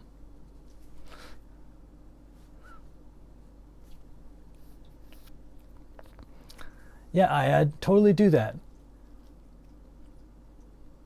And you'll probably connect with people who like roller skating and biking.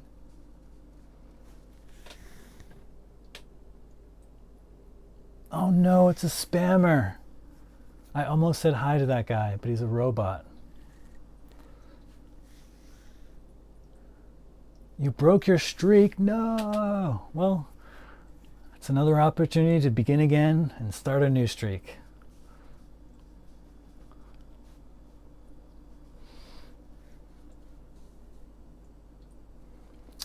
Dang, 1 hour? That's a lot of rollerblading.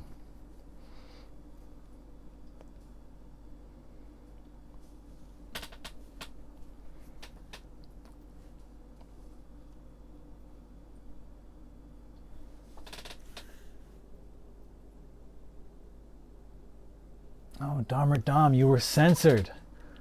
No foul language in here. There's a young, influenceable mind. He's vulnerable.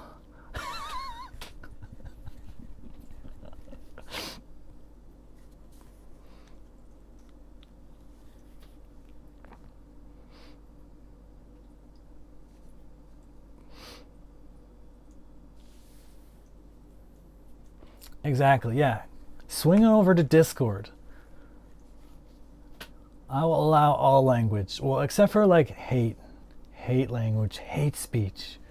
Be nice to people. Good vibes only. Speak like a nobleman. I could probably get into that. So I've been reading a book. You guys are gonna laugh, maybe some of you. But believe it or not, I've never read any Jane Austen. So I decided to read, can you see that? Pride and Prejudice. So you reminded me of Speak Like a Nobleman, because this book was written a long time ago and the language is very like, how dare you, sir, come thither. And so, yeah, I could get into that. I'm going to watch the movie after I finish the book because I've never seen the movie either, the one with Keira Knightley. And I'll have like a new perspective. But she is actually a really amazing writer. So definitely worth checking out, but I would say kind of dense. Yeah, let's role play. I'm down. But yeah. Well, yeah, I can understand. I think reading books is very good to get your kids into when they're young. Now, I can't guarantee you'll be there forever. Like for me, I read a lot of books when I was young, like 6, 7, 8, 9, 10, 11. Actually, more like 9, 10, 11, 12. But then I got into video games and I stopped reading books. But I remember, because I started young, whenever I was in elementary school or middle school and we had to like get up and read in front of the class, like read a section of the book for English class, I would just be like blah, blah, blah, blah, blah, reading through it, and all these other kids were like struggling, like the dog walked, like they were, and I attribute that to my reading ability and the fact that I just devoured books when I was a kid. Everything from Goosebumps to Redwall series. I just dabbled in a lot of random stuff. I read some Star Wars stuff. So I'm just trying to get into it a little bit more. I have this like e-reader thing, so I can just try to commit like maybe 10 pages a day or something. And because I think there is some value, it's just kind of a very much a solo experience. Stephen King, yeah, my parents were all about that. Manga, yeah, that's another way to go too. I'm not sure it gets necessarily the same like literary skills, but very valuable. Here, I keep forgetting that there might be people watching on the vertical version, so I should sit in the right spot.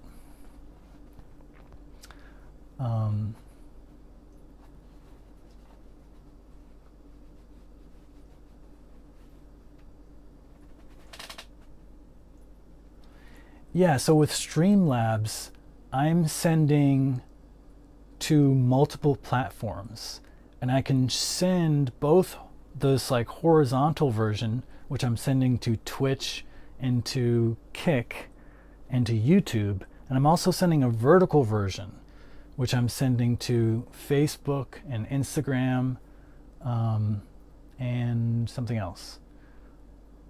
So I have to be very mindful of my position at all times, because on one screen I'm here and on the other screen I'm there, if that makes sense. So I just have to make sure I'm in both screens.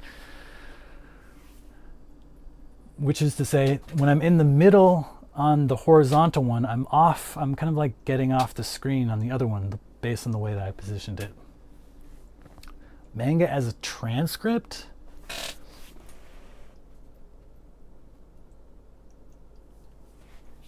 But yeah, I never got into Stephen King. I mean, I'm not saying I'm against it, and I'm sure he's an amazing writer, but for some reason, I don't know, wasn't quite drawn to it. But I've seen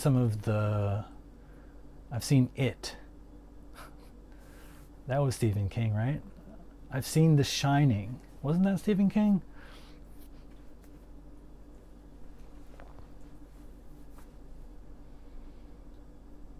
And speaking of manga, I just watched the Netflix adaptation for One Piece, which was interesting.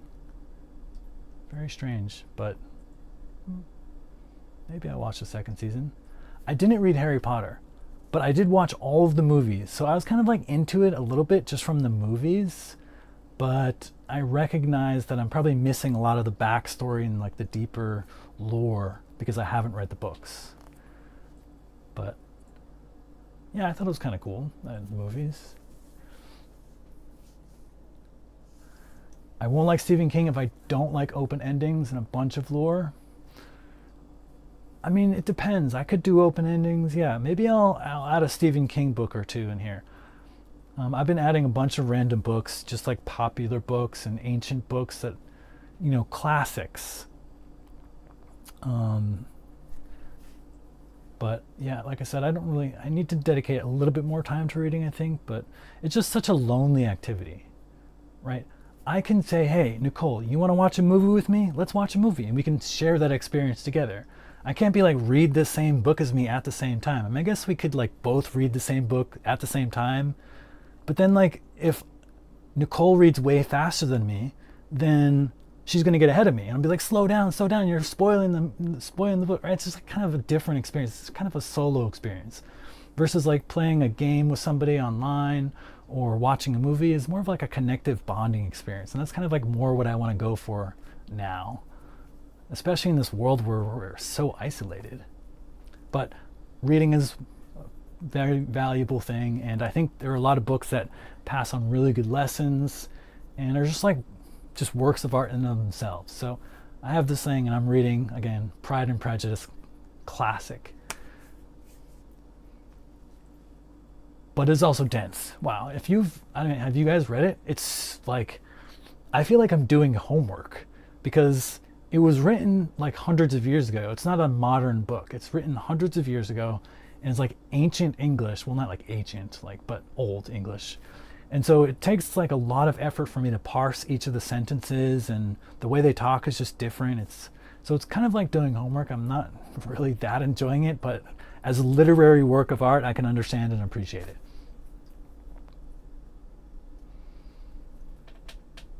Minecraft, that's one I also didn't really get into. I don't know, there's something about it, and it was a little bit blocky for me. I don't know.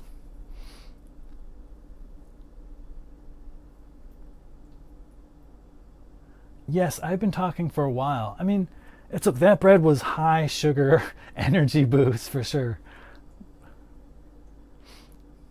But yeah, it's so fun. I've been enjoying talking with you guys. I don't want to leave. I want this to go on forever.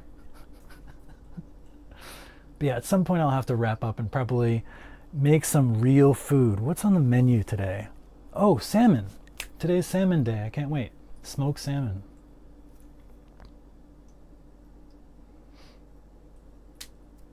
Yeah, I'm the same way, Nicole.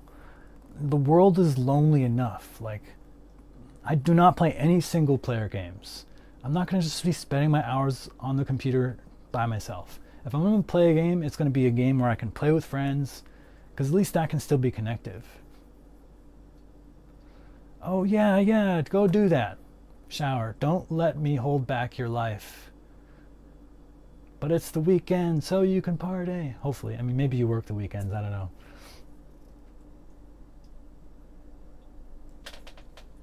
Is that the secret?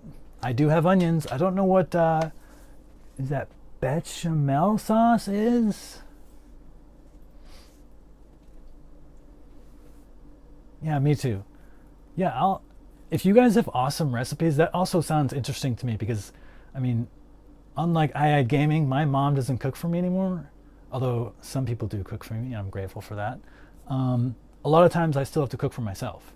And so learning good, quick, easy, healthy meals is like awesome. And I'm always open to hearing what other people have. So if you have some cool recipes that you like just dying to share because they're so delicious, send them my way. And you can't link in chat, remember, so you have to send it on Discord. But yeah, today I'm doing salmon, but I just keep it simple. I shove in the thermometer to get the exact temperature and do some salt and pepper, maybe a little lemon on top. And then we have some salad and some chickpeas, some lentils. We'll see.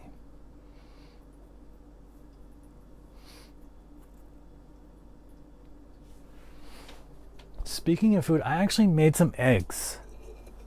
And I didn't even eat them. So I'm gonna eat some eggs now.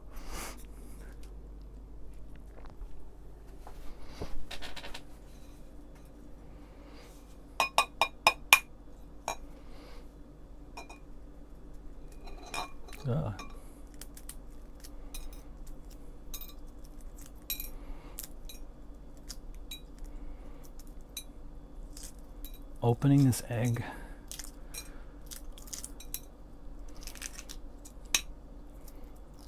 Reminds me of Easter.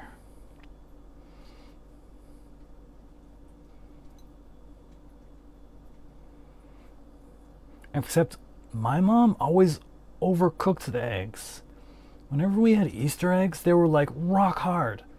I'm like, dang, you only need like 7 minutes.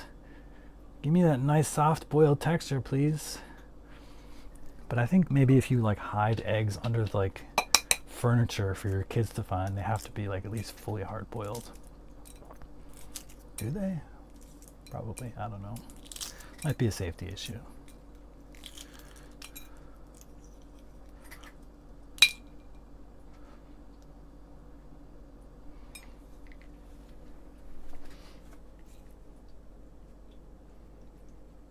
Oh, capers. I think I do not have capers, but I love capers.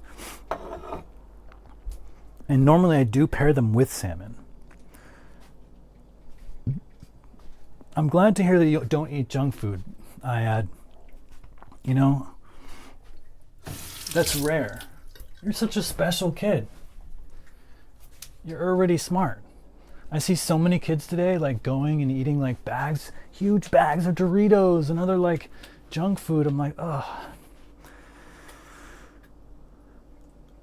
One of the things that I found in intentional community is that, you know, so you're so used to as a kid, at least here in America, you know, you have Halloween, you get huge things of like junk food candy, right? But even as a kid, just like for birthday parties, you get a big like sugary cake. You don't need that. There's actually so much fruit that is so delicious and so much more healthy for you that I think in the future, if I have kids, I'm going to be introducing them to these fruits as treats rather than these like sugary things that we give on birthdays and for parties and like things like that. And for like dessert, right? Like you have a brownie and a sundae. Delicious, I get it, but maybe not the best like thing to get your kid like hooked on. But there's fruits called, for example, Rollinia. Google this right now. You will be blown away. If you don't know what a Rollinia is, it's like Rollinia or something. I don't know. It'll autocorrect you. Rollinia fruit, and it's so delicious. It's this like kind of spiky looking fruit that starts very green and it turns more and more yellow with like black tips on the end.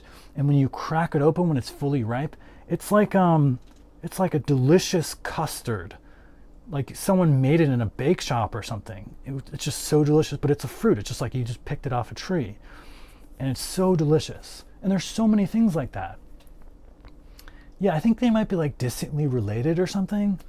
So Hawaii was amazing because being tropical, you can grow so many amazing tropical fruits, and you could still grow like the ones we're used to, like oranges and stuff. A little bit of a struggle with apples. Need a cold snap, but yeah, so much amazing fruit out there that's probably a lot healthier to eat than, you know, the kind of like the junky food that we give our kids today, at least that I was given. I mean, my parents were pretty good. I would say they did a really good job overall, but there was still very much the tendency to eat a lot of sweets for dessert. And I don't know, if you can give your kid a Rollinia instead, I would do that. Yeah, you know, again, it's not the worst thing in the world to do occasional fast food here and there.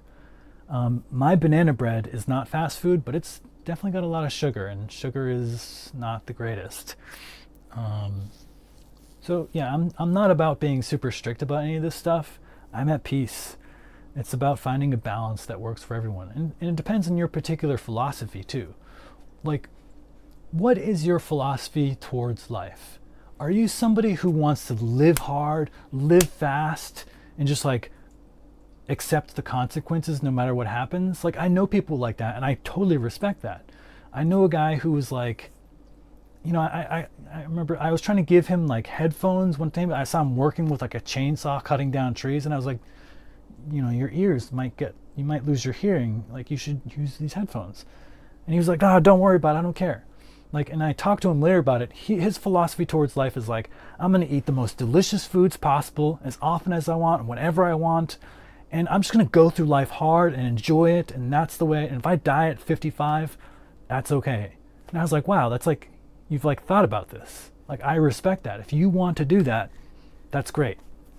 But if you're not like that, if you kind of feel like, I know, I want to try to have like a healthy body for most of my life so I can remain functional like into older age and like kind of live a longer life past 55 would be nice.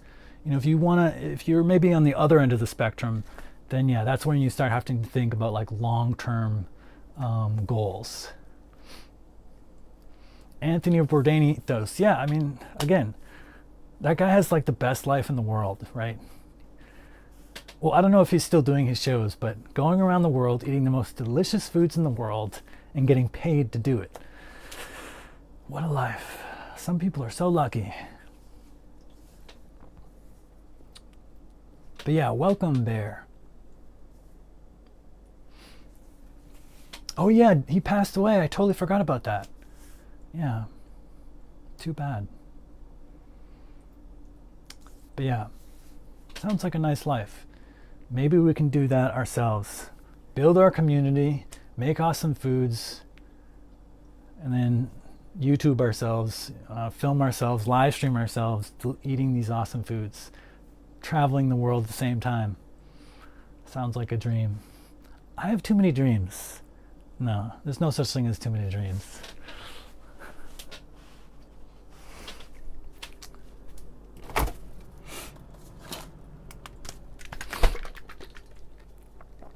Am I weird for putting sriracha on my egg?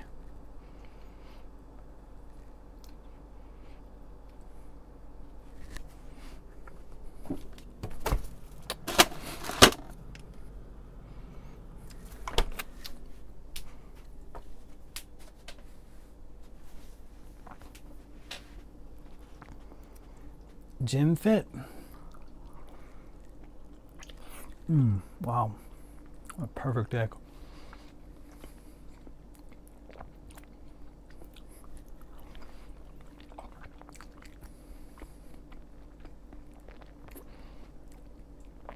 So yeah, my balance is definitely more towards longevity. I mean, I think the thing about it too is if you don't try to be healthy when you're young, you can end up finding yourself in a position when you're older where you have like chronic illness, chronic pain that is really, it makes your life difficult. And so that's the kind of thing I want to avoid when I think about putting on sunscreen and trying to maintain some muscles, some functional mobility. But I'm not super hardcore about it. Oh, gym outfit. Yeah, not gym outfit, but you like to be fit, go to the gym. We're on the same page.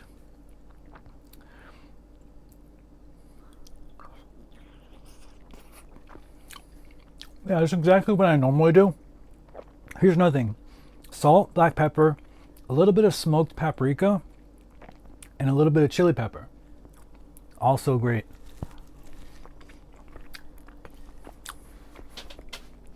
Do you guys like spicy foods?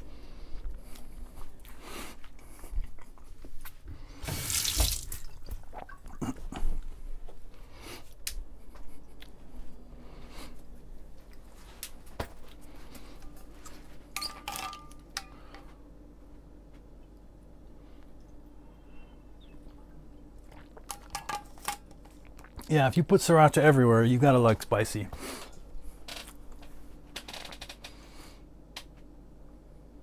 Oh yeah, they are. You know, I need more of these. These are amazing shorts, but they're actually, first of all, covered in cat hair. But yeah, I need more of them. I actually left these shorts out in the sun for like a week without realizing it, and you can see this cool sun line. But yeah, these are some of my favorite shorts. They are super comfy. What brand are they? Okay, it's some like random Chinese Amazon brand, but they know how to make shorts, at least these ones anyways.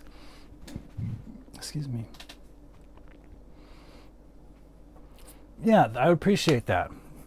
Because like I said, I mean, I think I mentioned it earlier, but, or maybe I didn't. I don't know. I'm going to totally get lost over time, like what I've told you when I've not told you. And half the people in this chat now know my story about how I was, my parents abandoned me and like I went to foster home and I was adopted. And then the other half don't really know the story because they just joined late. So it's going to get confusing. So I might repeat myself a few times, but the last few years for me after NASA, I decided to go to an intentional community, and that's what I've been talking about in Hawaii.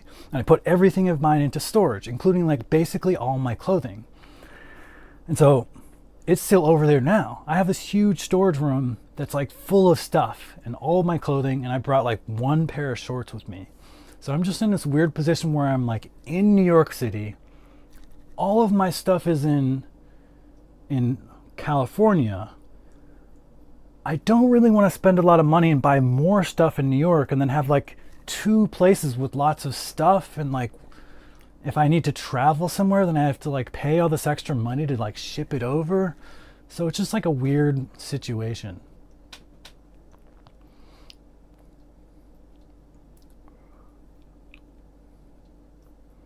But yeah, I appreciate any help. Clothing is one thing where I never really cared about it for my, like most of my life. In fact, I'm not saying I like super care about it, but it didn't really dawn on me that it mattered that much. But it does. It absolutely does. And I learned later how much it does, right? Like I would just, when I got up to like in high school or something, I'd be like, oh, I'm just gonna grab this shirt, I'm gonna grab these shorts, and I'm just gonna put it on. It didn't matter. It does matter. I realized later when I was going through life. Thank you, I appreciate it. I'll try them out. Yeah, I realized later when I was going through life, if like how people treat you is affected by what you wear, because what you wear depends on what they think of you. I actually just experienced this the other day. So yes, I used to work at NASA, and when I was there, I used I had a tie for the first while. I used like, you know, ties. I had like a blazer. I looked like pretty sharp. And you know, the guards, you know, you have to go onto the base, and there's like security guards. They have like a gate, whatever. You have to show your badge to get in. And when I'm wearing a tie, they're like, hello, sir. They treat me with such respect, right? When I go to the airport and I have to like go through the security line, the guy with like the wand or whatever, he's like, hello, sir, please come here. Like they give me sirs. I'm a sir.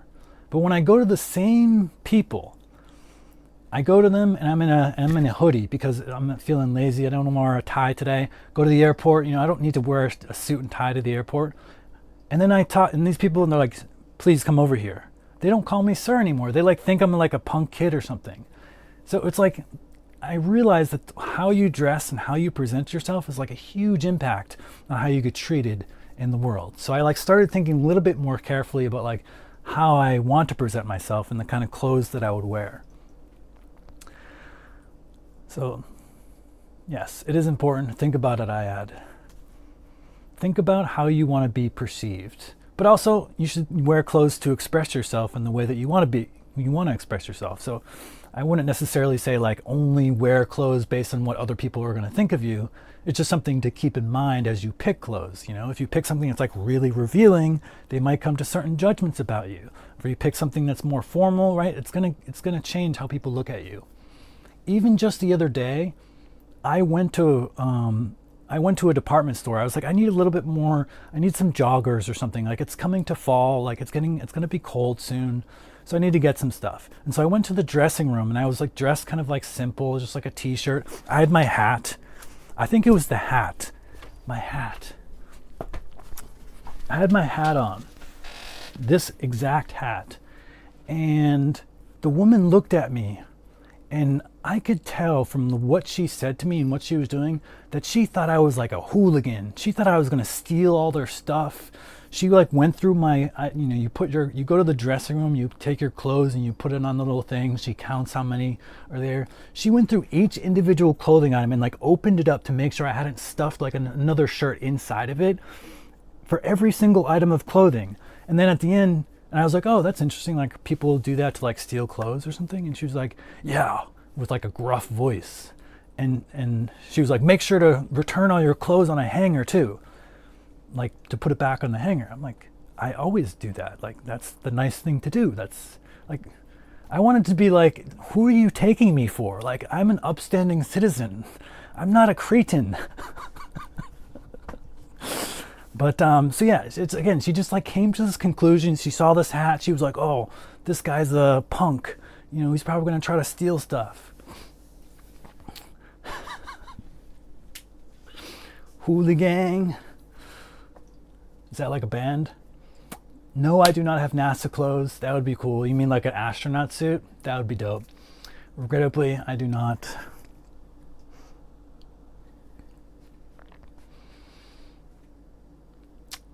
I have a NASA backpack. I have that. Again, in storage, unfortunately, far away.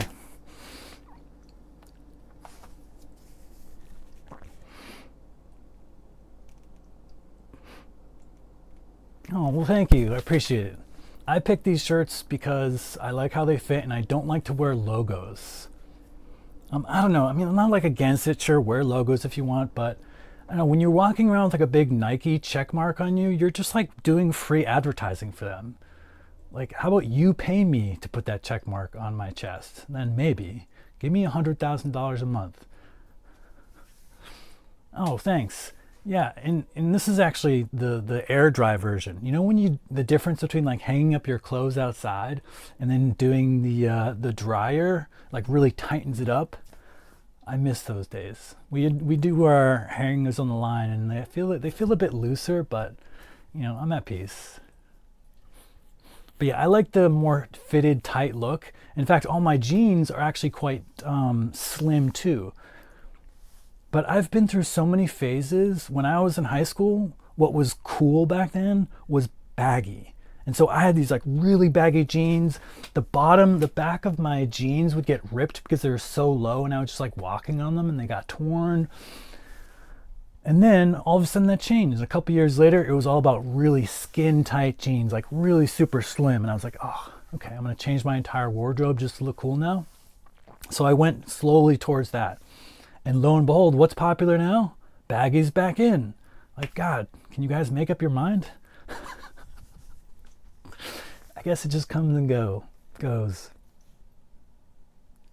Well, I appreciate it. I actually kind of like don't like this haircut and this style. I feel like I want to do something more with it. So if one of you guys is like a hairdresser who happens to live in New York, I'm totally down, because I've been mostly just putting this hair tie up, putting my hair back, because I don't like when my hair falls into my face and like blinds me. So I just need to figure out how to do something with it that like works. This is all very new to me. I'm not used to having hair, but it's kind of nice. Look, I don't even have to curl my hair. It's just naturally curly. That's the black in me. Clear Lake of Houston. People are less judgmental in the Pacific Northwest towards appearance and clothes. Yeah, that I feel sad about that. People are different in every region. I haven't spent that much time in Houston. In fact, one of my best friends lives in like Livingston, just north, like an hour. But yeah, the time I was there, it's definitely got its own culture. Texas is interesting. It's interesting when people think of the U.S., like people from other countries, I notice they think of the U.S. and I can see that like their perceptions are shaped by like what city influenced them the most. But the U.S. is huge. it's so different in different places. Like if you go around, if you live in Texas, one thing you'll notice versus like living in like Massachusetts is all the vehicles are huge. Like everybody has a giant truck. And it's like a mega truck. And then you live in Massachusetts and like the cars are small and dainty. The roads are so big in Texas. The highways are like 8 lanes wide. In Massachusetts, we have like our nice little, 3-laner highway. Yeah, it's just, and then there's like the whole cultural differences that you're saying. Yeah, it's interesting. The U.S. is definitely a mixture of many different like micro cultures, which is good. Or it's neither good nor bad, but it's just, I remember talking to friends and from different countries, and they're like, "Oh yeah, the U.S. is like this. This is what the U.S. is like." And I'm like, "That's one part of the U.S. Wait till you see this part." That's why at one point when I was younger, I wanted to explore the U.S. before I went traveling. Because, everybody was like, oh, you should travel, see the world. That would be really cool. Expand your horizons. But I was like, the U.S. is really big, and I want to get a good understanding of what my own country is like before I like set out elsewhere. Because otherwise I don't have the perspective to like see it, right? It just wouldn't be the same. So I've been pretty much everywhere from the East Coast down, drove through, Florida, Louisiana, Texas, Nevada, New Mexico, California. But I have not done the northern part of America. I want to do that at some point. But I've been to Vancouver, been to Seattle, but I have not been to Idaho and Oklahoma and Michigan, Wisconsin, Pacific, the Great Lakes. I'm like remembering, like, can I remember my geography well enough here? But yeah, hairpins, that sounds like a lot of work, holy cow. Yeah, I'm down to go to LA. Actually, I really want to go to San Diego. One of my good friends is in San Diego. But I go to LA all the time because I have family in LA. I have cousins, and they have kids, and their kids are so sweet. I like connecting with them.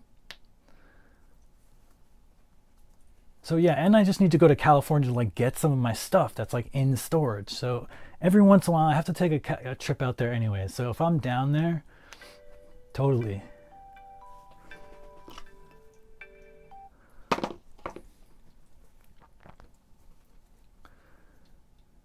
Okay, here's a hairpin.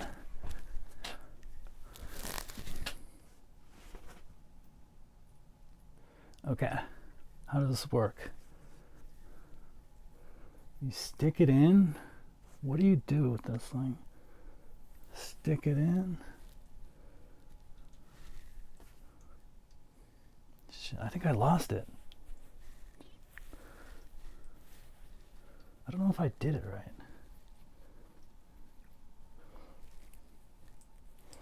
Oh, one thing that's awesome about Texas, I will say, well, besides the fact that it was the first place I ever got a speeding ticket and it was unfair, it was a speed trap. That meanie, but it was the first place I was able to shoot a gun. Such a powerful feeling. But everybody has guns there. Like everybody. And everybody has multiple guns. And yeah. Pretty much no one has guns where I grew up. It's like a small, liberal, like... That was fun. I'm doing this wrong.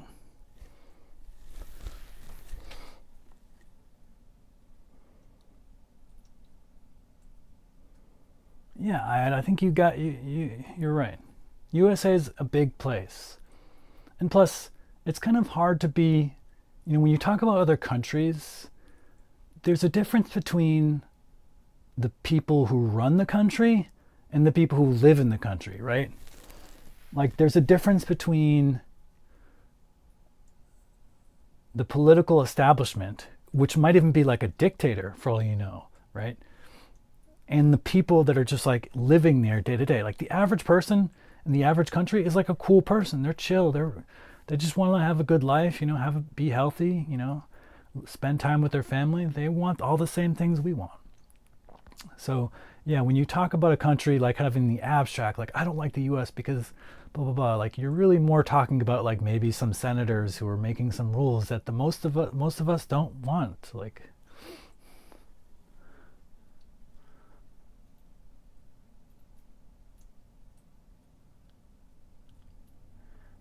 you notice changes in your ability to perceive emotions and increased intuition because you grew out your hair? I am mind blown by that. And skeptical. Tell me about the causal mechanisms, sir.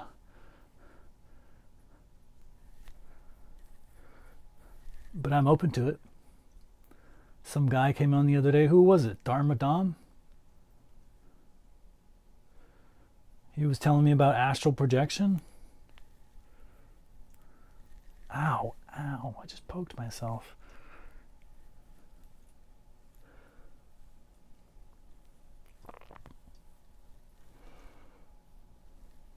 I'm glad. That makes me feel much better because I was slowly beginning to hate it, Nicole. I was like, this is just getting in the way. All it does is hit me in the eye, and I'm like, I can't see.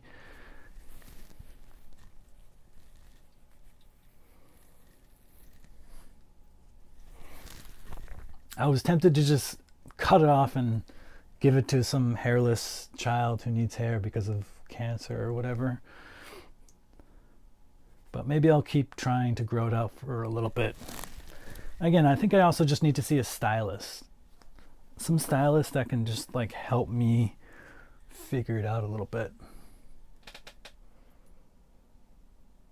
Oh, the spammers. Oh yeah, well you're welcome to come here. If you're ever in New York City, I'm happy to show you a good time. But I don't know, I don't really know the city, but I know a little bit. I have been going to some of the museums. I've been going to the botanical gardens, the zoo.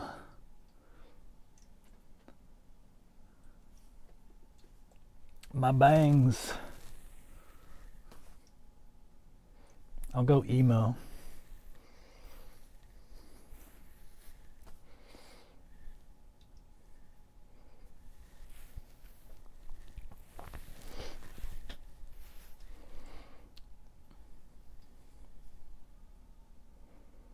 Well, you have now 2 friends in New York and Los Angeles. So, where are you from? Actually, I can't ask you that. I don't think so, right? Is that against the law?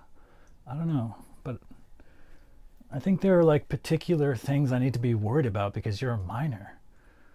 Nobody swear. Well, I mean, I guess you probably shouldn't be doing that anyways in front of a kid, but yeah. This is a family-friendly place.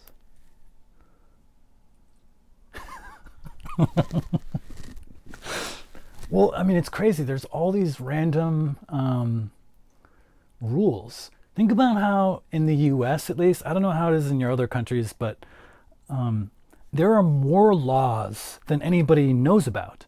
No one knows all the laws. So you could be breaking the law and not even know you're breaking the law. It's crazy. Like, why don't we simplify the law into like maybe like 20 that we all learn so we all are all on the same page, right? You don't really need that many, right? Like if you really simplify them, you don't need a law for like don't steal gumballs, don't steal pizza. You just have a law, don't steal. And you don't even need a law called don't steal because you could just make a law like don't harm other people or their property, right? Like that would cover everything. So anyways, yeah, it's weird. There's a lot of weird laws about different things. And I think with regard to like minors, you have to be particularly like mindful. Like I'm going to ask AI after this, like, am I liable? What if like,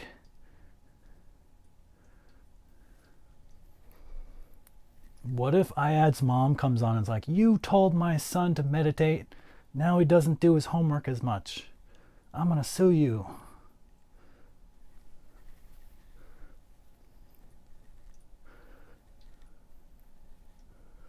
Yeah, absolutely. I want to go to Discord. We should just live on Discord. I did it. I think I did it. Doesn't fall anymore. At least on that side.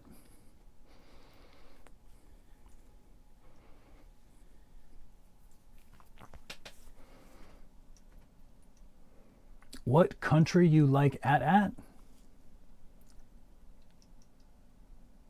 Oh yeah, yes.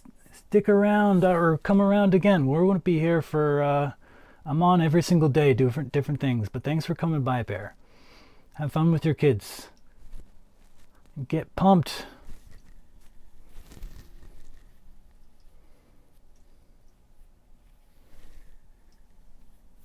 I don't know what your last sentence meant, Ayad, but first, what country you like at Africa?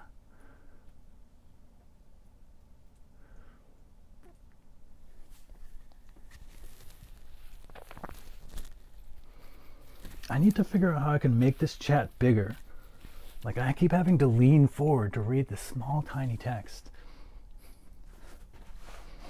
I know some people have like separate monitors. That's just another big thing that I'll have here in New York while all my stuff is in California. I miss my stuff, but at the same time, I'm kind of nice to be free of it in a way. But I have a 77-inch 4K OLED TV and a really nice sound system over there waiting for me to watch epic movies on. And I could use this current TV as a second monitor for my chat. One step at a time. What country you at Africa? I still don't understand what you're asking, my good friend. I'm getting the sense that English isn't your first language. Have you been Google translating this whole time? Where are you from? And only answer if you're legally allowed to answer.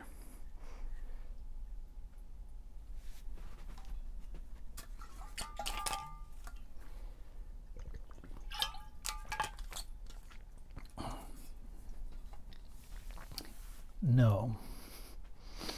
Okay, yeah, don't tell me. I don't want to know. Actually, I do. I'm curious. But don't tell me. I probably can't know for some legal reasons or ask you. I swear, I mean, I just don't want to, ruin my Twitch streaming career on day 7 or whatever. Asking a minor for his location or something. I don't know. There's all these weird rules out there.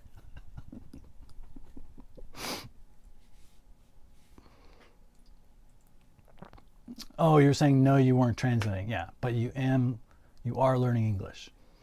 Yeah, that's awesome. I wish I could speak another language better honestly.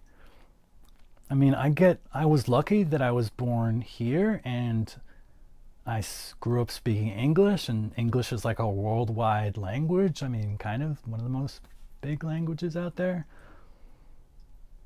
But I don't know. I have some friends that they speak like other languages, like Chinese, and it's just like there's two things to it. It's cool to have your own language where you can talk with like friends and family with that and no one else knows what you're saying. But also more importantly, there's like language shapes how we think in really profound ways. So like the way a language structures the sentence, right? Like there are some languages where like they put the verb before the noun or whatever. Like the way it's structured changes how you think. So if you know multiple languages, it kind of like opens up your world to different ways of thinking. And I think that's very powerful. Not to mention the fact that there are whole concepts that some languages have that don't exist in English.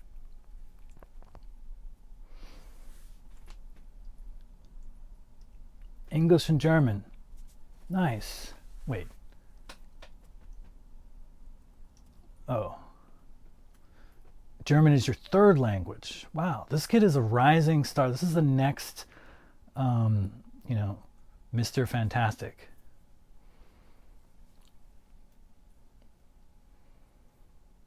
For the record, if you don't read Fantastic Four, he's a super genius guy.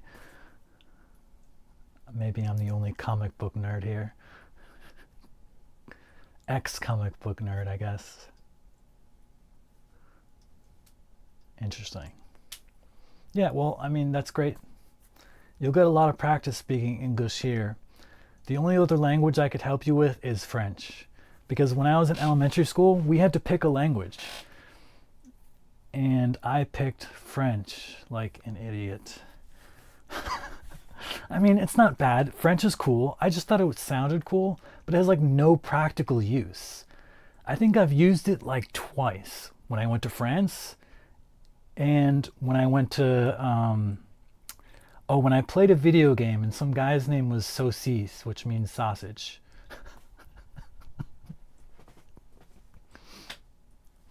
My favorite country in Africa. Well, I've never been to Africa. So I don't know if I can like say I have a favorite, but I can tell you which ones I'm curious to visit. And I'm curious to visit, well, all of them really, but which ones stand out? Like maybe the Congo.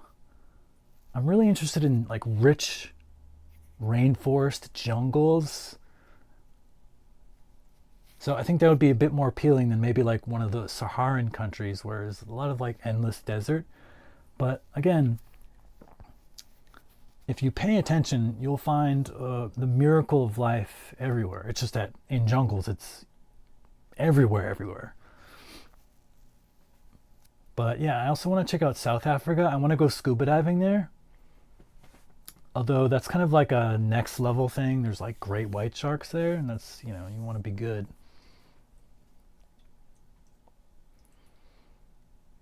Oh yeah, Egypt, of course.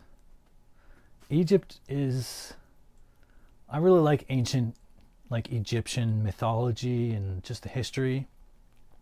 It's crazy how old it is. Most people don't remember how old it is, right? The ancient Egyptians were as old to the Romans as the Romans are to us today. Think about that. So that's pretty ancient. Yeah, I remember my parents gave me these like different books on ancient Egyptian, like King Tut. It's really cool. So I got into it. And there's a ton of stuff at the Museum of Natural History in New York, which I just went to. Excuse me.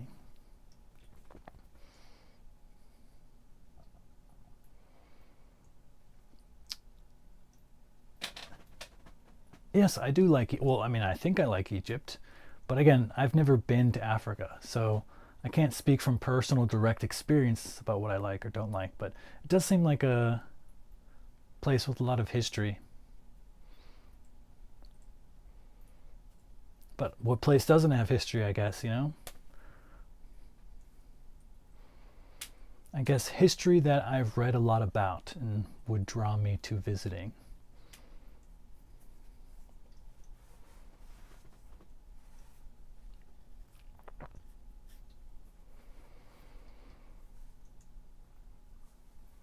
But yeah.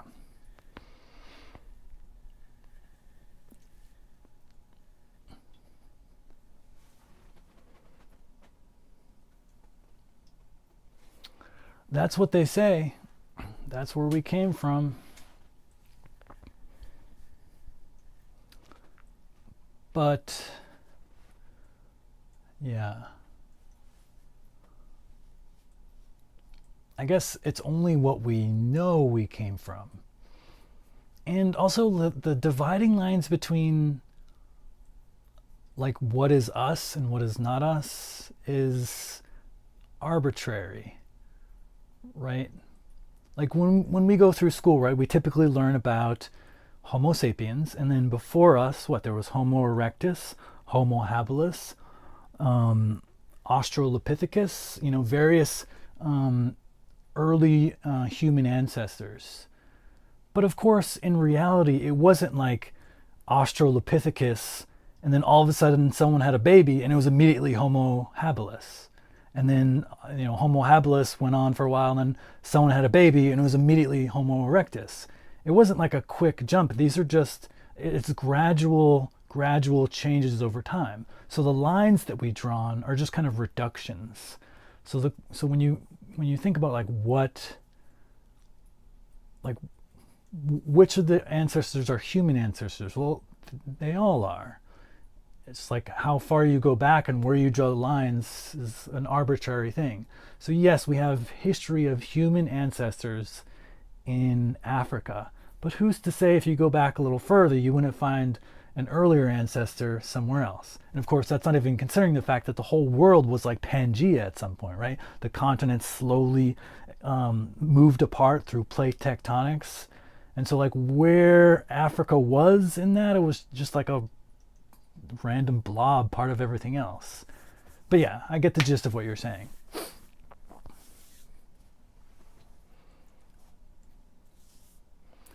Yeah, that's just me being nerdy. You can ignore me. Put on your headphones when I start talking. Some people from the USA don't like Egypt? What? I don't know who you're talking about, but I think there are still a lot of racist people out there in America. Unfortunately, it's the world we have to deal with, and they pretty much just hate everybody that's not them. It's a sad world out there. Really, the politics, oh God, don't get me started.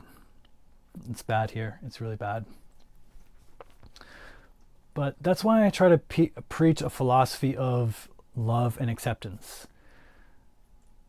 We're all the same people, right?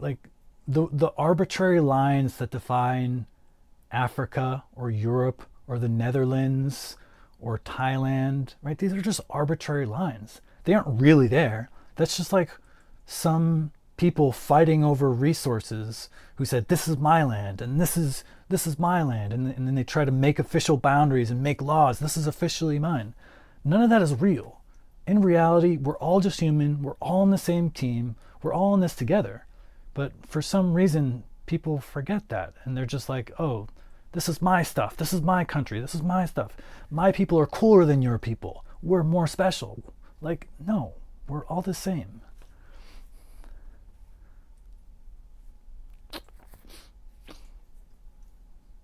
Oh, nice.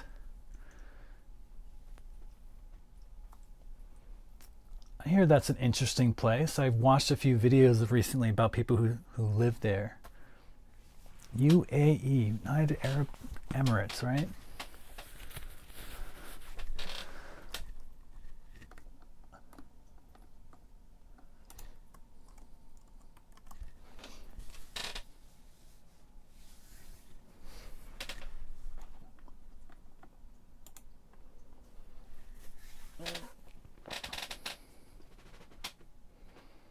Sometimes I pull up, the CIA World Facts or Wikipedia for places.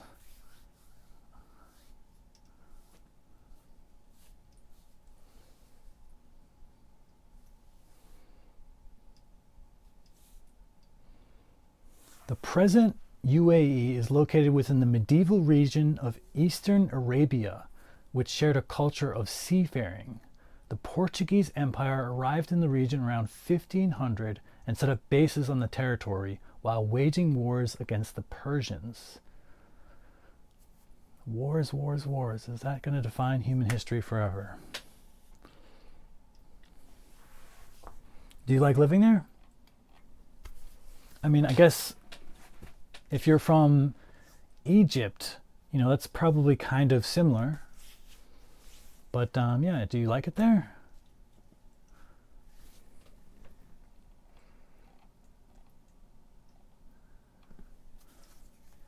And I was saying similar in terms of temperature, right? Climate. It's not too dissimilar.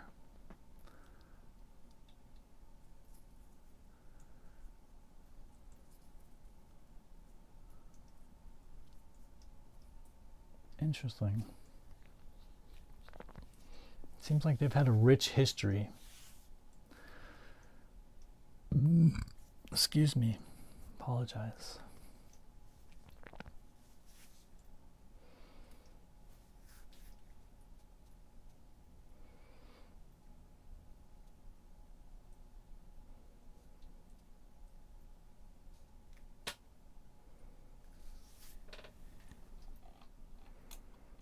Wikipedia is asking for donations.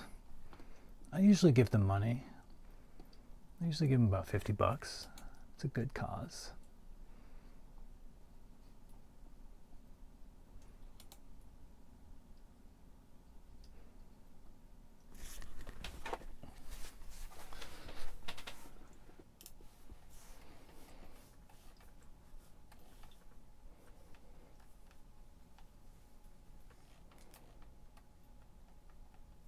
Subtropical arid with hot summers and warm winters. Desert climate. The hottest months are July and August. So you just passed your hottest months. 113 Fahrenheit on average. Wow.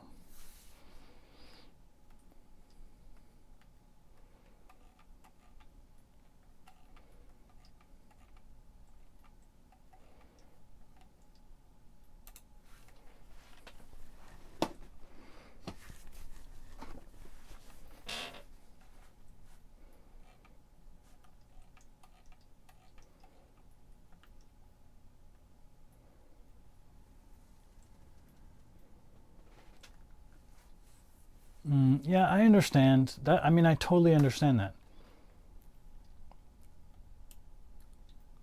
There's some really rude people out there, but you're not going to find any of that here. This is a safe space. And I think, at least my perception, is that the UAE is like got a more positive perception than some other countries in the region for the average American. Like, I think there's a difference between saying you're from UAE versus you're from Saudi Arabia. But yeah, I totally understand that you could be guarded about that information. It's unfortunate that we live in a world like that.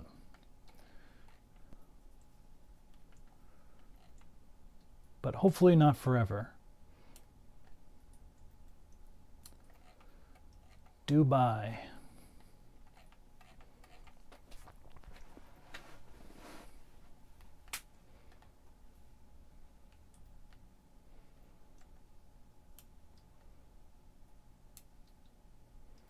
Wow, immigrants account for 88.5% or 88.52% of the population, while Emiratis make up the remaining 11.48.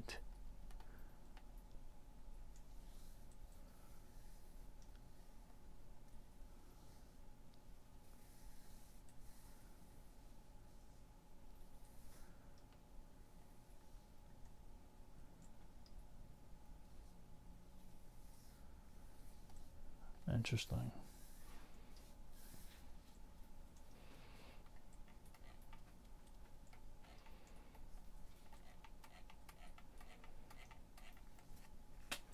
Anyway, my stomach's grumbling. I think I want to start fixing dinner here. I've had such a good time with you guys, and I really appreciate you guys coming on, hanging out with me. And I'm gonna be around. You guys know me. Head to Discord. If you're not on Discord yet and you want to be where the real fun is at, go to Discord. And yeah, go take your shower. You know, you've been waiting a long time. Feel good. Actually, your bath, right? That was the real trick. And yeah, so thanks. I really appreciate you all coming around, hanging with me. And I'll be on tomorrow, and we're gonna do a connection. Another heart share. So that's an opportunity for you to share what's going on for you, share what's alive for you. And it's a really powerful connective experience if you can get into it. So highly encourage participation. And yeah, Nicole, I'm going to think about how I can do this sort of, probably, I think, Discord video that I'll share the Discord as the live stream, and I'll start with that. We'll play with it. It's no big deal if it doesn't work. We'll figure it out. Yeah, sure, absolutely. Thank you for your offer, and yeah, I'll just be messaging you on Discord. So yeah, thanks again, and I'm gonna fix me some food. So see you guys tomorrow.